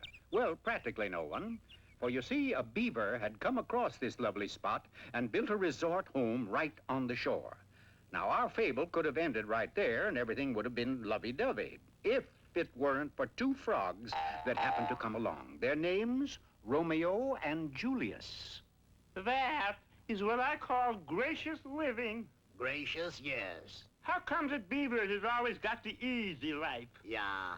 Why do us frogs always have to live on a lily pad? Julius, if that is your name, let us take this home away from yon beaver. Romeo had a plan. It was both ingenious and colorful. Hey, Romeo, what's the big idea? You are sick. That's right, Beaver. My friend here is in dire distress. Got a frog in my throat. No, you have not. You got the pox. Chicken pox? Frog pox. And with that, Julius went into a frenzied exhibition of a frog with the 7-year itch. Of course, the unsuspecting beaver was scared out of his wits, not to mention the house. Well, sir, inside of 1 week, the once charming little retreat was turned into a shambles.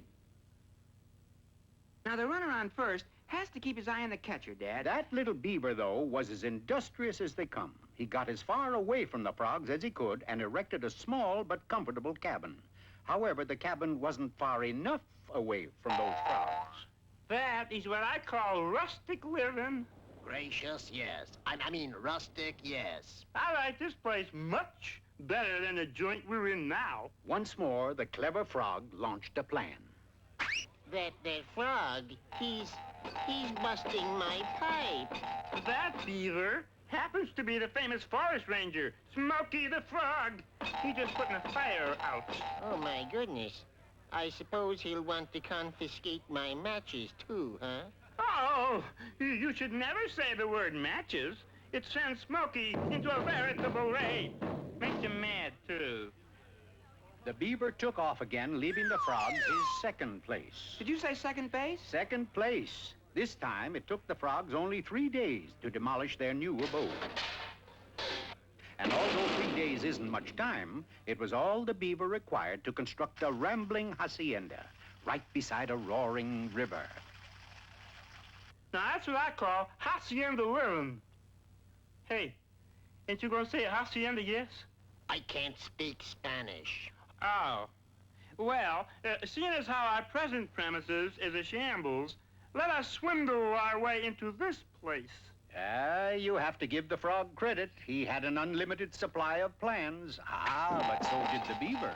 Now, look, I put the fire out, and I've given myself a case of frog pox, so it's no use trying to intimidate me any further. Oh, we wouldn't intimidate you for the world, Beaver. Besides, I didn't build this house for myself. Who did you build it for? You. The frogs were shocked, but not so shocked that they didn't move in and make themselves at home. As for the beaver, this was all part of a cunning scheme in which he'd be free of the frogs once and for all, because you see, haciendas are made of dry mud. And you know what happens to dry mud when it's hit by rain. It becomes wet mud. Yes, sir, inside of Nothing Flat, that hacienda slid into the roaring river. And as for the frogs inside it, they were carried off by the current, never to be seen again. At least not on this show. And that's why I always say honesty is the best policy. You could also say grime does not pay. Yeah, I could, but I won't. Well, bye-bye, son. I've got to deliver this second base. Well, there goes Pop. Generous as they come. Oh, my gosh. I just happened to think. Supposing there's a game today and somebody steals home.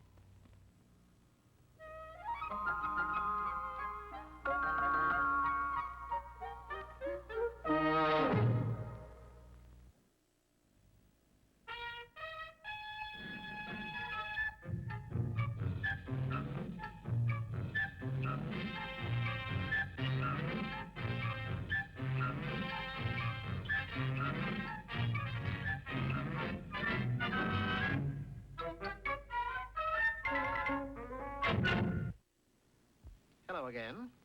Peabody here, and you're just in time to accompany Sherman and me on another journey into history. How far back do we go today, Mr. Peabody? Back to the year 1797, Sherman, where we join England's most celebrated naval hero, Lord Horatio Nelson, for the Battle of Cape St. Vincent. As is customary with all my inventions, the Wayback Machine performed perfectly, transporting Sherman and me to the main deck of Nelson's flagship. So Britannia rules the sea, does she? Well, I'm afraid that motto is due to go into extinction. Pardon us, your lordship, but what seems to be the problem? You mean you haven't heard? We just got here. Well, this blundering crew of mine left port minus one very important commodity. You forgot to bring cannons? No. Ammunition? No. What then? We forgot to cast off. Sure enough, an unbelievably long hawser held the flagship in check. Does that rope stretch all the way back to England? All the way. And unless we get loose, we can't go into battle. I suppose you've considered cutting it in two? We've considered it, yes. But you see, Admiralty law frowns on such action. One must cast off, and one must cast off while leaving the dock. Oh, I'm afraid it's hopeless. Meanwhile, just off the coast, the Spanish fleet lay at anchor. Look at that silly Nelson. He is like the sitting duck, yes, my captain? Yes, like the sitting duck who is at the end of his rope. Tell you what we do. We send him a message. Fine, George, it's a communication from the enemy. Dear Lord Nelson, you are cordially invited to attend an informal battle staged in your honor at 6 p.m. As ever, the Spanish Navy. Isn't there something we can do, Mr. Peabody? There is one thing. Lord Nelson, I suggest you send a dinghy back to England to cast off the hawser. Impossible. A dinghy would have to make it there by 6 so that we could go into battle. There isn't a man alive who could row that fast. Mr. Peabody could. He won the International Regatta 3 years in a row. 4 years, Sherman. 4 years. And so, wasting no time, we headed back to England. Unfortunately, upon arrival, we found the dock heavily guarded. Nelson should know better than to leave port without casting off. It just isn't done. I'll have him broken for this news. Now, remember, no one is to touch that hawser. No one, understand? Uh-oh. Now what, Mr. Peabody? This calls for subterfuge, Sherman. Pure, unadulterated subterfuge. Alt. Who goes there? Stand aside. It is I, the head of the RRI. Oh. Now, off a mo. I never heard of no RRI. What's it stand for? Royal Rope Inspectors. It's our job to inspect rope. Like this one here. Oh, now take your hands off that there hawser. It's almost 6, Mr. Peabody. We've got to hurry. I said take your hands off that hawser. That's Navy property, that is. Look at this. Intestinal calcification of the fiber. What's that? Sounds horrible. Never fear. England will care for your survivors. My what? Survivors. You see, unless we get rid of this rope, you're going to become infected and... Well, get rid of the ratty thing. And get rid of it we did. Just as Big Ben told Siggs. Of course, the history. Nelson succeeded in sinking the Spanish fleet. Oh, so Nelson was like the sitting duck, eh? I think we made a boo-boo, yes, my Capitan? Yes, we made a boo-boo by joining the Navy instead of the Army. Come on, push me into shore. Later that evening, we returned Nelson's dinghy. England owes you much, my friends. Goodbye and good luck. Well, Sherman, shall we go? Well, I guess so, Mr. Peabody, but I sure am disappointed. Why is that? I never did find out why Lord Nelson wears an eye patch. However, it wasn't a total loss. Sherman did discover something about wrestling. For there, on the poop deck, someone was giving an exhibition. It was Lord Nelson's half-brother. That, of course, is how the term half-Nelson came to be.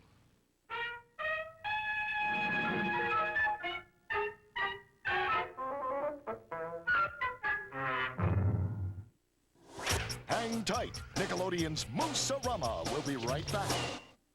Spend the weekend with a TV legend and watch 35 classic episodes as Nick at Night says au revoir, Mr. Ed. It all starts this Saturday at 10, 9 Central on Nick at Night. Homeowners, if you're tired of ordinary mowers that blow clippings everywhere and clumsy bagging mowers that need constant emptying, here's great news. It's the breakthrough mulching mower from Troy-Bilt, a revolutionary new kind of mower that ends bagging and raking forever. The Troy-Bilt mulcher has no discharge chute to spray clippings, no awkward bag to fill up and clog with grass. In fact, the mulching mower doesn't leave clippings at all. Whether you're cutting your lawn or mulching a blanket of fall leaves, the revolutionary blade and deck design vacuums clippings up to be cut and recut into tiny nitrogen-rich particles. 100% natural free fertilizer that's recycled directly into your lawn. The results are remarkable. A beautiful, super healthy lawn with less time and less work than ever before. For full details on the revolutionary new Troy-Bilt mulching mower, call toll-free 1-800-645-6400. We'll send you a free Troy-Bilt mulching mower catalog by return first-class mail. So call 1-800-645-6400 now. From Adamu Mesa, a new legend is born. Heroes with hooves and hides and horns. Wild West Cowboys! Sheriff Carol Bull was whipping up a scheme, and his cowbully's gang was looking real mean. But Moo Montana's always ready for trouble, and he stopped that sheriff with his quick draw double. Wild West Cowboys! Colorado roped him as a matter of course. Geronimo rode the iron horse. With cannon blazing, he showed him who's best. The good guys win. That's the code of the West. Wild West Cowboys come with everything you see here. Figures and iron horse each sold separately. You are in the O-Zone. And now back to Nickelodeon's Moose-o-Rama.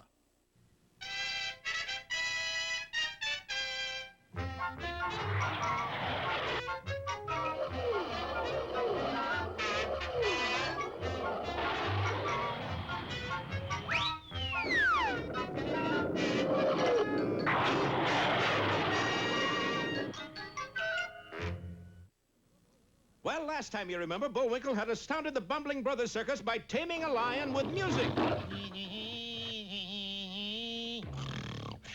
This was sad news for Claude Badley, the old lion tamer, who only tamed old lions. He was tossed out on his ear. Boy, am I going to make things hot for those guys. How? Like I said, make things hot for them. Oh, for heaven's sake! Now we gotta... Fire! Quick, get the fire hose! Man the pump! Ready, men! 1, 2, 1, 2, 1, 2. But alas, as the crew started to pump water... Hokey smoke, the hose is full of holes! What could have happened? I'll bet that Mr. Badley had a hand in this. And guess which hand, Natasha? The one with the ice peak in it, darling. You guessed, you clever little Dickens, you. This is terrible, Rock. Yeah, come on. We're going to the elephants. You mean going to the dog? I mean elephants. Yeah, think big. But Rocky had a definite plan in mind. With Bullwinkle's help, he led all the circus elephants to the water tank and lined them up. That's it, Bullwinkle. Well, you can water the elephants if you want to, Rock. I'm going to fight that fire. Yeah, but... Oh, dear. Okay, fellas, get a big snoot full of water. Now, elevation 30 degrees. Right 3 degrees. Range 50 yards. Open fire! Meanwhile, at the fire, Bullwinkle was just ready to heave a bucket of water when... Fire's out! Gee, I don't know my own strength. Rocky, that was... Sensational! Stupendous! Super colossal! Even adequate. Gee, thanks, Hugo. I'm not Hugo, I'm Igo. Are you sure? Wait, I look in my hat. Yeah, I'm Igo. Well, fellas, I did it. Did what? Put the fire out. I cannot tell a lie. I did it with my little bucket. No, Bullwinkle. It was really Rocky. And the elephants. Elephants? How could an elephant put out a fire?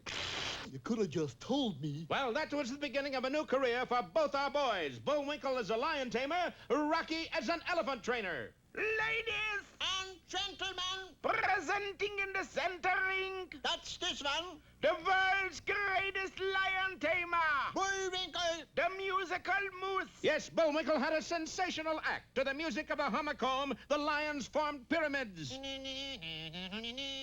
They leaped through hoops. They even danced.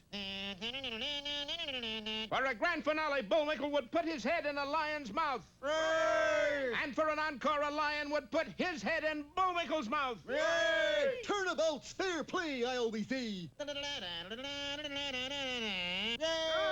there was one person who wasn't sharing in the fun. Claude Badley, the former lion tamer. Rag flab the deck blanket flab. Please, Boris, such language. I'm going to get even with the whole circus, Natasha. How, darling? Easy. I go to the fireside book of fiendish plans under S. S? For circus. Darling, circus starts with C. And you know how it ends? How? Kaboom! Look at this. And as Natasha looked at the plan Boris had in mind, her hair turned white. Not white, darling. Ash blonde. Oh. Well, anyway, be sure to see our next Big Top episode, The Show Must Go On, or Give 'em the Axe.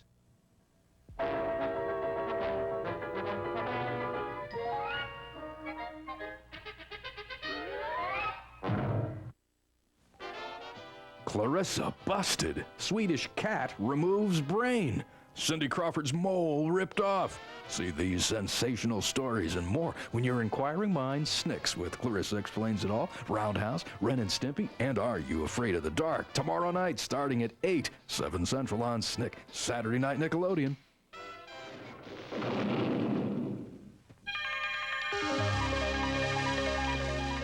Starscream with missile launchers and light and sound power packs. But first, time has come for me to take my place in the pantheon of great leaders. And after-school activities. As a member of the Young Americans Junior Yacht Club, I'll be on the fast track to social success. So remember, the only place to see me, Ferguson Darling, is... Say it, Berg-Breath. On Clarissa Explains It All. Only on Nickelodeon. The first man on the moon, the first president, the first kiss. Hey, the First Kids Network.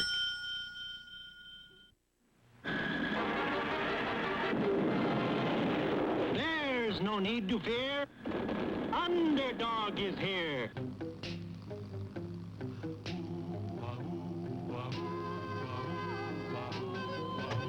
When in this world the headlines read of those whose hearts are filled with greed, who rob and steal from those who need to right this wrong with blinding speed, goes underdog, underdog, underdog, underdog. Speed of lightning, roar of thunder, mighty ho, who rob or plunder, underdog, underdog, underdog. One of the city's most humble and lovable characters was Shoeshine Boy. All finished, sir. Thanks, Shoeshine Boy. You're humble and lovable. Bless you, sir. Little did anyone know that whenever there was a call for help, Help! Help! Help! Shoeshine Boy became, in real life, Underdog.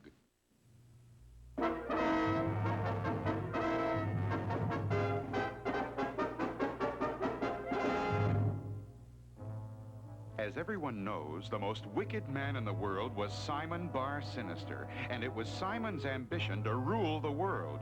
To do this, he tried many terrible schemes, but each time he was stopped by Underdog. One time, he invented shrinking water. One squirt of this, and a 6-foot man becomes 6 inches high. Simon says, shrink. Oh, I'll be the biggest man in the world. But before Simon could shrink everybody in the world, he was stopped by Underdog. Still another time, Simon invented the weather machine. Simon says, thunder, lightning, rain. Will flood the whole world. But Underdog stopped him. Then Simon invented the fiendish snow gun that turned people into snowmen. Simon says, go snow.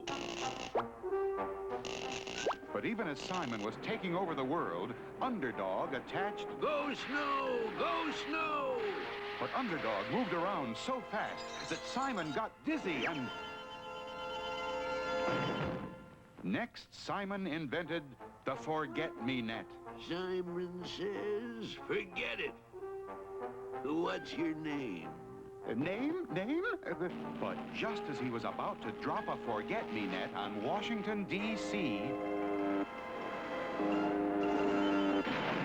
There's got to be a better way to rule the world. Say, look there. Election posters. Vote for Smith. Vote for Jones. Vote for Brown. Vote, vote, vote. That's it. I'll run for dictator. Then when I'm elected, I'll be in complete control. And so the campaign began.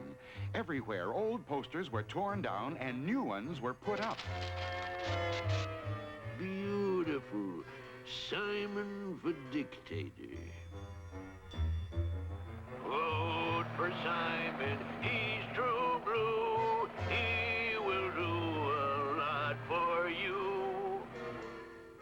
All right, Cat. Now we'll make this election campaign a big success by going right to the people.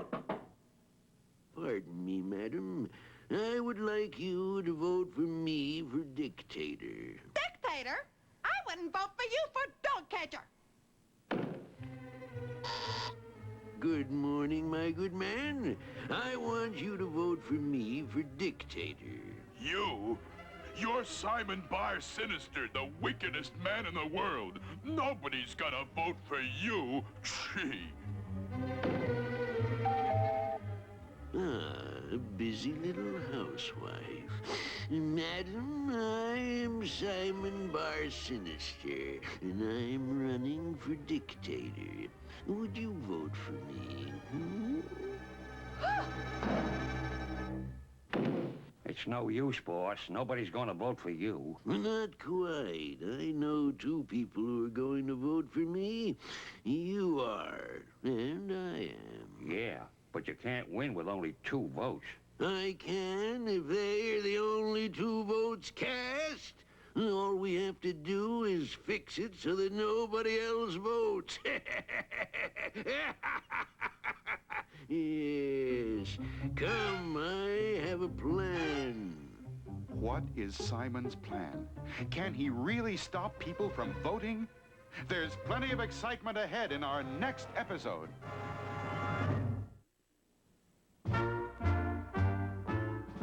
There, the Great Blue Mountain. Did I ever tell you about the time I was lost up there? And... No, Commander, but I... Wandering around for days. No shelter, no food. Starving, don't you know? But one morning, I was awakened by loud quacking. During the night, we had a quick freeze, and down on the pond, a flock of ducks had been frozen to the surface. Sitting ducks, as it were. Duck for dinner. I built a roaring fire, put the pot on to boil, and headed for the pond.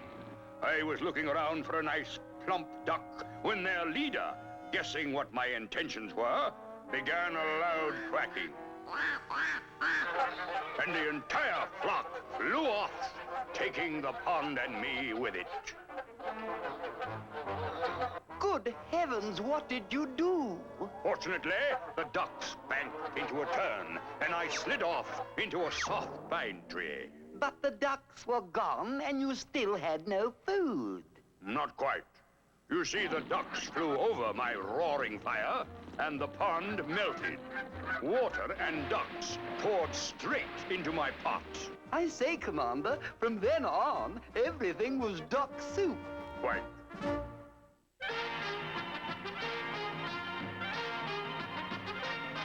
What's the pick for, Colonel? Just read that newspaper headline, Sergeant.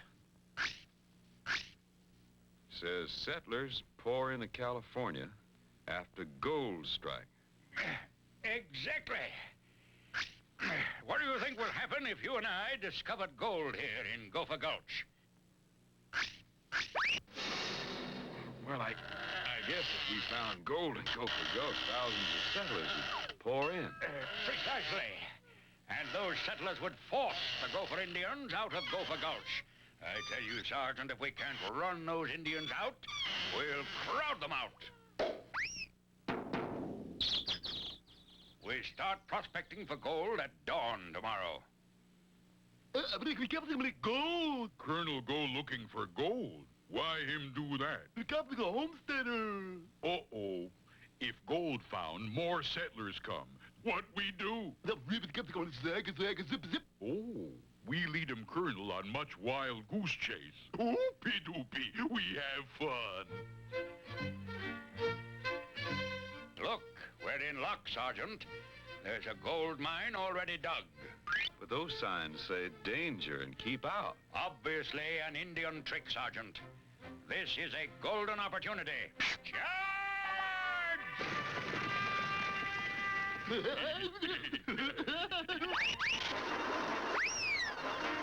Colonel, look behind us. A loaded mine cart. Run for your lives!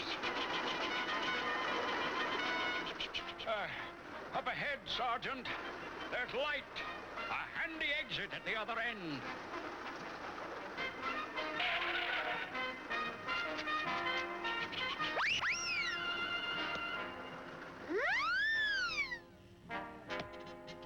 We're surrounded. Call up the reserves. Sound the retreat. No, Colonel, it was just this mine cart on top of us. Working in a gold mine seems to be very dangerous, Sergeant. What did he say? Him say, why not pan for gold and stream like us old prospectors do? Bully! You see, Sergeant, everything happens for the best. Our lucky fall landed us right at the feet of two old prospectors. I don't know, Colonel. Those two look kind of suspicious to me. Nonsense, Sergeant. Regulation 6578934 says, never look a gift stream in the mouth.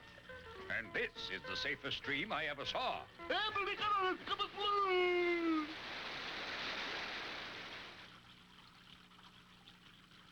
Nothing to fear here, Sergeant. No runaway mine carts, no cliffs to fall over, no...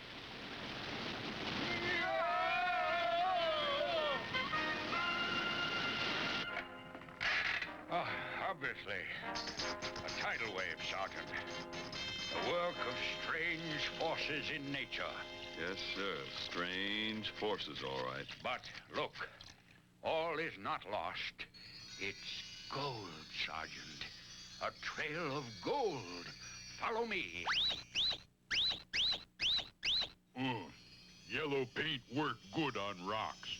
Make 'em look just like gold. Oh, we make big pile of yellow rock fall on Colonel. Up ahead there, Sergeant, that's it. A giant pile of gold.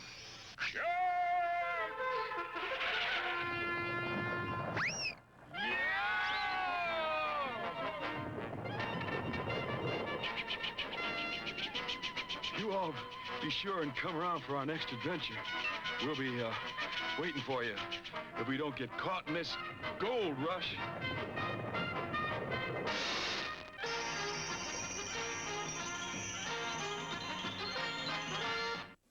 Now, Welcome Freshman has more pranks. I was just trying to explain that a higher trajectory might improve their shot percentage. Nickelodeon's Welcome Freshman, where there's always more to the story. Thousands for a new gym and not 1 penny for the teacher's lounge. And Manny. Sir? No street shoes in the gym. Welcome Freshman is High School. Saturday at 5, 4 Central on Nickelodeon. With fashion plates, you can be a designer. A fashion plates fashion designer. With fashion plates, I design the hottest looks. T-shirt, blue skirt, then change in plates and color too, for a look that's totally new. And now there are new wedding fashion plates. With wedding fashion plates, I design the most beautiful wedding gowns. Complete with sticker bouquets. You're a fashion plates fashion designer. Fashion plates and new wedding fashion plates, each sold separately. They call him the Wall. I mean, nothing gets by this guy. But Tony and I have a plan. Now, fake to the left. Oh, way to go! Winners practice hard and eat smart. Like this complete breakfast, including the sweet crunch of Kellogg's Frosted Flakes. They're great! You'll show 'em you're a tiger. Let's do it! Show what you can do. The taste of Kellogg's Frosted Flakes. Did you see that? Brings out the tiger in you. And you! For months, the Klondike country had been terrorized by the most notorious of all bandits, Savoir-Faire. Savoir-Faire has stolen my dinner. He's stolen my bonbons. He's stolen my cheeses. Savoir-Faire is everywhere. Major Minor, in charge of all the Klondike cops at Fort Frazzle, made a drastic announcement. We must call upon the one Klondike cop who always gets his mouth. Klondike Cat.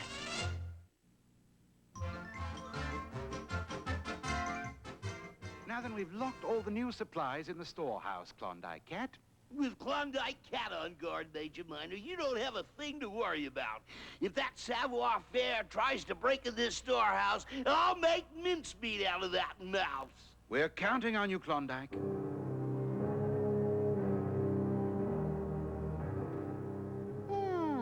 The new food supplies will be most delicious, Malamute. But first, we must get rid of the Klondike Cat.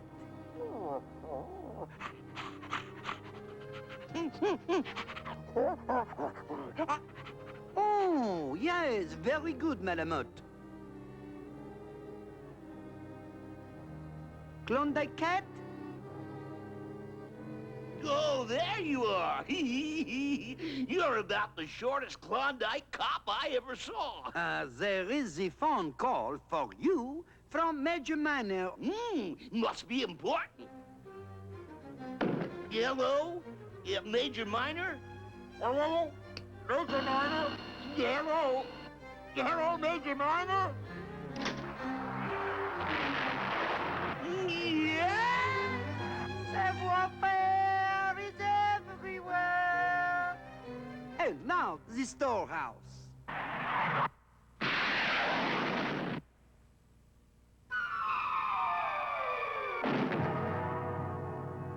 I'll hang him up by his thumbs.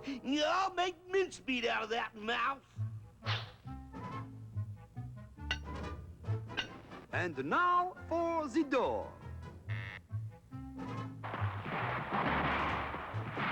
Time for the hasty exit.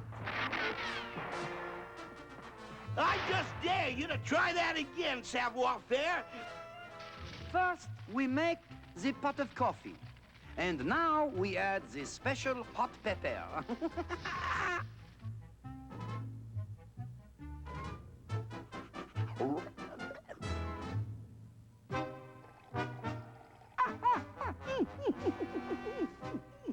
Oh boy, a coffee break.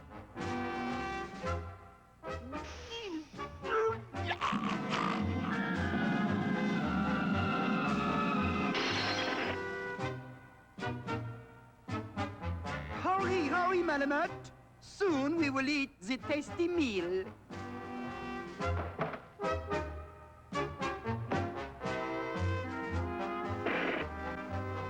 You'll make mincemeat out of that mouse.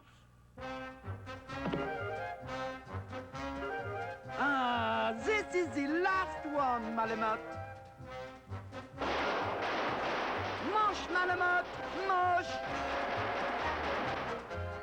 That Savoir-Faire won't get another chance at this food. I'm not falling for any more of his tricks.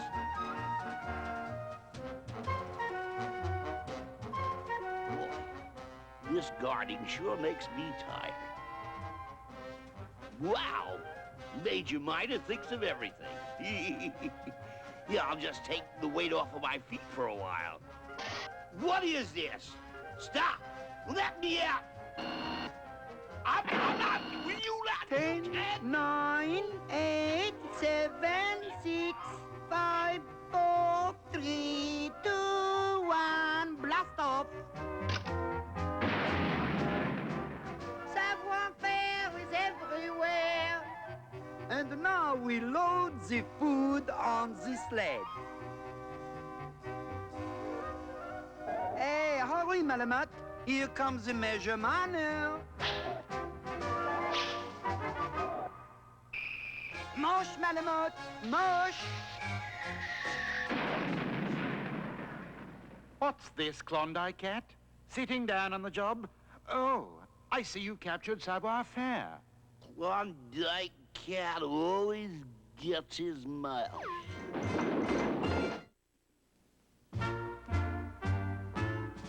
There, Abilene. Did I tell you I was the engineer on Old 92? Don't you have an appointment, Commander? I was making the run to Abilene. And as always, I was determined to bring her in on time. Suddenly, out of the hills came the notorious James boys. Outlaws, don't you know?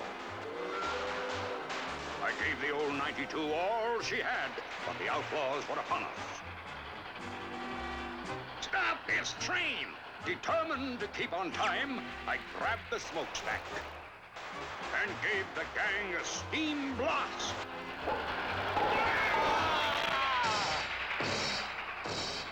Breathtaking.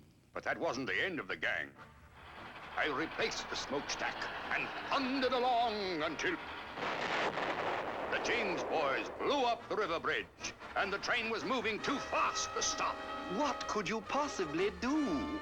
I drove Old 92 right down the bank and through the river.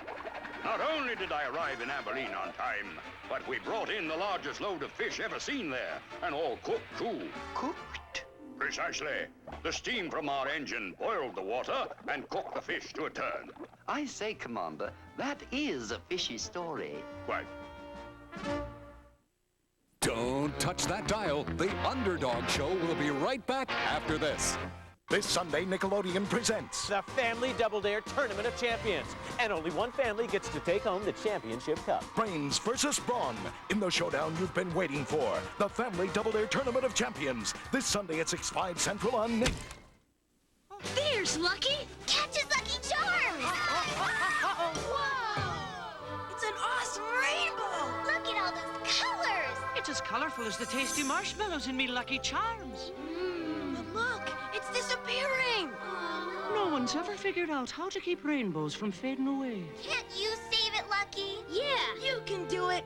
Well, there might be a way to save the rainbow. And magically make a new marshmallow for me Lucky Charms.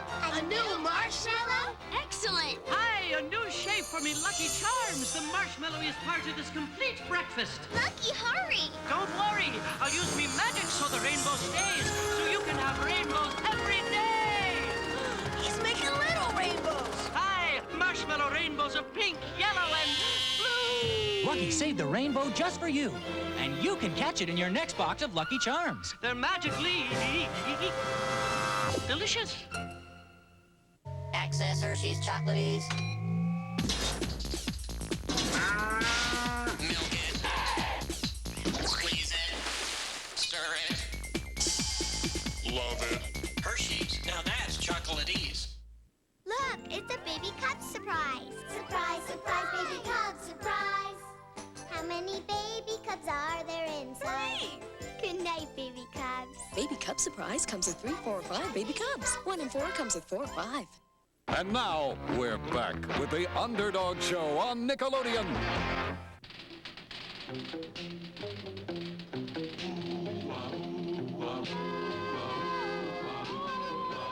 When criminals in this world appear and break the laws that they should fear and frighten all who see or hear, the cry goes up both far and near for Underdog.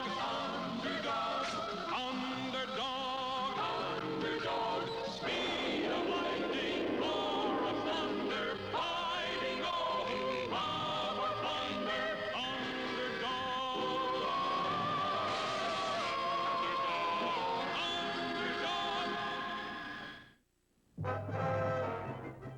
Simon Bar Sinister had decided to get elected dictator, but quickly found that no one would vote for him. Who cares? I'll fix it so no one will vote but you and me. And then I'll win by 2 votes. How are you going to make sure no one else votes, boss?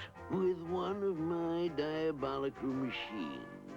We'll test them on you.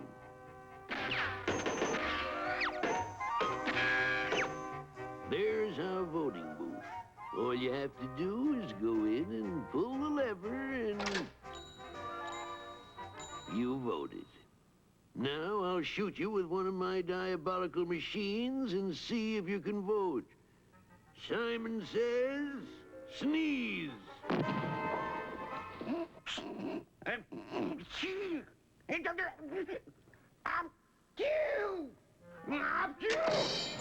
Curses, it failed. Well, if at first you don't succeed, try again. Now, Cad, Simon says, cry.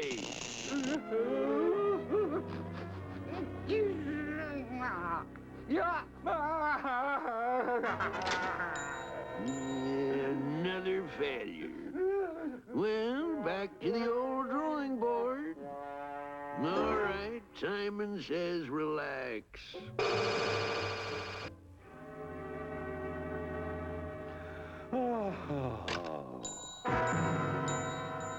Not again. Won't anything stop you from voting? Let me see. This should do it. Simon says, stand on your head. He'll never vote that way. He can't even reach the lever. Out! Out! How am I going to stop people from voting? Hey, boss. There must be some way. Hey, boss. Meanwhile, things were going on in other parts of the world. The Leaning Tower. He's going to crash. Get Underdog. And far away on the other side of the world, Underdog's amazing hearing had already picked up the cry for help. When towers are falling, I am not slow, so it's hip, hip, hip, and away I go.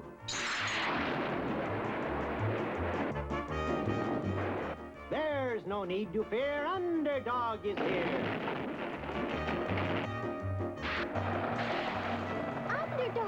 Underdog, you've got to come right away. At the moment, sweet Polly, I'm righting this tower. It may fall again without my power. But Simon Bar Sinister is trying to get elected dictator. Let Simon rave and let him gloat, but he won't get a single vote. But what if he invents one of his diabolical machines? And that's exactly what Simon had finally done. Here it is, my greatest invention. The tickle feather machine. Simon says, laugh.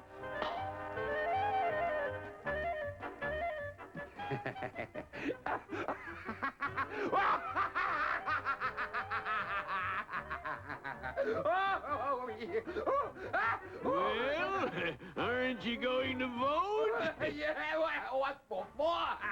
I'm happy. Happy. I'm having too much fun to vote. It works! It works! I'll get everybody laughing so hard they won't want to vote. Then Cat and I will vote for me, and I'll be elected dictator. Will the tickle feather machine work on everyone? Will Simon be elected dictator? There's a thrilling time ahead in our next exciting episode.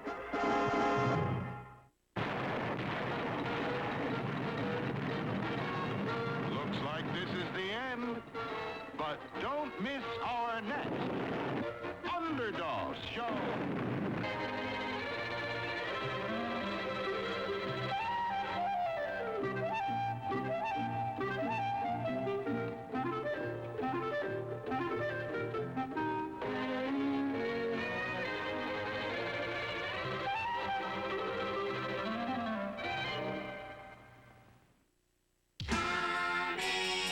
Next on Nickelodeon, it's Oh, Natasha, sometimes I get so mad.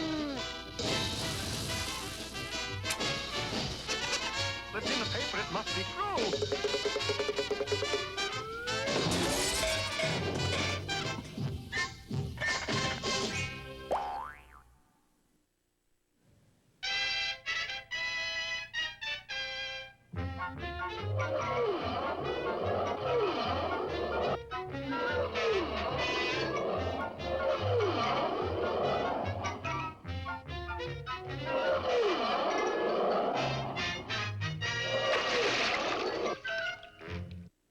Well, the Bumbling Brothers Circus has a new attraction, thanks to the magical powers of Bullwinkle's fabulous honeycomb. For with the music of his tissue paper comb, he has become the world's most famous wild animal tamer. Come and see him! Bullwinkle Moose and his toe-tapping tigers! Okay, fellas, and a 1, and a 2, and... Yes, to the tune of Bullwinkle's honeycomb, the animals did things never before seen in any circus ring. What's more, they seemed to love their trainer. At the end of each performance, they carried him off on their shoulders. Boy, Bullwinkle, you're sensational. Okay, fellas, break it up. Oh! Of course, all the customers loved the act. Yay! All except 2. Boo! And they weren't exactly customers. They had sneaked in under the tent wall. Snitch. Come on, Natasha, we consult Fireside Book of Fiendish Plans. Boris, we can walk out with everybody else. Please, Natasha, I'm a professional sneak. So? I sneaked in, I sneak out. Of course, the 2 circus owners, Hugo and I Go Bumbling, were delighted with the new act. Boys, the circus is simply rolling in that green stuff. And you know what green stuff we mean? Spinach? Chlorophyll? Money! Oh, that! But unfortunately, their relation was short-lived, for as the circus swung south into Nevada and Arizona, they ran into... Rain! Rain? In Arizona? In Nevada? In August? Impossible! Yes, for day after day, the circus wagon splashed through the mud, or tried to. Boy, this wagon is really stuck. Hey, how do we get out of this mud? Mud? What's mud? You kidding? It's what you get when you mix earth and rain. What's rain? This is rain. I thought it was a mirage. But it never rains in Arizona in August. There is less rain in August than any other month. Well, how much is there in the other months? None. That ought to make August pretty dry, all right. Of course, there's nothing that's less fun than a soggy circus, so the attendants fell off sharply.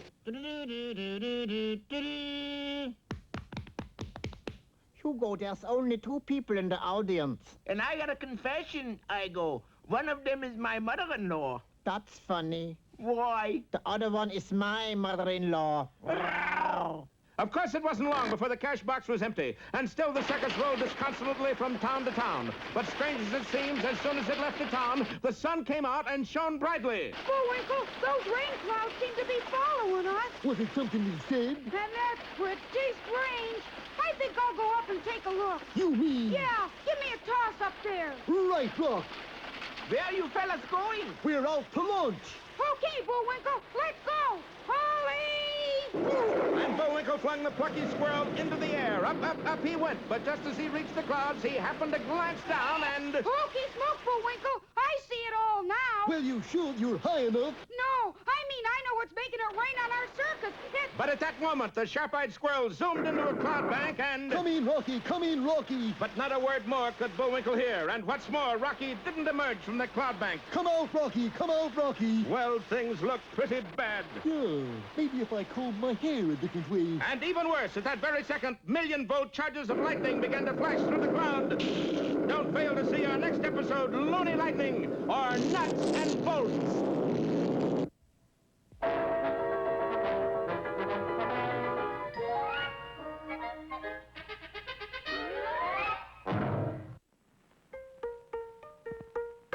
Well, on to the ball game.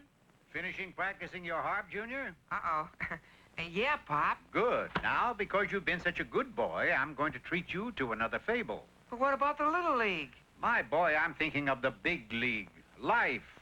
The biggest game of all. Do you want to be tagged out at home plate when by giving a few minutes attention you could slide in safely?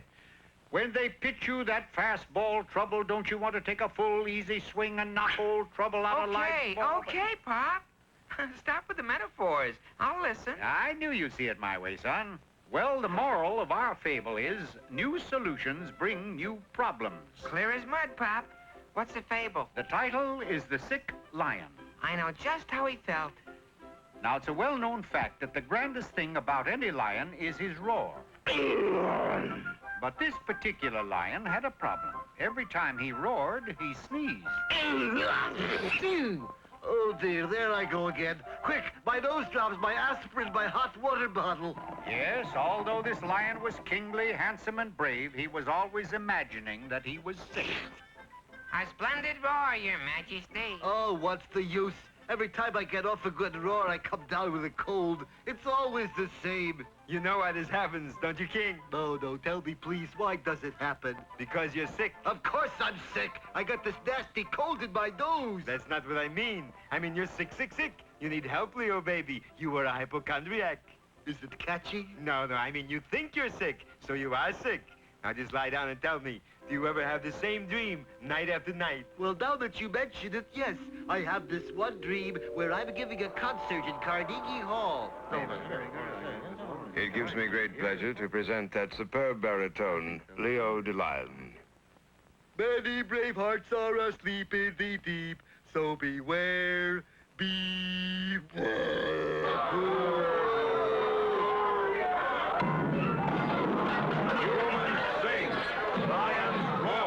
Humans sing, lions roar.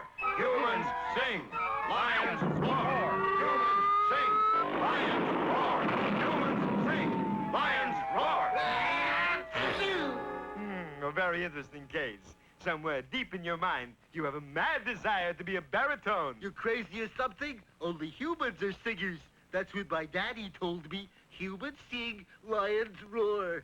When did he first tell you that? Well, it happened one day. There was this human lost in the jungle. I think he said he was an opera singer. La la la la la la. La la la la la la. La la la la la la. La la la la la la. Now I'm gonna tell you this once and once only. Humans sing, lions roar. Get that and get it straight. But, Daddy, I like to sing. Listen. La, la, la, la. When I say humans sing and lions roar, I mean just that. Now, roar. Roar. And it was then I started getting these nasty colds in my... Say, do you think... Of course I do. Your mind has been fighting against roaring since you were a child. What you really want to do is sing. But who ever heard of a singing lion? I just did. Now let's hear a few bars of Genie. You mean sing it? Sing it. I dream of Genie with the light brown hair. Why, that's funny. I've completely lost my cold. Of course you have. Now, if you just sign right here. Certainly. What is it? It's a contract, Leo, baby. We're gonna make a fortune. I can see the albums now. Leo the Lion sings Gershwin. Leo goes Latin, swinging down the lion. And then, your big opening in Las Vegas. Your name in 10-foot letters. The crowds jam the place. The spotlight hits you, and you sing. Many brave hearts are asleep in the deep, so beware, beware.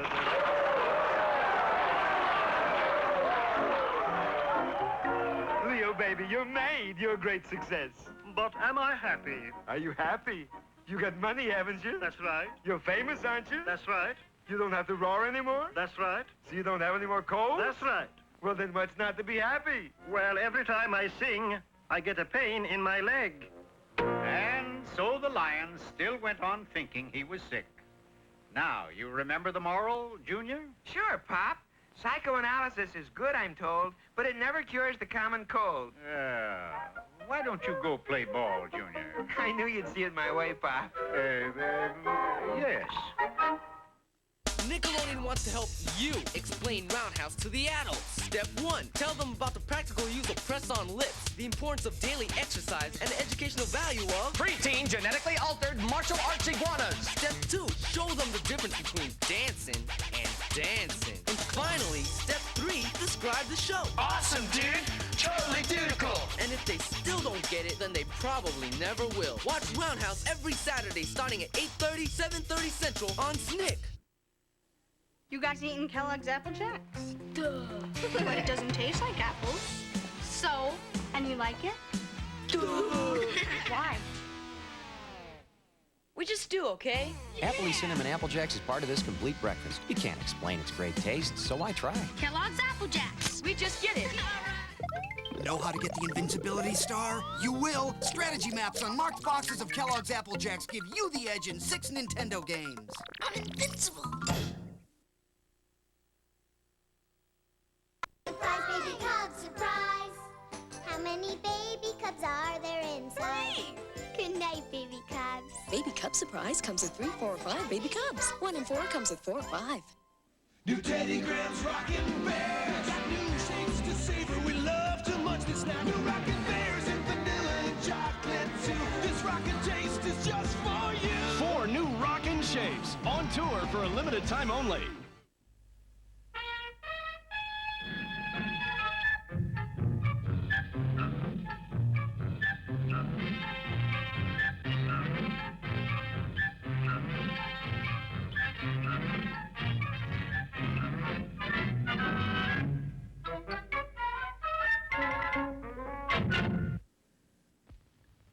Hello out there. Peabody and Sherman here.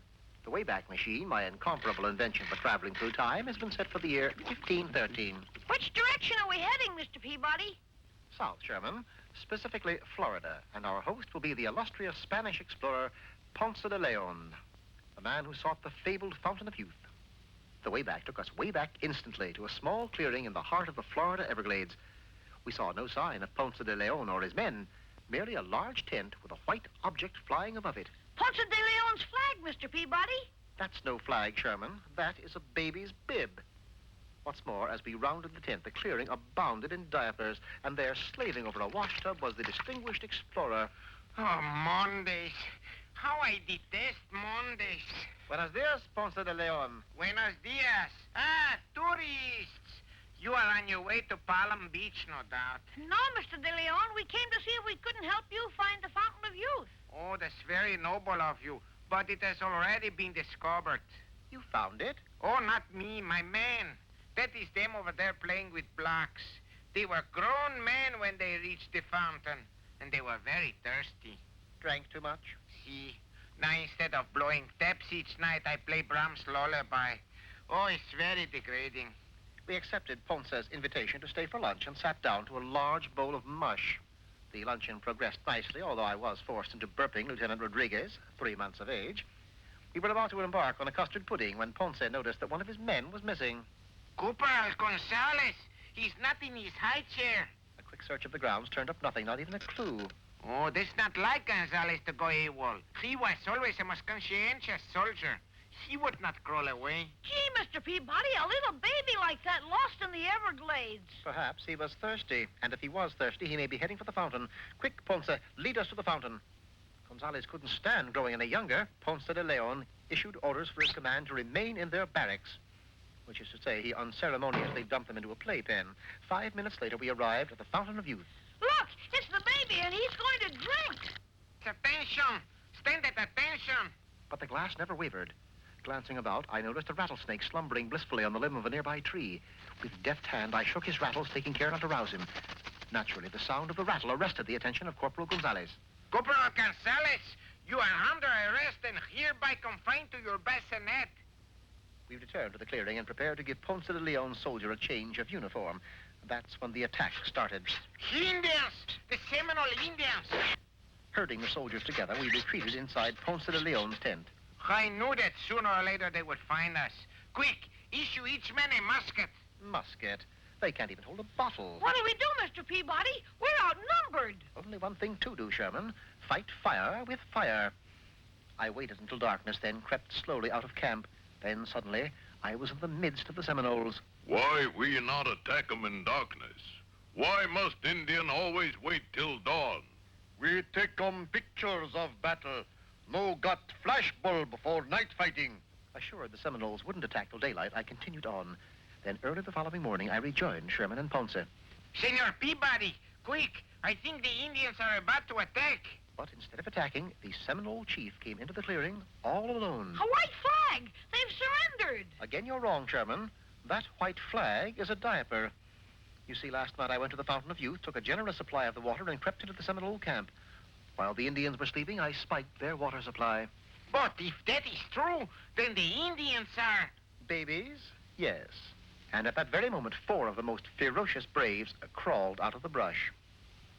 White man, I come in peace. I have talcum to trade for diapers. And so the battle never came off. In fact, Ponce and the Seminole chief became such good friends, they erected the Fountain of Youth Nursery School. Well, all's well that ends well, Mr. Peabody. Precisely, Sherman. By the way, what is that you have in your hand? This? Oh, just an old rusty key I found in the dirt. Well, congratulations, my boy. You are now a landowner. Landowner, Mr. Peabody? Of course, Sherman. You now own one of the Florida Keys.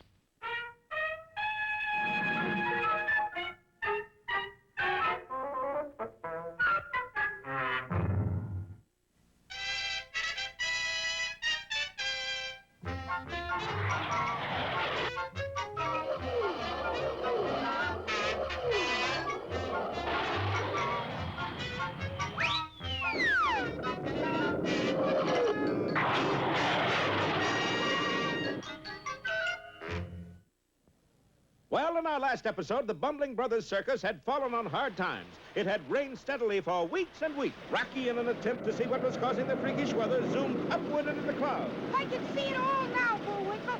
But at that moment, he disappeared into a cloud bank, and an instant later... Jumping G-horse fat! He'll be matriculated! Stunned by the massive dose of electricity, the plucky squirrel was dropping limply through space. A pitiful little furry bundle. Then, just when it seemed that all was lost... Holy smoke! I landed in the back seat of a plane. Yes, the mysterious black airplane had inadvertently saved our hero from a grisly fate. Hey, thanks a lot, Mr. Pilot.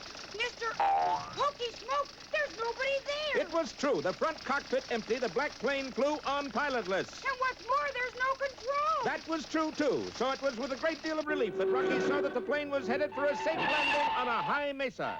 No sooner had the wheels stopped rolling than Rocky leaped from the cockpit. I gotta get back to the circus with a nose. I got... You got caught. That's what you got. And Rocky stared upward into the stony features of a huge, scowling Indian. Meanwhile, back at the big top... Cheer up, Bullwinkle. The show must go on. Must go on what? I don't know. It's just something... We always say at times like this. And the show did go on. That night, Bullwinkle's animal act was a tribute to his little friend. All the lions and tigers stood at attention and saluted, while Bullwinkle hummed taps. Then they mournfully spelled out Rocky with white begonias, almost. Meanwhile, in the town square outside, the Bumbling Brothers were unveiling a statue of Rocky made out of genuine... Hey, wait, that's not Rocky. We know. It's really a Thaddeus J. Schlump. We added the goggles and tail ourselves. But why? We got a special low price. The statue was already in the park. The mayor sold it to us. And he threw in this brass cannon, too. Now, hold on. The mayor sold you a statue and a brass cannon? Certainly, it was such a bargain. We couldn't pass it up. And here he is now. Allow me to introduce myself. Mayor Avaricious J. Ward Healer. Are you kidding? We already met the mayor this afternoon, and you aren't him. Well, you're mad today, Mayor, that's why. And you're... The night mayor. I should have known. And further, if you'll notice the color from my beard, You're I'm also the old gray mayor. You know, Hugo, I think Bullwinkle's right. That's impossible. I think this fella's a crook. That's possible. What fella? Sure enough, at the first hint of danger, Boris had skedaddled. After him! And our friends started off after the false mayor, leaving the park to a pair of seedy old-timers. That certainly don't look like the Thaddeus Schlump I knew, Chauncey. You mean the tail, Edgar?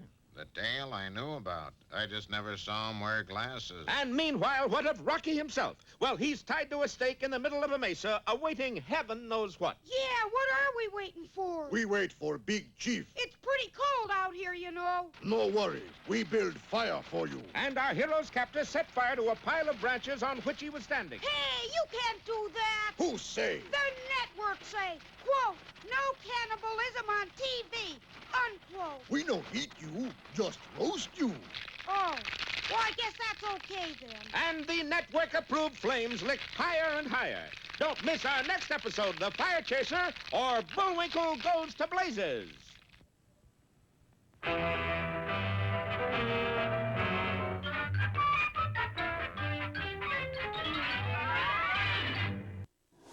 Hang tight. Nickelodeon's Moose-o-Rama will be right back. Once Mom was reading us all a story. Then Aunt Doris called. Then a salesman. Then another call. Then Mom kind of lost it and said, "Kids, we're going to Pizza Hut." Boy, was it good. It's like Mom says, kids, sometimes you gotta stop and smell the pizza. Pizza Hut presents its goofiest kids pizza pack ever. You get a personal pan pizza, a Goof Troop cup, plus something goofy to wear, all for $2.99. Yeah. Battle Darts, the ultimate combat adventure. Call now to order Battle Darts. Sling 'em! Catch 'em! Sling 'em! Battle Darts! Oh, Battle Darts! Battle Darts! Oh,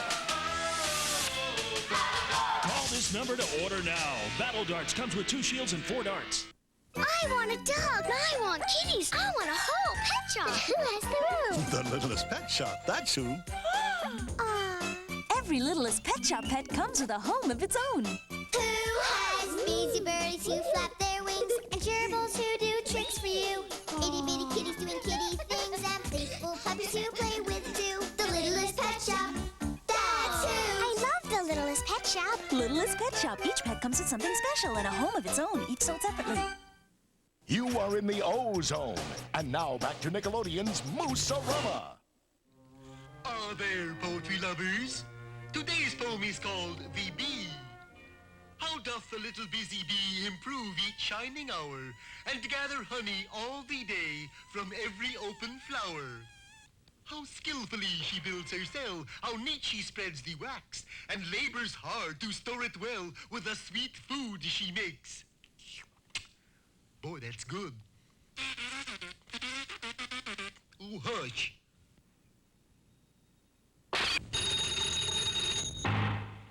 Uh-oh. Touchy, aren't they? Oh! In works of labor or of skill, I would be busy too. For Satan finds some mischief still for idle hands to do.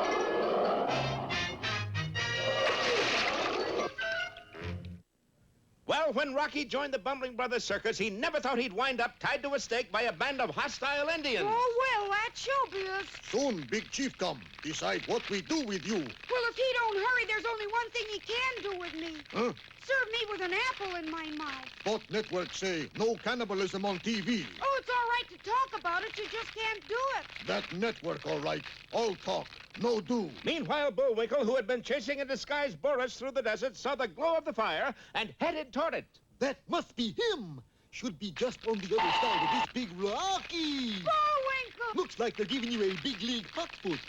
We're all waiting for Big Chief to get here. Well, I'll go see if I can find him. Oop. You wait too. Well, if you insist. But our boys didn't have to wait long. It's him, Big Chief, skunk who walked like man. You're Sarret. How? And like that? Blackbird capture squirrel, like you say. Moose just ad-lib. Hey, what's all this about, Doc? I told you I knew why it kept raining on our circus. Yeah, why? Because those Indians are rain dancers is why. And that Big Chief fella's been following our circus, doing rain dances every time we wanted to put on a show. And now we're going to make big sacrifice to Great Spirit. Toasted moose. And the Indians set fire to the branches underneath Bullwinkle. Now we have big celebration. It looks bad, Bullwinkle. Oh, what the ding-dong, Rock. No use spoiling the party.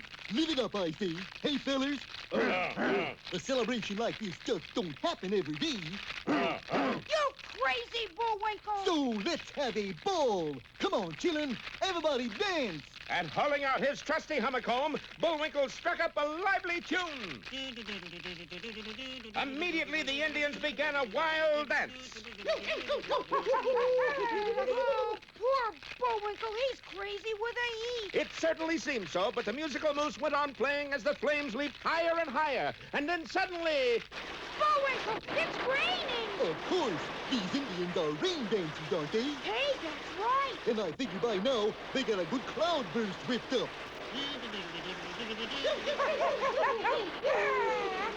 It's raining. The fire's going out. Stop the music. Too late. The fires were out cold. You plenty hep moose.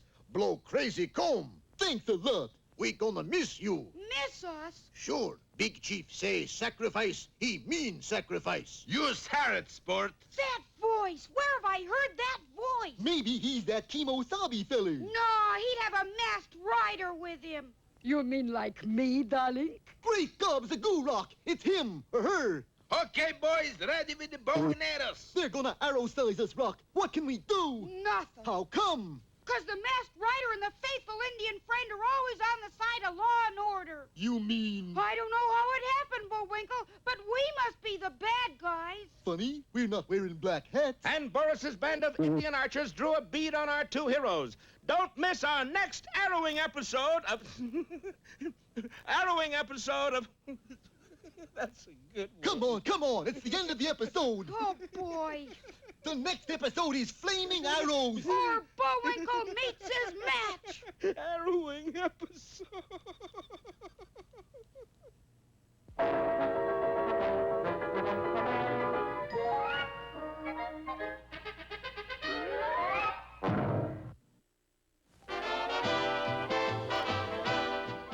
Remember this, Get Smart is on after Bullwinkle every night. I've already memorized it. Which means Get Smart is next on Nick at Night. Well, I certainly hope so. Lots of fun for everyone. And that's not all. These regular style blocks build square shapes that don't bend or move, but just snap on Beta Block connectors like this and create movable, bendable fun. Make a common castle, a better castle, a plain old plane, a better plane, a bulldozer that works, and a monster that lurks. A princess's crown, a necklace, a ring, just about anything. When my kids got their Beta Blocks, they pulled their old blocks out of the closet and started playing with them all over again. Let your children's imagination take flight. Parents, order the complete 170-piece Beta Block set for your child today for $19.95. Parents, call 1-800-645-1100 or send check or money order for $19.95 plus $4.95 shipping to the address shown. Call 1-800-645-1100 now. Once Mom was reading us all a story. Then Aunt Doris called. Then a salesman. Then another call. Then Mom kind of lost it and said, "Kids, we're going to Pizza Hut." Boy, was it good. It's like Mom says, kids, sometimes you gotta stop and smell the pizza. Pizza Hut presents its goofiest kids pizza pack ever. You get a personal pan pizza, a Goof Troop cup, plus something goofy to wear. All for $2.99. Yeah. Walt Disney Pictures invites you to see two new Disney family classics together. It all begins with a film critics are calling the first must-see movie of '93, a modern classic in the tradition of Old Yeller. This Saturday and Sunday, February 6th and 7th, see the sneak preview of Homeward Bound, The Incredible Journey, rated G. Then be our guest for a special showing of the most successful Disney movie ever, Aladdin, rated G. Come for the sneak preview of Homeward Bound. Stay for Aladdin. Check newspapers for theaters and showtimes. It's 1, 2, 3, 4. 4 kids. It's a first network. Once upon a revolution, got ourselves a constitution. Second major piece of work, we got us kids our own network. We hold these truths to be self-evident, that all networks are not created equal, and that only one allows us the unalienable right to life, liberty, and the pursuit of, Slimes away from the first network for kids.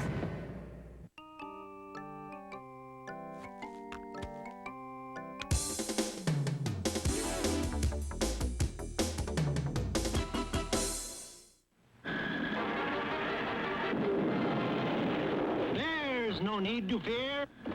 Underdog is here.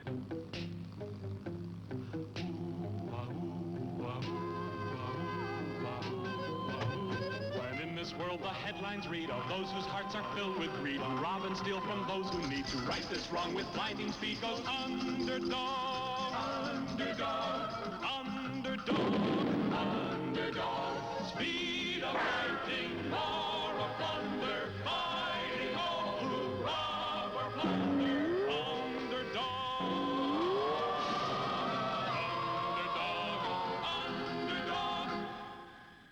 of the city's most humble and lovable characters was Shoeshine Boy.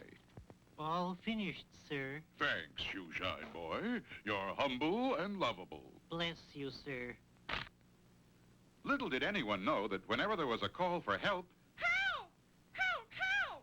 Shoeshine Boy became, in real life, Underdog. Simon Bar Sinister had invented a new machine to make people laugh so hard they wouldn't want to vote. It works. You're too happy to vote. Simon says stop laughing. Oh, come, we shall use it on the people. Then when everybody is laughing too hard to vote, you and I will vote for me, and I'll be elected dictator. And so, my friends, this is a very serious matter, and, Simon says laugh. we should all... This is my masterpiece. But now comes the most delicate moment.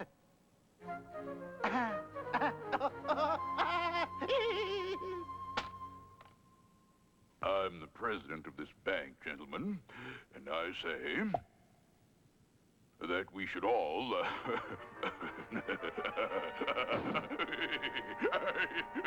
And a short time later, Sweet Polly Purebred was out on the street interviewing voters. Are you going to vote for Simon Bar Sinister? I wouldn't vote for him if he was the last man on Earth. And you, sir, for whom are you going to vote? Vote?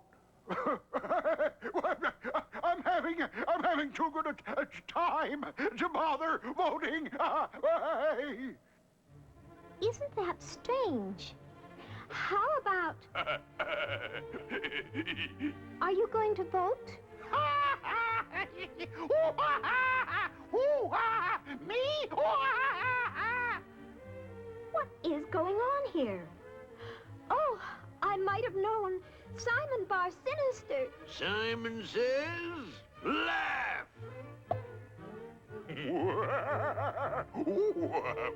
I must tell Underdog.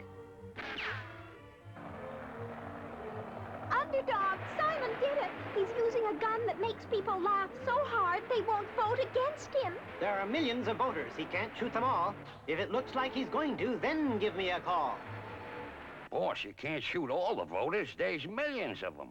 You're right. We'll have to go into mass production.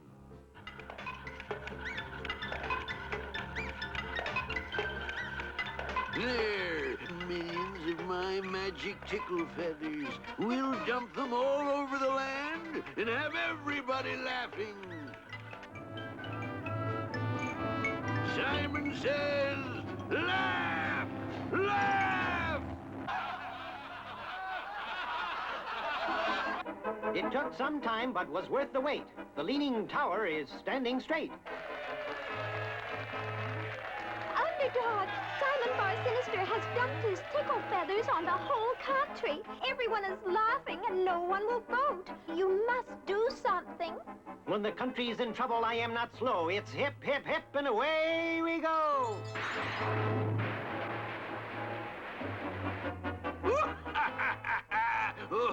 The whole country is laughing so hard, no one will vote. Now, you and I will cast 2 votes and elect me dictator. Those 2 votes you will not cast. Underdog is here at last. Yes, Simon. Underdog will stop you. You'll never get elected dictator. Simon says, laugh!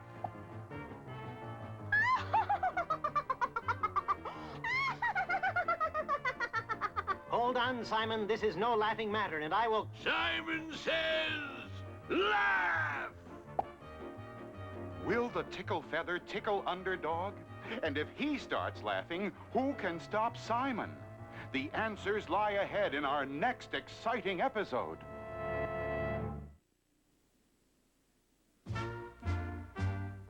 There, New York City. Did I tell you I was a secret agent in New York? Oh, surely, Commander.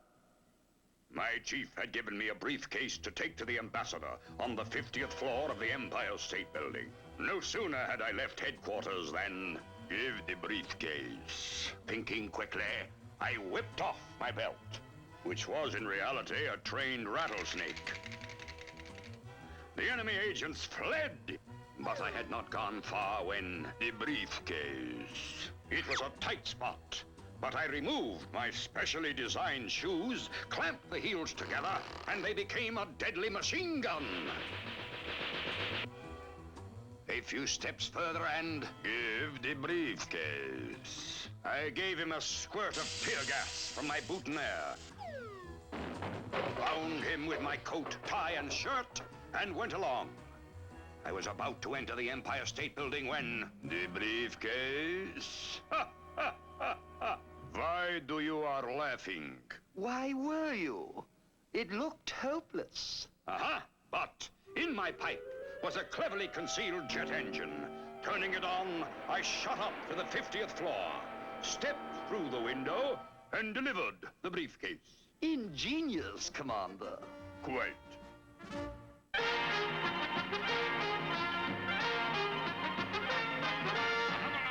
Sergeant. I want to show you my latest invention. It's going to drive those two Indians right out of Gopher Gulch. There. What is it? That, Sergeant, is a flying machine. At dawn tomorrow, you and I are going to fly over the Indian camp and drop bombs on them. We'll just put our machine into a power dive and... Begging the Colonel's pardon, but, did you say we? I did. You are going with me. A great honor, Sergeant. Great honor. Yes, indeed. You'll be a hero. Think of it. The first soldiers to ride a flying machine. Colonel, I'd rather ride a horse. Nonsense, Sergeant. We take off at dawn. The Colonel build 'em big bird. Him like Hootie Owl. Him finally flip 'em lid. Pretty soon, pale faces in white coats cart 'em away. We live in peace. All right, Sergeant, it's dawn. Time to take off. I don't think... Think? You're not supposed to think. You're in the army. Now get ready to spin that propeller. Contact.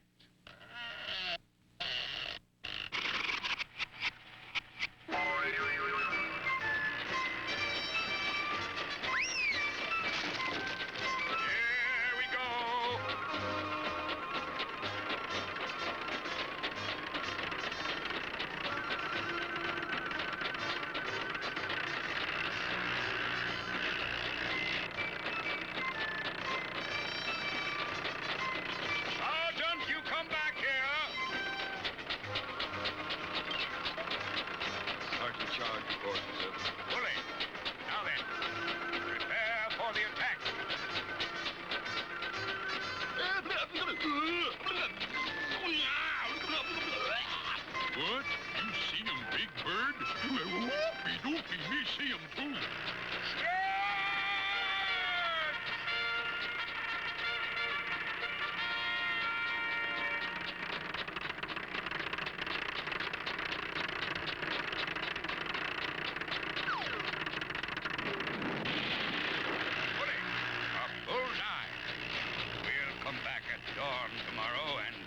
The job.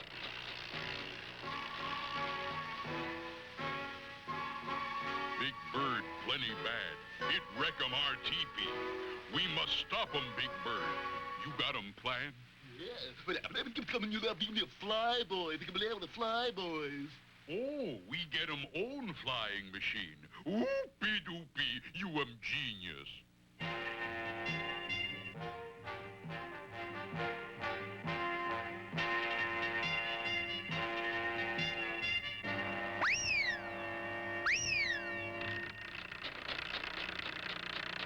Destroyed their wigwam yesterday. Today we get them. Co-pilot to pilot. Co-pilot to pilot. Indian war party. 12 o'clock high. Great jumping Geronimo.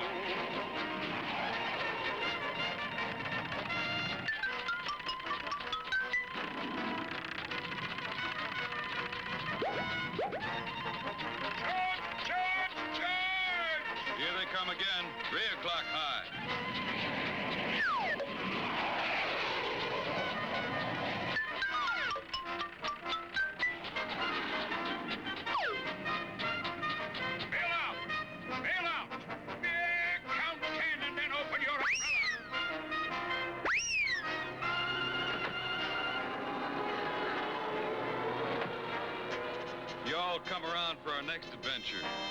We'll be here. I think.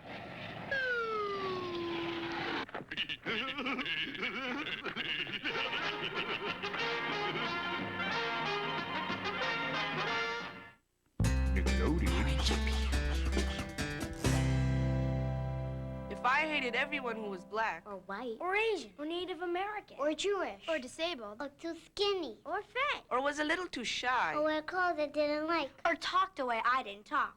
There wouldn't be too many people left for life. Prejudice is when you don't like someone just because they're different. Make friends with someone different.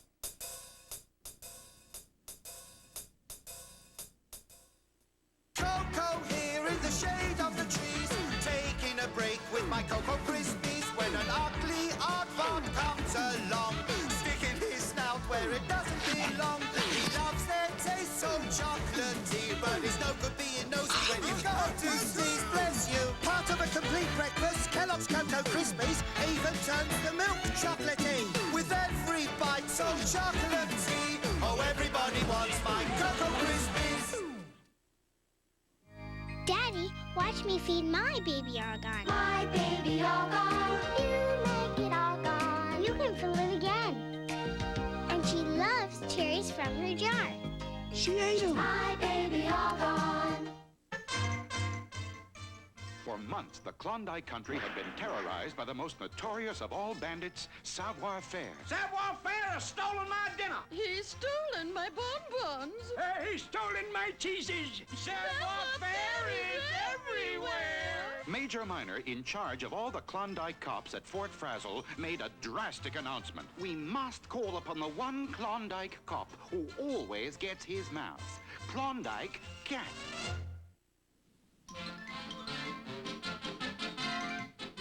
Now, remember, Klondike Cat, I'm counting on you to stand guard while I'm gone. This delicious imported cheese arrived today, and we mustn't allow it to be stolen by Savoir-Faire. Don't you worry a minute, Major Minor. I'll make mincemeat out of that mouse. Good, good. I'll just make sure this cheese is safe and sound in the refrigerator.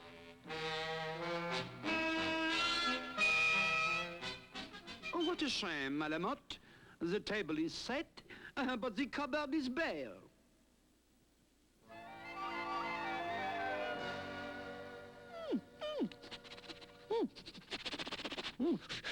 Cheese, cheese, cheese, cheese. Aha, you are right, Malamotte. Cheese. We must go.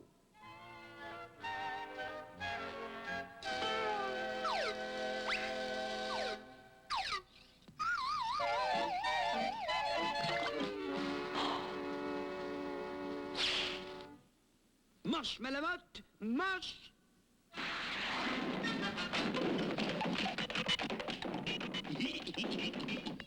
Little will that Savoir-Faire know what's going to happen if he comes here. This is a foolproof burglary alarm wired to every door and window in the house. Right now it is not plugged into the wall so I can touch the wire. But if it was plugged in, if it was plugged in and I touched this wire like this...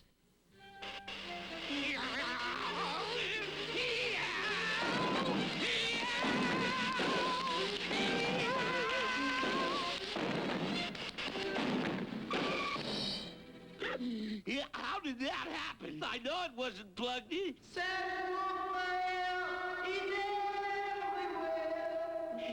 Savoir-Faire? No, no. He'll never get that round of cheese. Even Savoir-Faire can't get into that refrigerator as long as I'm here. Savoir-Faire is everywhere.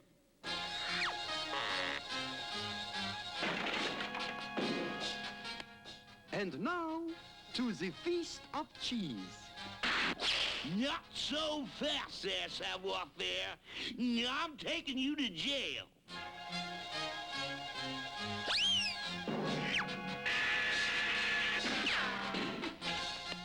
Tricky, huh? But not tricky enough to escape Klondike Cat.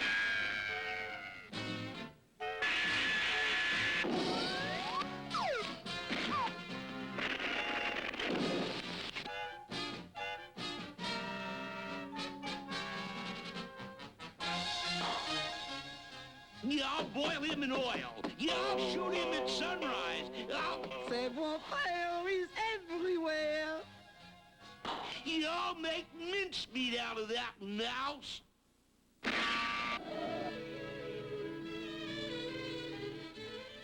Uh-oh. You halt or I'll shoot.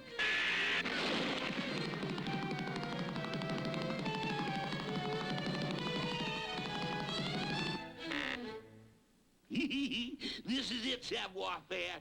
I'm gonna blast you into outer space. Oh, I would not do that. Why not? Because if you shoot me, I drop the cheese to the ground below, and she break into 1,000 pieces. Why, you... The cheese. The cheese.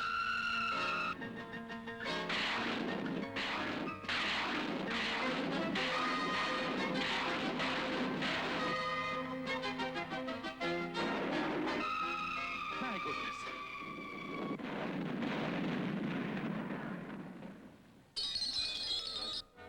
Klondike cat always gets his mouse.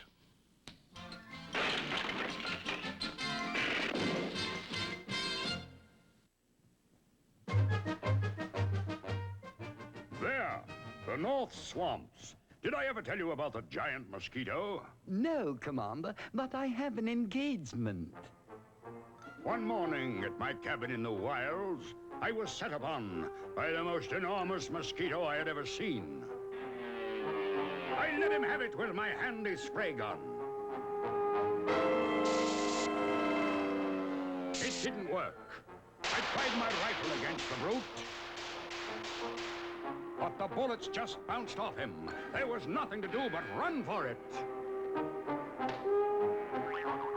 He drove his stinger right through the cabin wall. Quickly grabbing a hammer, I bent the stinger, thus capturing the beast. But he was so strong that he reared back and flew off with the cabin. Good heavens, what did you do? I took a saw and cut off the stinger. The mosquito was then off balance and went spinning straight into the ground. But what about you? I rushed into the cabin, grabbed the tablecloth, made it into a parachute, and floated safely down to Earth. Oh, Commander, you really brought the house down. Why? Don't touch that dial. The Underdog Show will be right back after this. This Sunday, Nickelodeon presents the Family Double Dare Tournament of Champions. And only one family gets to take home the championship cup. Brains versus Brawn in the showdown you've been waiting for. The Family Double Dare Tournament of Champions. This Sunday at 6/5 Central on Nick. We're here to celebrate a different way to eat Jell-O gelatin. With our bare hands. All we need, cookie cutters, this easy recipe, and we've got jigglers! Jiggle, jiggle, jiggle those jigglers. Jiggle, jiggle, jiggle those jigglers. The recipe's on the box. Jigglers, they're a handful of fun. Hey, put that back. J-E-L-L-O! I'm flying string races without my friends. I'm flying string races now. I'm flying string races. The fun never ends. We're gonna have a good time. I'm flying string races without my friends. I'm flying string races now. I'm flying string races. The fun never ends. We're gonna have a good time now. Order String Racer today by calling 800-233-3600. That's toll free, 800-233-3600. Presenting the one and only fruit-bearing gummy bears. New Amazing Fruit. Made with real fruit juice, Amazing Fruit is so fruity, you can hardly bear it. Tropical flavors, too.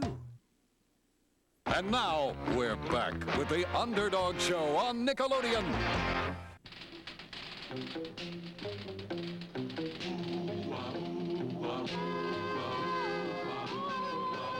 When criminals in this world appear and bring the laws that they should fear and frighten all who see or hear, the cry goes up both far and near for Underdog. Underdog. Underdog. Underdog. Speed of lightning, roar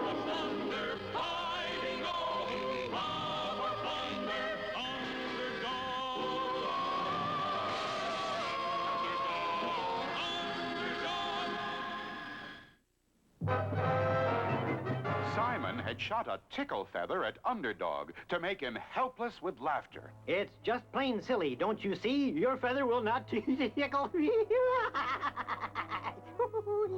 Now everybody is helping. No one can stop us. We'll both vote for me. There.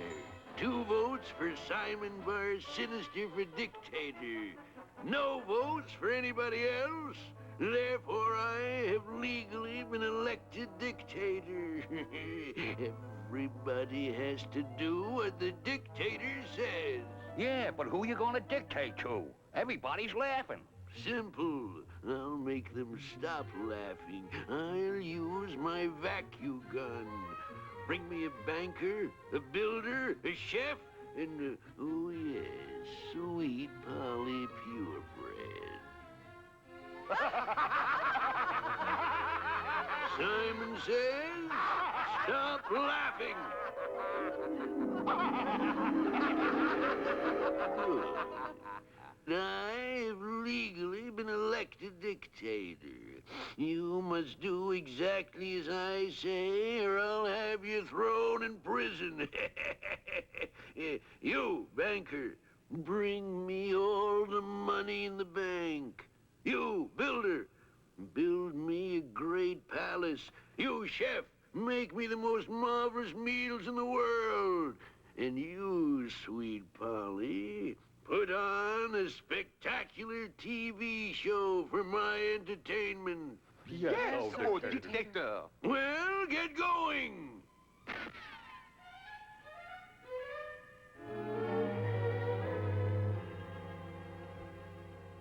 Nothing can stop me. Whee!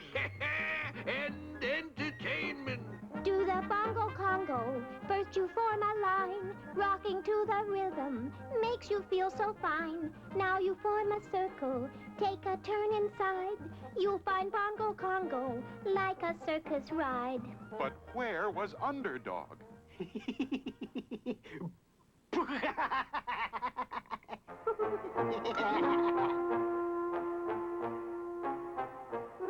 I've been laughing loud and long. Now I must find out what's going on. Quickly, his X-ray vision and computer brain told him what was happening. And being a true hero, he instantly sprang into action.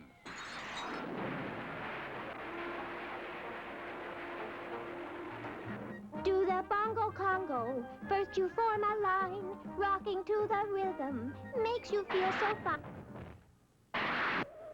Underdog! There's no need to fear. Underdog is here. But Underdog, we have to do what Simon says.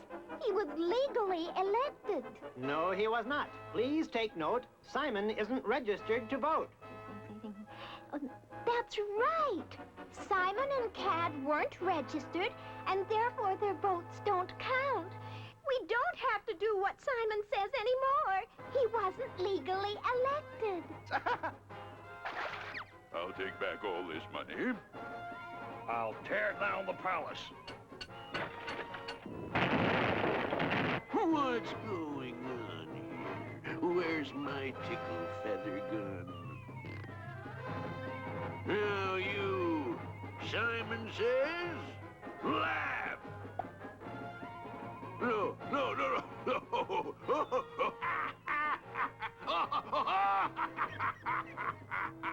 Then Underdog, using his atomic breath, blew all the tickle feathers right off the face of the earth. And once more, people said, Look, in the sky. It's a plane. It's a Boyd. It's a frog! A frog? Not plane, nor bird, nor even frog. It's just little old me. Underdog.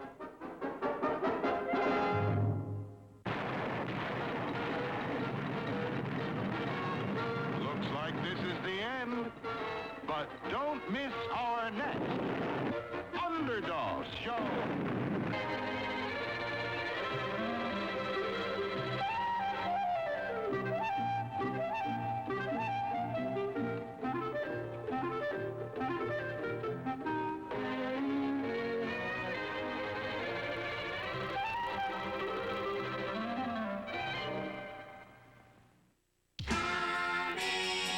Next on Nickelodeon, it's Nickelodeon's Most Wanted Yogi Bear, and then Nick Arcade. We don't need to tell you, life's tough. I'm just trying to survive till junior high. That's why Nickelodeon presents D-O-U-G Doug. What should I do? Doug. He's 2 eyes, 4 limbs, and 84 pounds of wishful thinking. Plagued by grown-ups, hounded by homework, a little nervous about girls. He's just a... People who are different don't get along.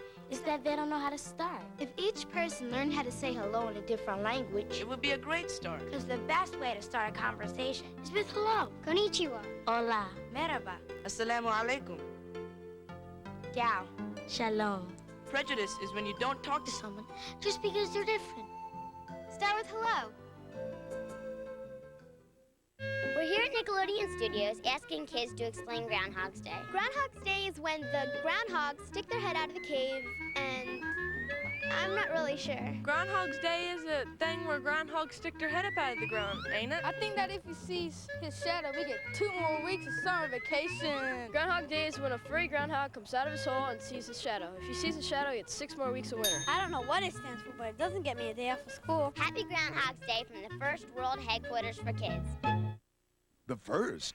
The first man on the moon? The first president? The first kiss?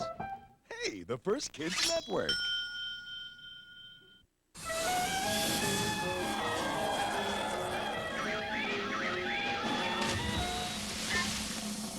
Oh, Natasha, sometimes I get so mad. But in the paper, it must be true.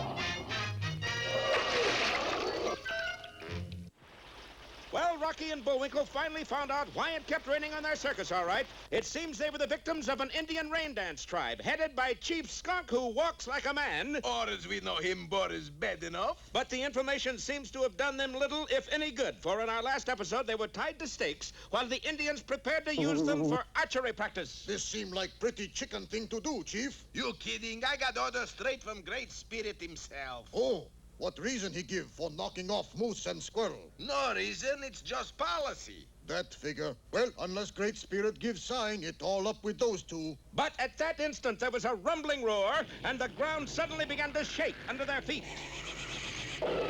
Holy smoke, Bullwinkle! Great Spirit angry, Chief. It feels like an earthquake. Looks like one, too. Maybe we not supposed to harm Moose and Squirrel. Don't be silly. Look, I'll do it myself. And Boris loosed a flight of arrows at our friends, but he was jittering so much, and so were they, that every one of them missed. They got charmed lives. Charmed lives nothing. They just locked in again. Luck had little to do with it, for that earthquake wasn't an earthquake at all. That's sure a lovely sound. It was really the thunder of a herd of circus elephants dashing to the rescue, directed by Hugo and Igo Bumbling. I love the pattern of tiny feet. Yeah, coming, boys. Yeah, hang on. Don't worry, we're not going anywhere. And the elephants thundered through the camp, scattering Indians in every direction. In a trice, our friends were free again. But I wonder whatever happened to the masked rider and his Indian friend. Ayo, Jumbo, away! Well, I guess that solves our rain problem, Mr. Bumbling. Yeah, as soon as we arrange room for these Indians to stay in. Oh, that'll be easy. If we want a room for an Indian, we just make a reservation. Ho, ho, ho. Oh, you know that joke? We know all Indian jokes. Who you think write Indian joke? Indian comedians? Sure. You never hear of Bob Hopi? Redskin Skelton. Bill Silverhill? Yeah, come to think of it, I'm part Indian myself. You Indian? You never hear of Sitting Bullwinkle? Good show. Well, that did it. The tribe agreed not to bother the circus anymore, and Rocky and Bullwinkle were made honorary Indian chiefs. Now, there's something you not see every day, Chauncey. What that, Edgar? Indian chief with bushy tail. Oh, that not so strange, Edgar. Look next to him. What? Moose with feathers. Well, it looked like happy days for the Bumbling Brothers Big Top, but it wasn't clear sailing yet. For only a few days later, Rocky was called into the office wagon of Hugo and Igo Bumbling. What is it, Mr. Bumbling and Mr. Bumbling? Rocky, you've been in charge of the elephant all season, ain't? Sure. And you've been working for peanuts, right? Well, if it's good enough for the elephants, it's good enough for me. Rocky, we got something to say to you. Oh, no, I don't want to raise. You wouldn't get it. Rocky, you're fired. Fired? Our Rocky? Preempted, yes. Cancelled, maybe, but fired, never. Except this one. That's impossible. Be sure to see our next indignant episode. It's in the bag, or Rocky gets the sack.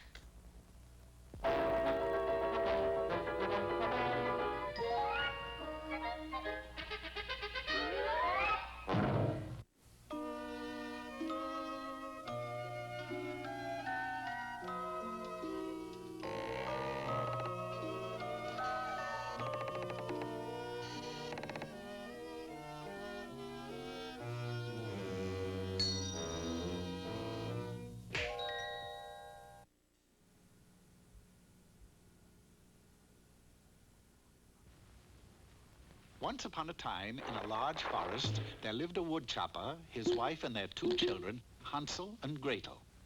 It was a beautiful forest full of trees, flowers, butterflies, and streams. Matter of fact, there was just one thing missing. Food. I must have food. Food? Food isn't everything, dear. No, but it's something. But we have the trees, the flowers, the butterflies, the streams. What more could a body want? A square meal, that's what. Okay, spoil sport. Now, you might think that in a forest as big as this one, the woodchopper would be able to bring back some game for the table. But a curious thing happened to him when he went out. He just couldn't pass a tree without chopping it down. Well, I mean, after all, a woodchopper is to chop wood. So, each night, the woodchopper would come home with lots of logs, but no food. And what good are logs? You can't eat them. Who says? Yummy. Anyone for roast leg of log? I think we better split and get some food, Hansel. Yeah, looks like Mom's a little kooky. Kooky? I wish I had a kooky. So, taking a few precious grains of parched corn, the children set out for the forest. Hours later, Gretel began to worry. When we found food, how do we find our way back? Easy. Remember those grains of parched corn? Well, I've been leaving them as a trail so we can find our way home. Some neat plan, huh? That plan is for the birds. And so it was. The birds had eaten all the corn. Hopelessly lost, the children wandered about until Hansel suddenly bumped into something that wasn't a tree. Watch your step, stupid. You bumped right into that gingerbread house. Gingerbread house? Oh, isn't it cunning? Cunning? It looks good enough to eat. Have a piece of shutter. I'm more of a shingle and doorman myself. And in a few minutes, Hansel and Gretel had eaten a big hole in the little house. Then, suddenly...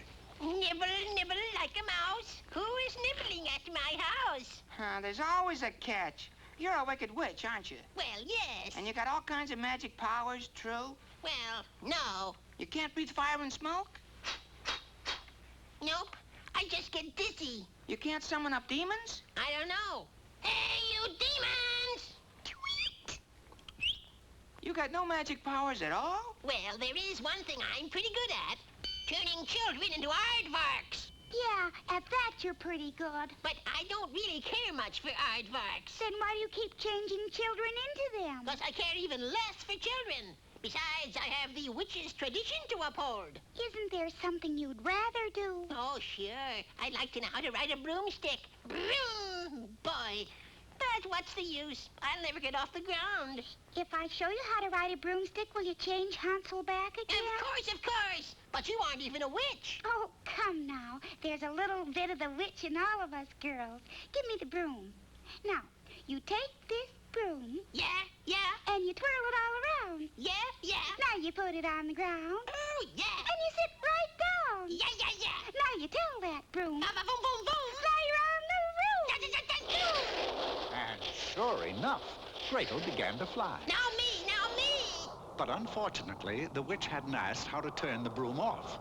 So, once she started it, she had to keep on going. And in a little while, she was in orbit around the Earth, where she remained to this day. But she did keep her word, for as soon as she had gone, Hansel turned back into himself. And so did Oddvox all over the world. In fact, Oddvox might have become extinct if it weren't for the fact that some Oddvox decided that they'd be happier remaining Oddvox. At any rate, Hansel and Gretel packed up the rest of the witch's house and started off. Of course, since they were in a magic forest, they soon came upon a huge talking duck. Oh, Duck, would you tell us the way back to our cottage? Je ne comprends pas. Yes, unfortunately, this was a French talking duck. But he indicated that the children were to get on his back, and down the river they went. After a long while, the duck said, Et voilà, nous avons arrivé. Which is French for end of the line. Oh, joy! Home again! For there, sitting on a log, was their father. Not with his axe, but with a musket. Father, why aren't you chopping down trees? Well, Gretel, I finally decided that all that glitters is not trees. You can't buy happiness with trees. Besides, I've chopped them all down. Now it's hunting. Hunting is the only thing. So, from that day on, Hansel and Gretel had plenty of food, and their mother never went hungry again. You know, sometimes I wish he'd stuck to his wood chopping.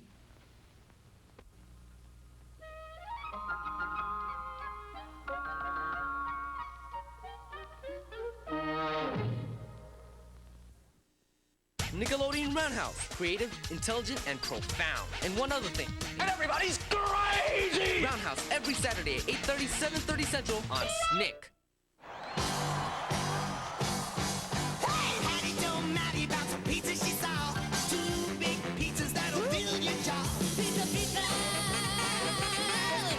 Pizza. Yeah. Pizza, pizza. Pizza, pizza. Pizza, pizza.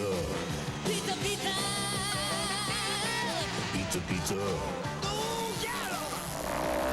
Surprise prize! 2 free prizes for kids. Now Little Caesars.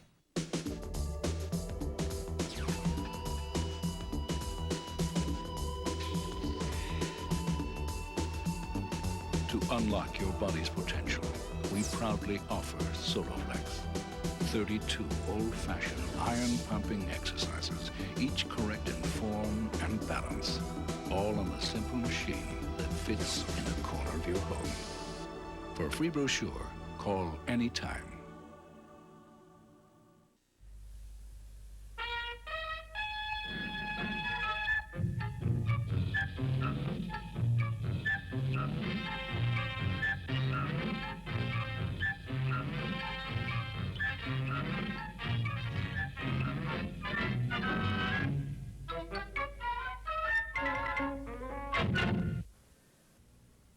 Greetings, Peabody again. Today's journey back into time reveals the true story behind one of the greatest events in American history.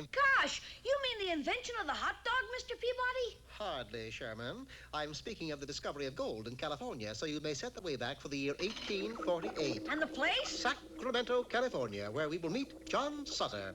Entering the Wayback, we were quickly flung back through time and soon found ourselves in Hop Toys, the place to go for Chinese food in Sacramento. What are we doing here, Mr. Peabody? I thought you said we were going to meet John Sutter. Oh, we are.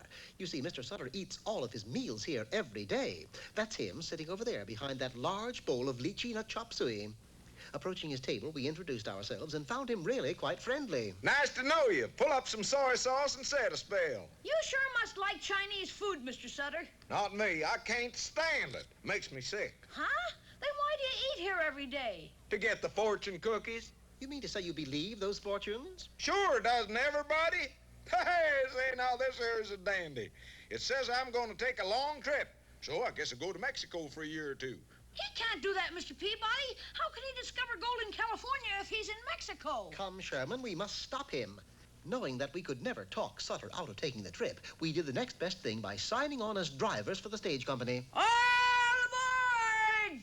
Bye, everybody! Bye! Giddy up. Urging the horses forward, we moved out, but instead of taking a long trip, we simply raced around the block and came to a halt on the exact spot where we had started. Whoa! End of the line! Everybody out! Say, I do believe that's the shortest long trip I've ever taken. Hello again, Mr. Sutter. Hey, what are you doing down here in Mexico? Oh, this isn't Mexico. You happen to be back in Sacramento again. Oh, that's right. I did have a round-trip ticket. Do you suppose he'll go out to his new mill now so they can discover the gold? We will leave nothing to chance, Sherman. I shall suggest it to him. Quickly returning to Hop Toys, we learned that my suspicion had been correct. Yes, Mr. Sutter just here. Read fortune cookie, then run out. Look, this must be the fortune he read. It says, you will make many new friends today. Gosh, then that means he'll... I'm afraid so, Sherman. Sutter is out making friends. Gather around, folks. From now on, all of us is going to be buddy-buddies. Gee whiz, as long as he keeps reading fortune cookies, he'll never get around to discovering gold. However, as always, I had a plan. Getting Hop Toys permission to toy with his fortune cookies. Lots of rock. Sherman and I adjourned to a back room where we spent the rest of the night loading cookies with a very special fortune. Then, early the next morning, when Mr. Sutter had finished his breakfast of shrimp fried rice... Hey, listen to this. You will make a great discovery in the creek by your new mill today. I better get over there right away. That did it, Mr. Peabody. He's on his way at last. Hurrying off for the mill, we arrived shortly after Mr. Sutter, and coming from the direction of the creek, we heard... Yahoo! Yippee! Hooray! Well, we see you made the discovery, eh, Mr. Sutter? I sure did. Funny I never noticed it before. Now all I got to do is dig me some worms. Worms? I'm afraid something has gone amiss. And indeed it had, for following Sutter to the creek, we saw the discovery he had made was that the stream was full of trout. Best fishing hole I ever seen. Oh, no! I guess there's just no way to make him discover gold. But noticing a large tree just above where Sutter was fishing, I was quickly able to put another plan into action. Instructing Sherman to assist me, we hurried to the tree and chopped it down. Naturally, it formed a wonderful dam, thus stopping the flow of water and exposing the creek bed, which was covered with large gold nuggets. Darn, what rotten luck. The water's dried up and ruined the fishing. Nothing there now but a bunch of yellow rocks. What color? Yellow. Yellow. You know, like gold? Gold. Yeah, like gold. Yeah, it's gold. That's what it is. I've discovered gold. Gold! Gold! I discovered gold! Soon the cry of "I've discovered gold" reached across the nation, bringing people by the thousands to seek their fortunes. They sought the gold in many ways, by placer mining, hydraulic mining, vegetable mining. Vegetable mining? Oh, yes. Much gold was found in the numerous carrot gardens. Golly, I've never heard of that. Oh, come now, Sherman. Everybody's heard of 14-carat gold.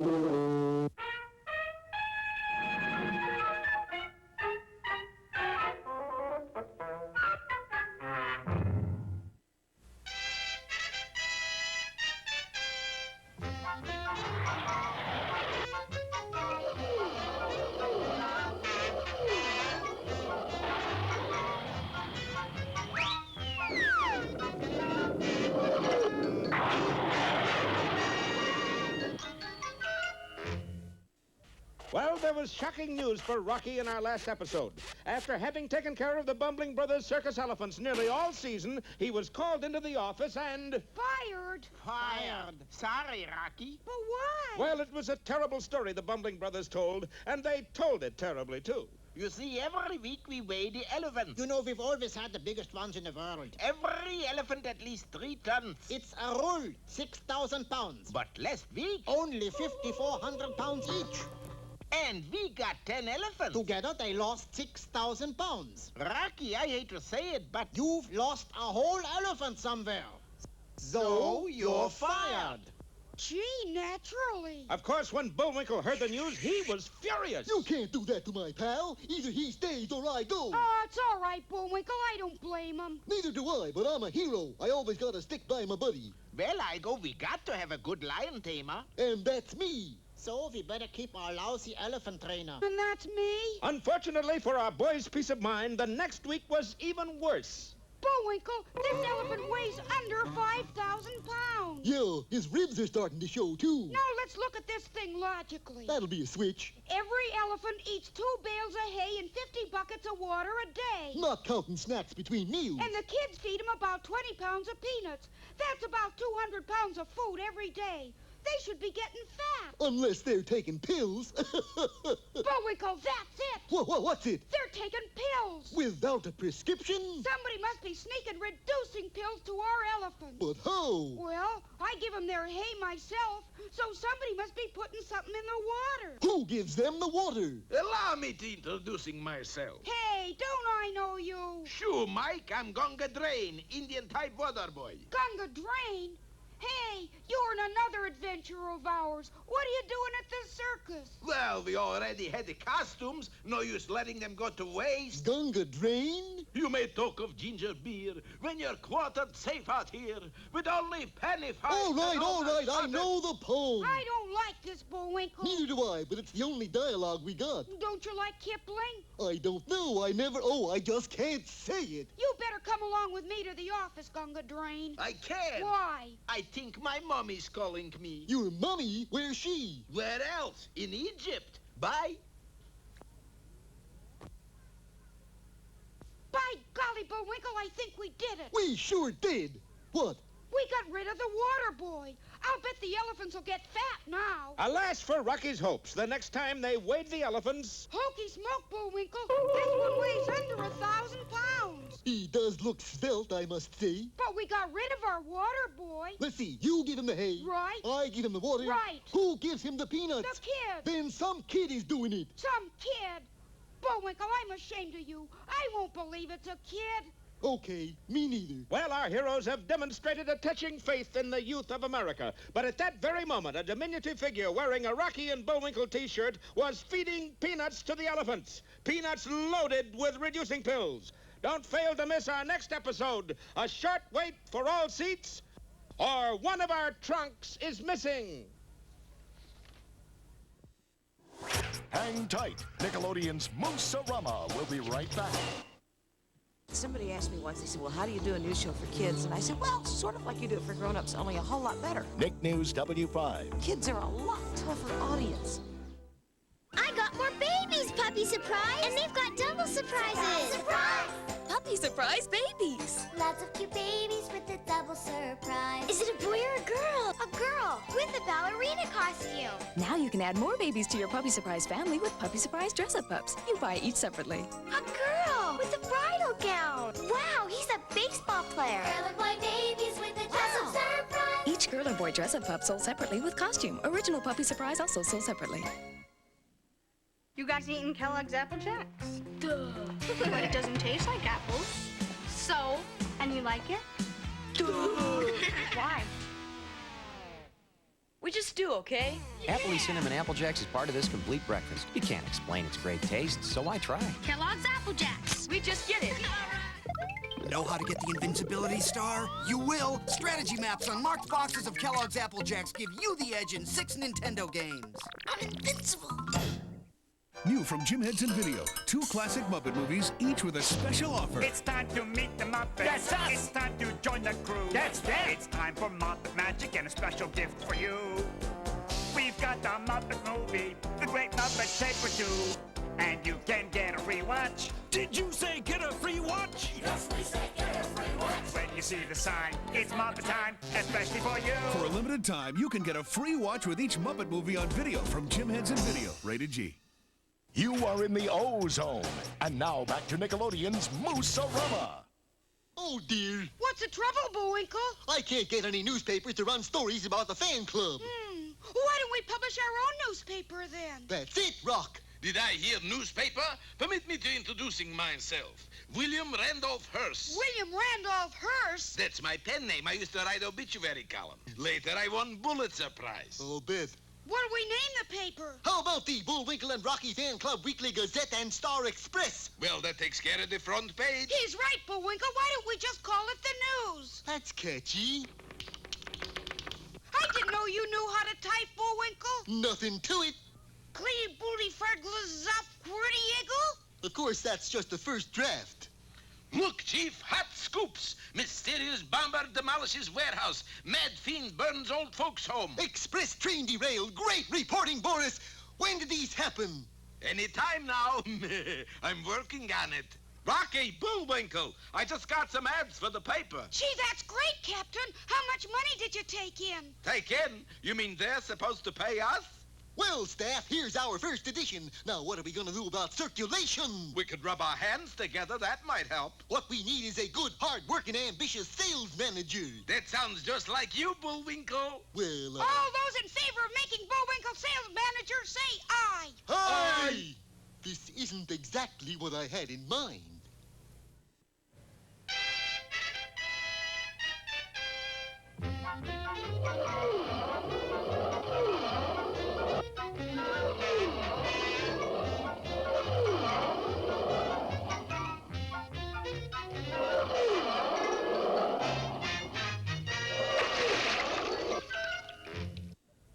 Well, Bullwinkle might be a great success as the world's only musical lion tamer. But his pal Rocky isn't doing so well as an elephant trainer, for all of his elephants are losing weight at a frightening speed. And what's more, the reason appears to be that they are being fed reducing pills by a little boy. No, I won't believe that a kid would do such a thing. He don't know me very well, do he? Yes, unbeknownst to our friends, the little boy and his mommy were really Boris and Natasha out to destroy the circus. Bullwinkle, I just can't watch those elephants shrink away to skeletons. I'm gonna leave the circus. You hear that, Natasha? One down, one to go. You can't leave, Rock. Think of all the little kids who have faith in you. Yeah, I guess I can't let him down. But at that moment... There he is, that mean widow squirrel that won't feed the pretty our feds. Shame on you. Shame, shame, shame. Please, Ethelbert. Ethelbert? I'll give you a hit with my all-day soccer, you bad squirrel, you. Come along now. Ethelbert? You see, Bullwinkle, even the kids have lost faith in me. Ethelbert? Now all we got to do is get rid of Moose and the circus is ruined. How we do that? Easy. Tonight is going to be a fake lion in the cage with him. A fake lion? Looky here. We get inside this fake lion suit. But instead of jaws, this lion has a steel bear trap with poison teeth. Oh, delightful. And when Moose puts his head in lion's mouth, I pull the trigger and... no more Moose. And we got a little something to hang on the wall of the den besides. You mean lion skin? I mean moose head. Sure enough, that night when Bullwinkle entered the cage, there was one substitute lion waiting for him. At first, all went well with his act. Until it was time for the grand finale. Not knowing of the deadly steel trap that waited him inside the fake lion, Bullwinkle bent down to place his head in the lion's mouth. Boris's hand touched the trigger, and at that instant... Telegram for Bullwinkle Moose! For me? Be with you in a minute. Hey, Rock. It's from the Bullwinkle Fan Club in Missoula, Montana. Don't put your head in the lion's mouth. It's a trap. Weather continues fine. Love, the kids. A trap? Gee, Bullwinkle, they saved your life. Pretty thoughty of them. Boris, let's get out of here. Again, the zipper is stuck. That's a pretty fierce lion, Bullwinkle. He must be a man-eater. I know. I just heard the man talking. I think we ought to give this lion to a zoo. Zoo? And the boys did just that. So next time you're at the lion's cage at the zoo, listen carefully. And behind the bars, you may hear... Boris, I told you to get a lion suit with buttons. Oh, roar. What's that mean, darling? That's lion talk for shut up, you mouth. Of course, as soon as summer was over, school started and our friends returned to Frostbite Falls. But Bumbling Brothers Circus went on to even greater glory. The elephants got fat again, of course, and the lions did their routines even without a trainer. I guess Bumbling Brothers Circus is world famous now, Bullwinkle. Yeah. I hear they're very big in England. Of course, there they just call Bumbling Brothers Circus by its initials. You mean? Sure. You never heard of the BBC? No. Oh. And with that transatlantic jape, we close another true-life adventure of Rocky the Flying Squirrel and Bullwinkle Moose.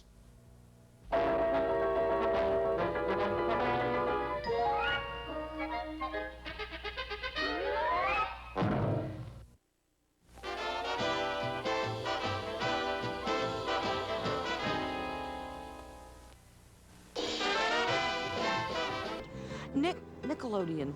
It's a network that speaks with kids' voices. Linda Ellerby and Nick News W5. It's gonna be your world. Sundays at 8, 7 Central on Nick. I took diet pills. I lost 34 pounds. 6 months later, the weight came back. That's when I decided to get off the diet roller coaster. and get on a Nordic track. In fact, Nordic Track is so easy to stick with that after 5 years, 7 out of 10 Nordic Track owners still use their Nordic Track skiers an average of 3 times a week. It's been more than 2 years. The weight's still off, and I'm still on my Nordic track. You should give Nordic Track a try. Call now for a free video and brochure. Take weight off and keep it off. Nordic Track introduces the Weight Loss Satisfaction Guarantee. Research shows that Nordic Track's total body workout burns more calories than exercisers that only work your legs. Discover what numerous customers have found. With regular exercise on Nordic Track, you can take weight off and keep it off. And we're so confident you'll lose weight too, we guarantee it. We'll guarantee that you'll lose at least 10 pounds in 60 days or your money back. Call now for a free video and brochure. Ask about our 60-day Weight Loss Satisfaction Guarantee. New from Jim Henson Video, 2 classic Muppet movies, each with a special offer. It's time to meet the Muppets. That's us. It's time to join the crew. That's them. It's time for Muppet Magic and a special gift for you. We've got the Muppet movie, The Great Muppet Caper 2, and you can get a free watch. Did you say get a free watch? Yes, we say get a free watch. When you see the sign, it's Muppet time, especially for you. For a limited time, you can get a free watch with each Muppet movie on video from Jim Henson Video, rated G. Look out, kid. You got a lot to do before lunch. Anything's what you need. You can feel more with Cheerios. You got a lot to do before lunch. You can feel more with Cheerios. 'Cause you got a lot to do. Do it cool. Do it right. Do it now. Before lunch.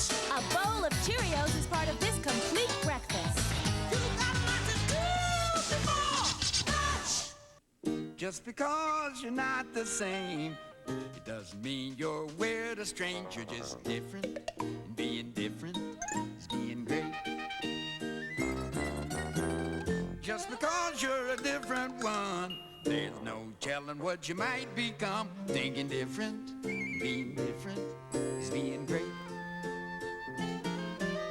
Just because you don't fit a trend doesn't mean you're not as good as them. You're different, and being different is being great. Just be who you really are. That's what makes a superstar. Being different is being great. It's not who you aren't, it's who you are. And being yourself is being great. From the Church of Jesus Christ of Latter-day Saints. Being different, looking different, talking different, thinking things a little different. Being different is being great.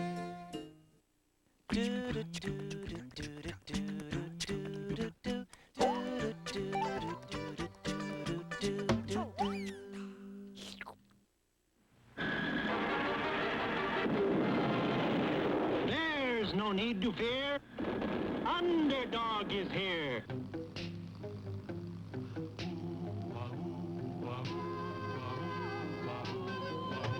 When in this world the headlines read of those whose hearts are filled with greed, who rob and steal from those who need to right this wrong with blinding speed, goes underdog, underdog, underdog, underdog. Speed of fighting, roar of thunder, mighty ho, who rob or plunder, underdog,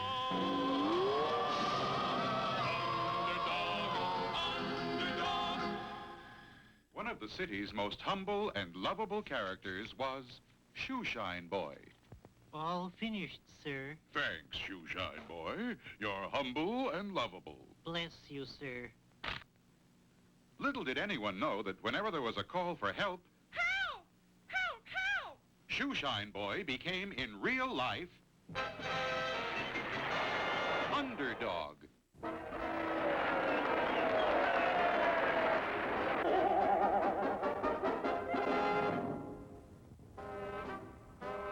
High up in the hills, in the sinister laboratory of Simon Bar Sinister, sinister experiments were going on.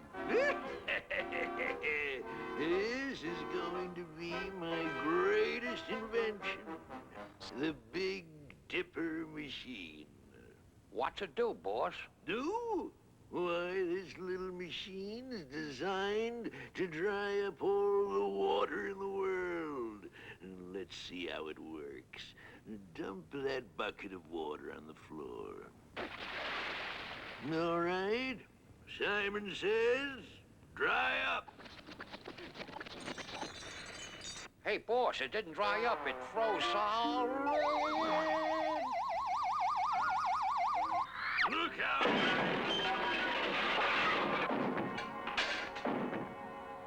All right. This new model of the Big Dipper machine should work. We'll try it on that tub of water. Simon says, dry up. Steam! Steam! It turned to steam! Fire! Fire!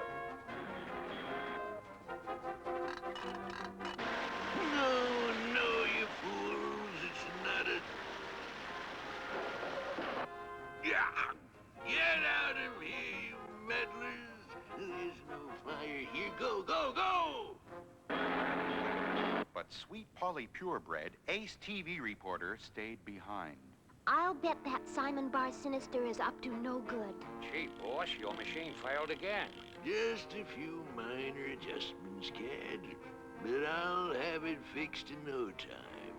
And then we'll dry up all the water in the world.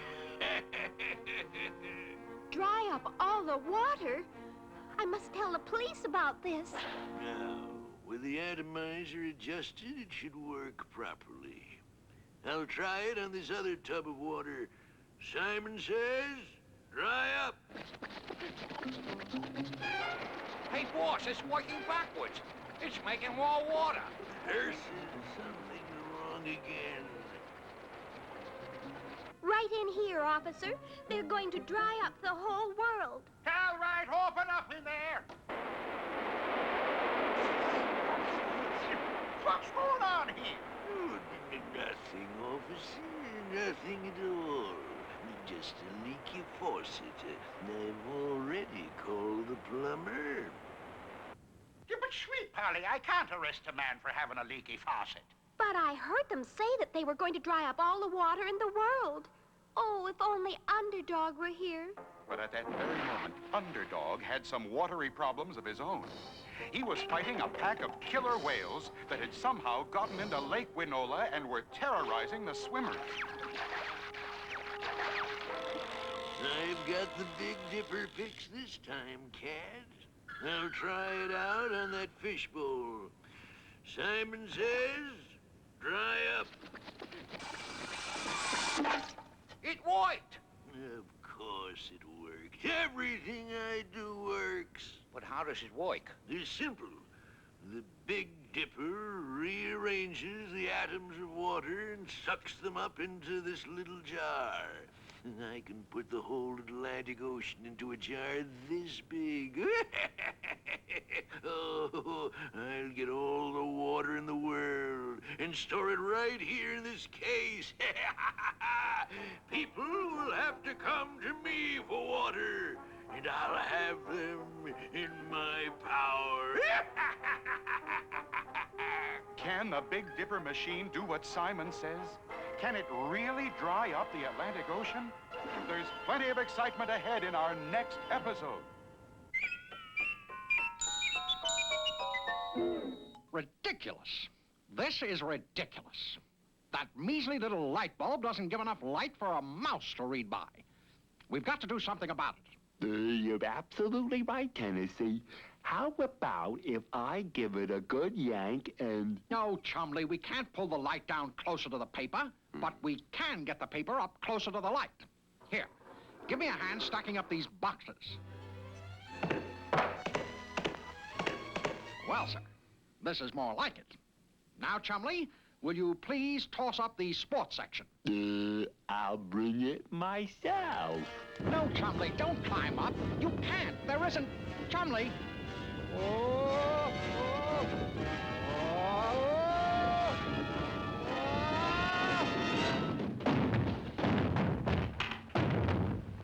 Who turned off the lights? Turn on the lights. One of these days, Chumley, one of these days, we're going to have some decent light around here, or I'll know the reason why. Now, this log should make a good torch, Chumley. It's full of pine pitch. There. All right, Chumley. Switch on. Contact. That's more like it. Now, if you'll hand me the comic section, we can get down to some serious reading. Meanwhile, in his office, Stanley Livingston, director of the zoo, was putting the finishing touches on his favorite hobby. A model of the Empire State Building made entirely out of toothpicks. There, the final piece. After a whole year, finished at last. Now I'll just back up and take a look at it. Beautiful. Beautiful! Boss! Hey, boss! Boss! 7, 8, 9, 10. Flunky!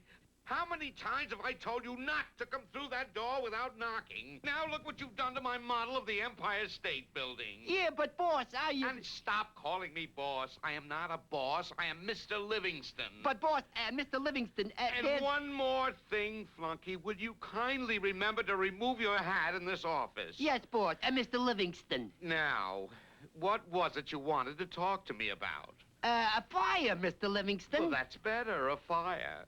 A fire? Yes, sir, Mr. Livingston. Where?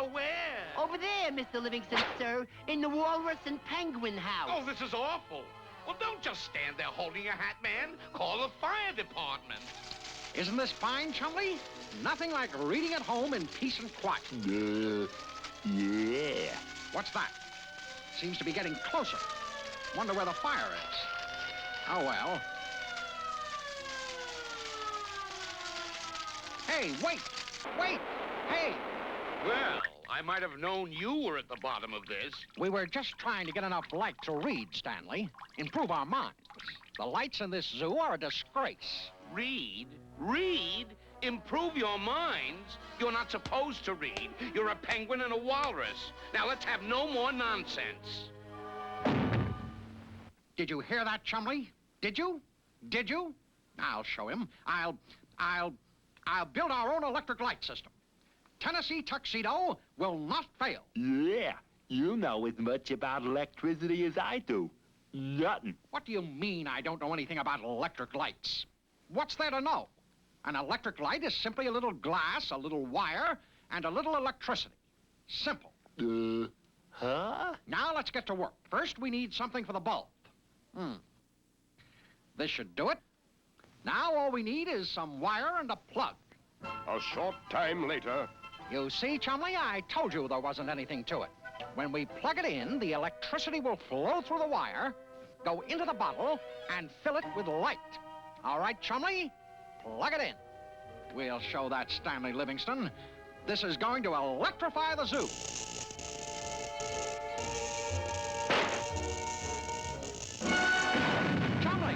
Chumley, are you okay? Something must have gone wrong. Yeah, wrong is right. We better go see the answer man. You're right. It's time to go see Mr. Whoopi.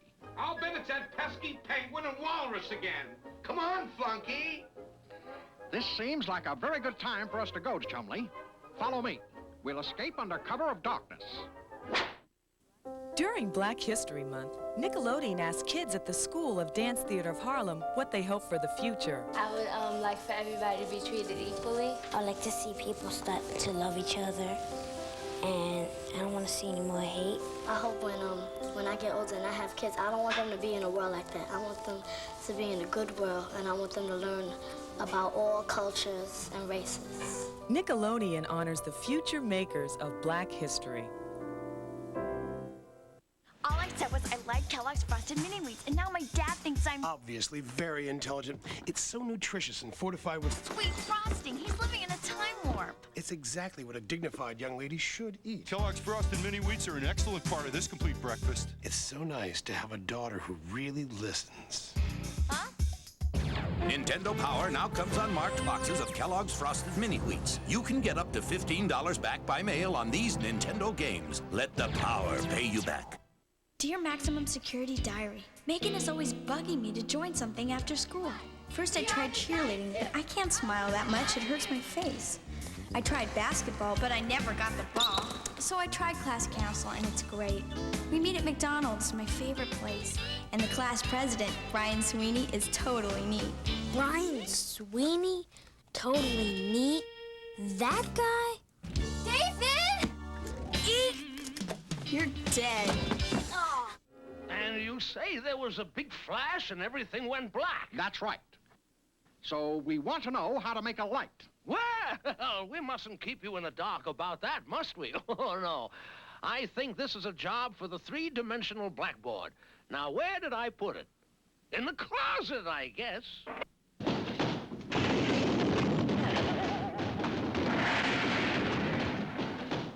Ah, yes, here we are. The fabulous, famous, flamboyant, fantastic 3D BB. Wow. Whoa! You know, my boy, you were trying to do in 5 minutes what mankind has taken thousands of years to develop. The first light was probably a torch, plucked out of the fire by a caveman and used to scare off his enemies.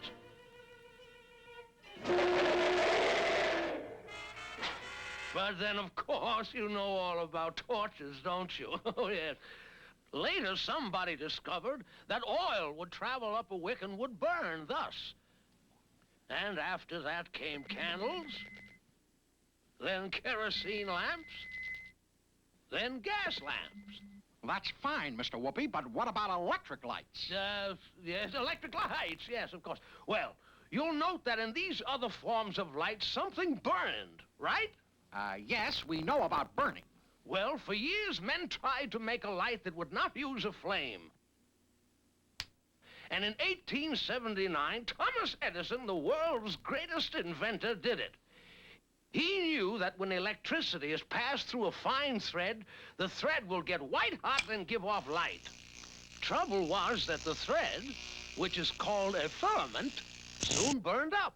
Edison knew that things can't burn if there is no air.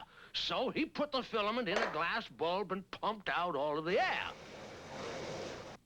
Now the filament lasted a little longer, but still not long enough to be practical. He searched all over the world for a filament that would last. He made test after test. Finally, he tested a filament made of bamboo fiber. It burned a long time.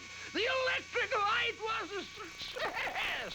Today, of course, the filaments are made of a metal called tungsten and last a very long time.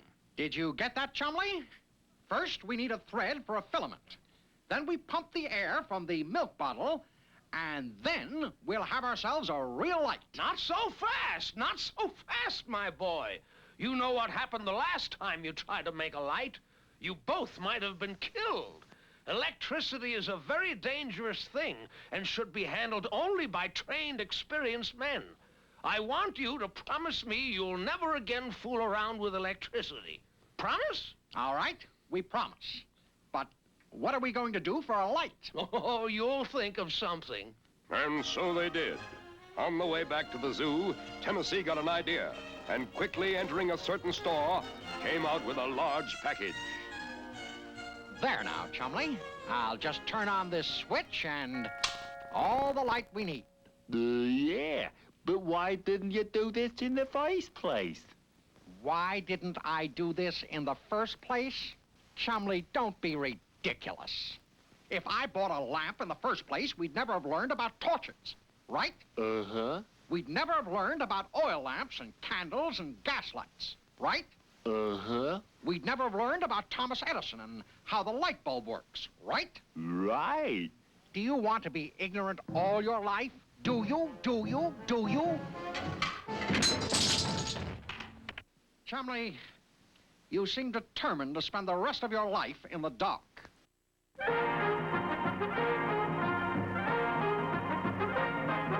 Sergeant, I have received word that headquarters in Washington are very angry that we haven't been able to get rid of those gopher Indians. We've got to try something new. Yes, sir. What would you suggest, Colonel? A booby trap. That's the thing. I remember one that used to work well in my college days. West Point, you know. We simply tied a string on the doorknob, tied the other end to a bucket of water, and balanced the bucket of water over the door. I get it, Colonel. Then if anybody opened up the door... General nuisance! Blasted Colonel, what's going on here? Oh, our apologies, General. We were just working out a booby trap to get those gopher Indians. Booby trap! Booby trap! Confound it, Colonel! That's no way to fight the enemy! I've brought you the ultimate weapon. Big Banger, the world's largest cannon. It'll blow those Indians right out of Gopher Gulch and into the reservation. Bully! Bully, where is it? On the other side of the mountain. Bully, bully. But how are we going to get the world's biggest cannon over the mountain? That's your problem. I'll stay here and command the fort while you go and get the cannon. But see that you do it without any of your usual blundering, or you'll end up in the guardhouse. Come, Sergeant. We shall carry out the General's orders. Boom, boom. Colonel's going to get 'em big cannon? Blast 'em us out of Gopher Gulch? Sound 'em plenty bad. What we do? Sabotage. Whoopie doopie, you genius. Heave. Good work, Sergeant. We're rolling right along.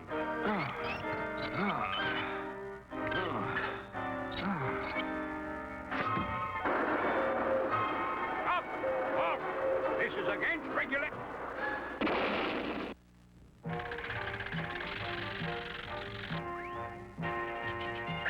Well, this is better, Sergeant. No chance for the rope to break.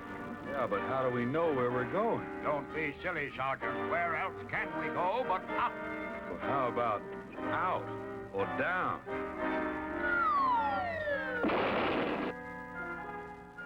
If at first you don't succeed, try again. But we've been trying all day, Colonel. Remember the Army motto, Sergeant. Don't give up the ship. Yeah. Now, Sergeant, we'll both pull on the rope, and we'll have the cannon at the top of the mountain in no time. Heave! Heave! Heave! What if that rope won't hold? Nonsense. I fastened it around that stout tree. Look out! Here comes the cannon. Retreat! Retreat!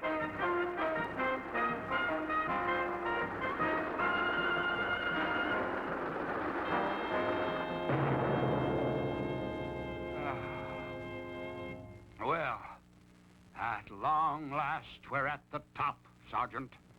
And I think we're entitled to a well-earned rest.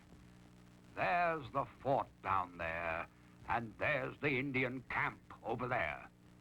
As soon as we get this cannon down to the fort, we'll blast away. Stop speed! Halt! Halt, I say!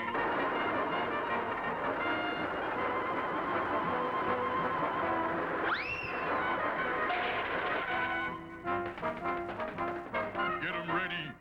Aim. Fire 'em.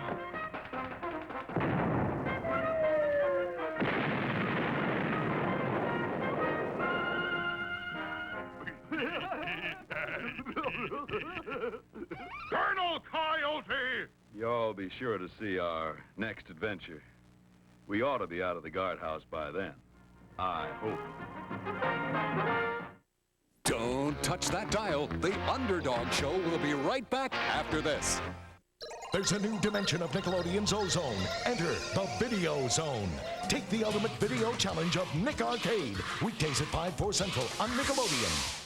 Once Mom was reading us all a story. Then Aunt Doris called. Then a salesman. Then another call. Then Mom kind of lost it and said, "Kids, we're going to Pizza Hut." Boy, was it good. It's like Mom says, "Kids, sometimes you gotta stop and smell the pizza." Pizza Hut presents its goofiest kids pizza pack ever. You get a personal pan pizza, a Goof Troop cup, plus something goofy to wear, all for $2.99. Yeah. Do your kids like to read? My kids hate to read. Then give your kids a subscription to Sports Illustrated for Kids. They love reading about sports figures. Over 6 million kids think it's fun to read. Kids read each issue over and over. Teachers love it too.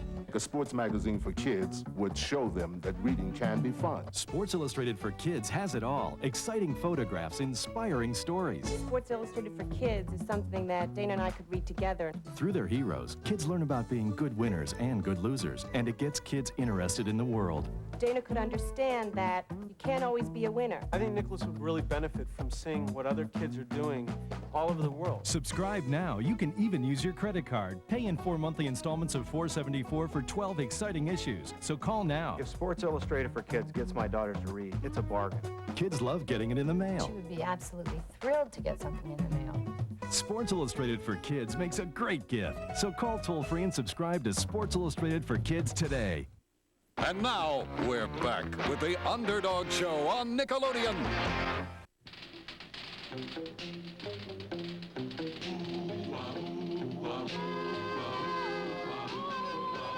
When criminals in this world appear and break the laws that they should fear and frighten all who see or hear, the cry goes up both far and near for Underdog.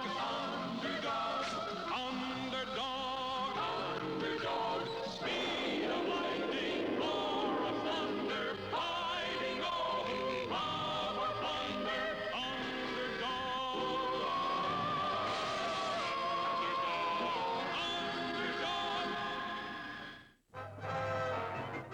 Simon Bar Sinister had invented a machine called the Big Dipper, which could dry up all the water in the world.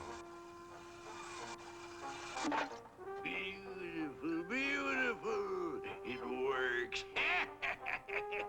Yeah, but can you get a whole lot of water into those little tiny jars? Of course. Come, we will conduct a few experiments.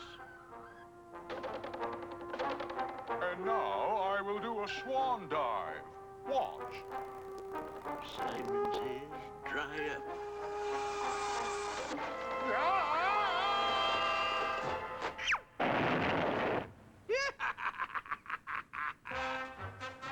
Yeah, a pool is one thing, but look there.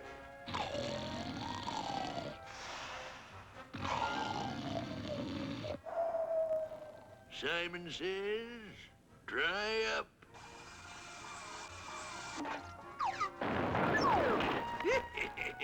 Beautiful.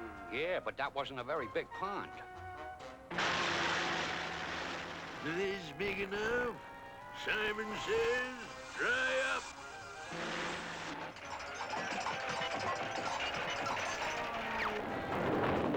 Wow! And the whole lake is in that little jar? Every drop. But enough of this fun. We have work to do. We must dry up all the reservoirs. Simon says, dry up.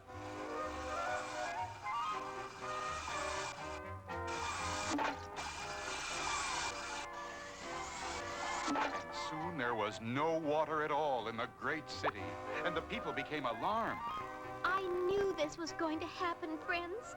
Simon Bar Sinister is drying up all the water supply. We need Underdog. Where are you, Underdog? We need you. But Underdog was still beneath the waters of Lake Winola, fighting the pack of killer whales. Little did he know that Simon was at the shore with the Big Dipper. Simon says, dry up.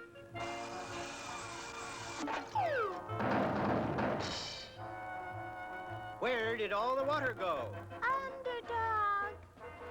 Underdog. That's Sweet Polly. She will know.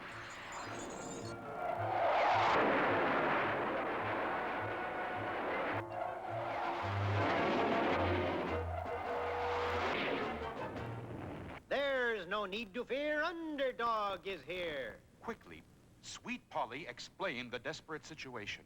I'll stop him somehow. Where is he now? We don't know. He could be anywhere. He said he was going to dry up all the water. There's no time to look for him. I must fence the water in. And so Underdog, using his tremendous powers and unbelievable speed, began building high fences around every body of water. But unfortunately, the fences did not stop Simon Bar Sinister.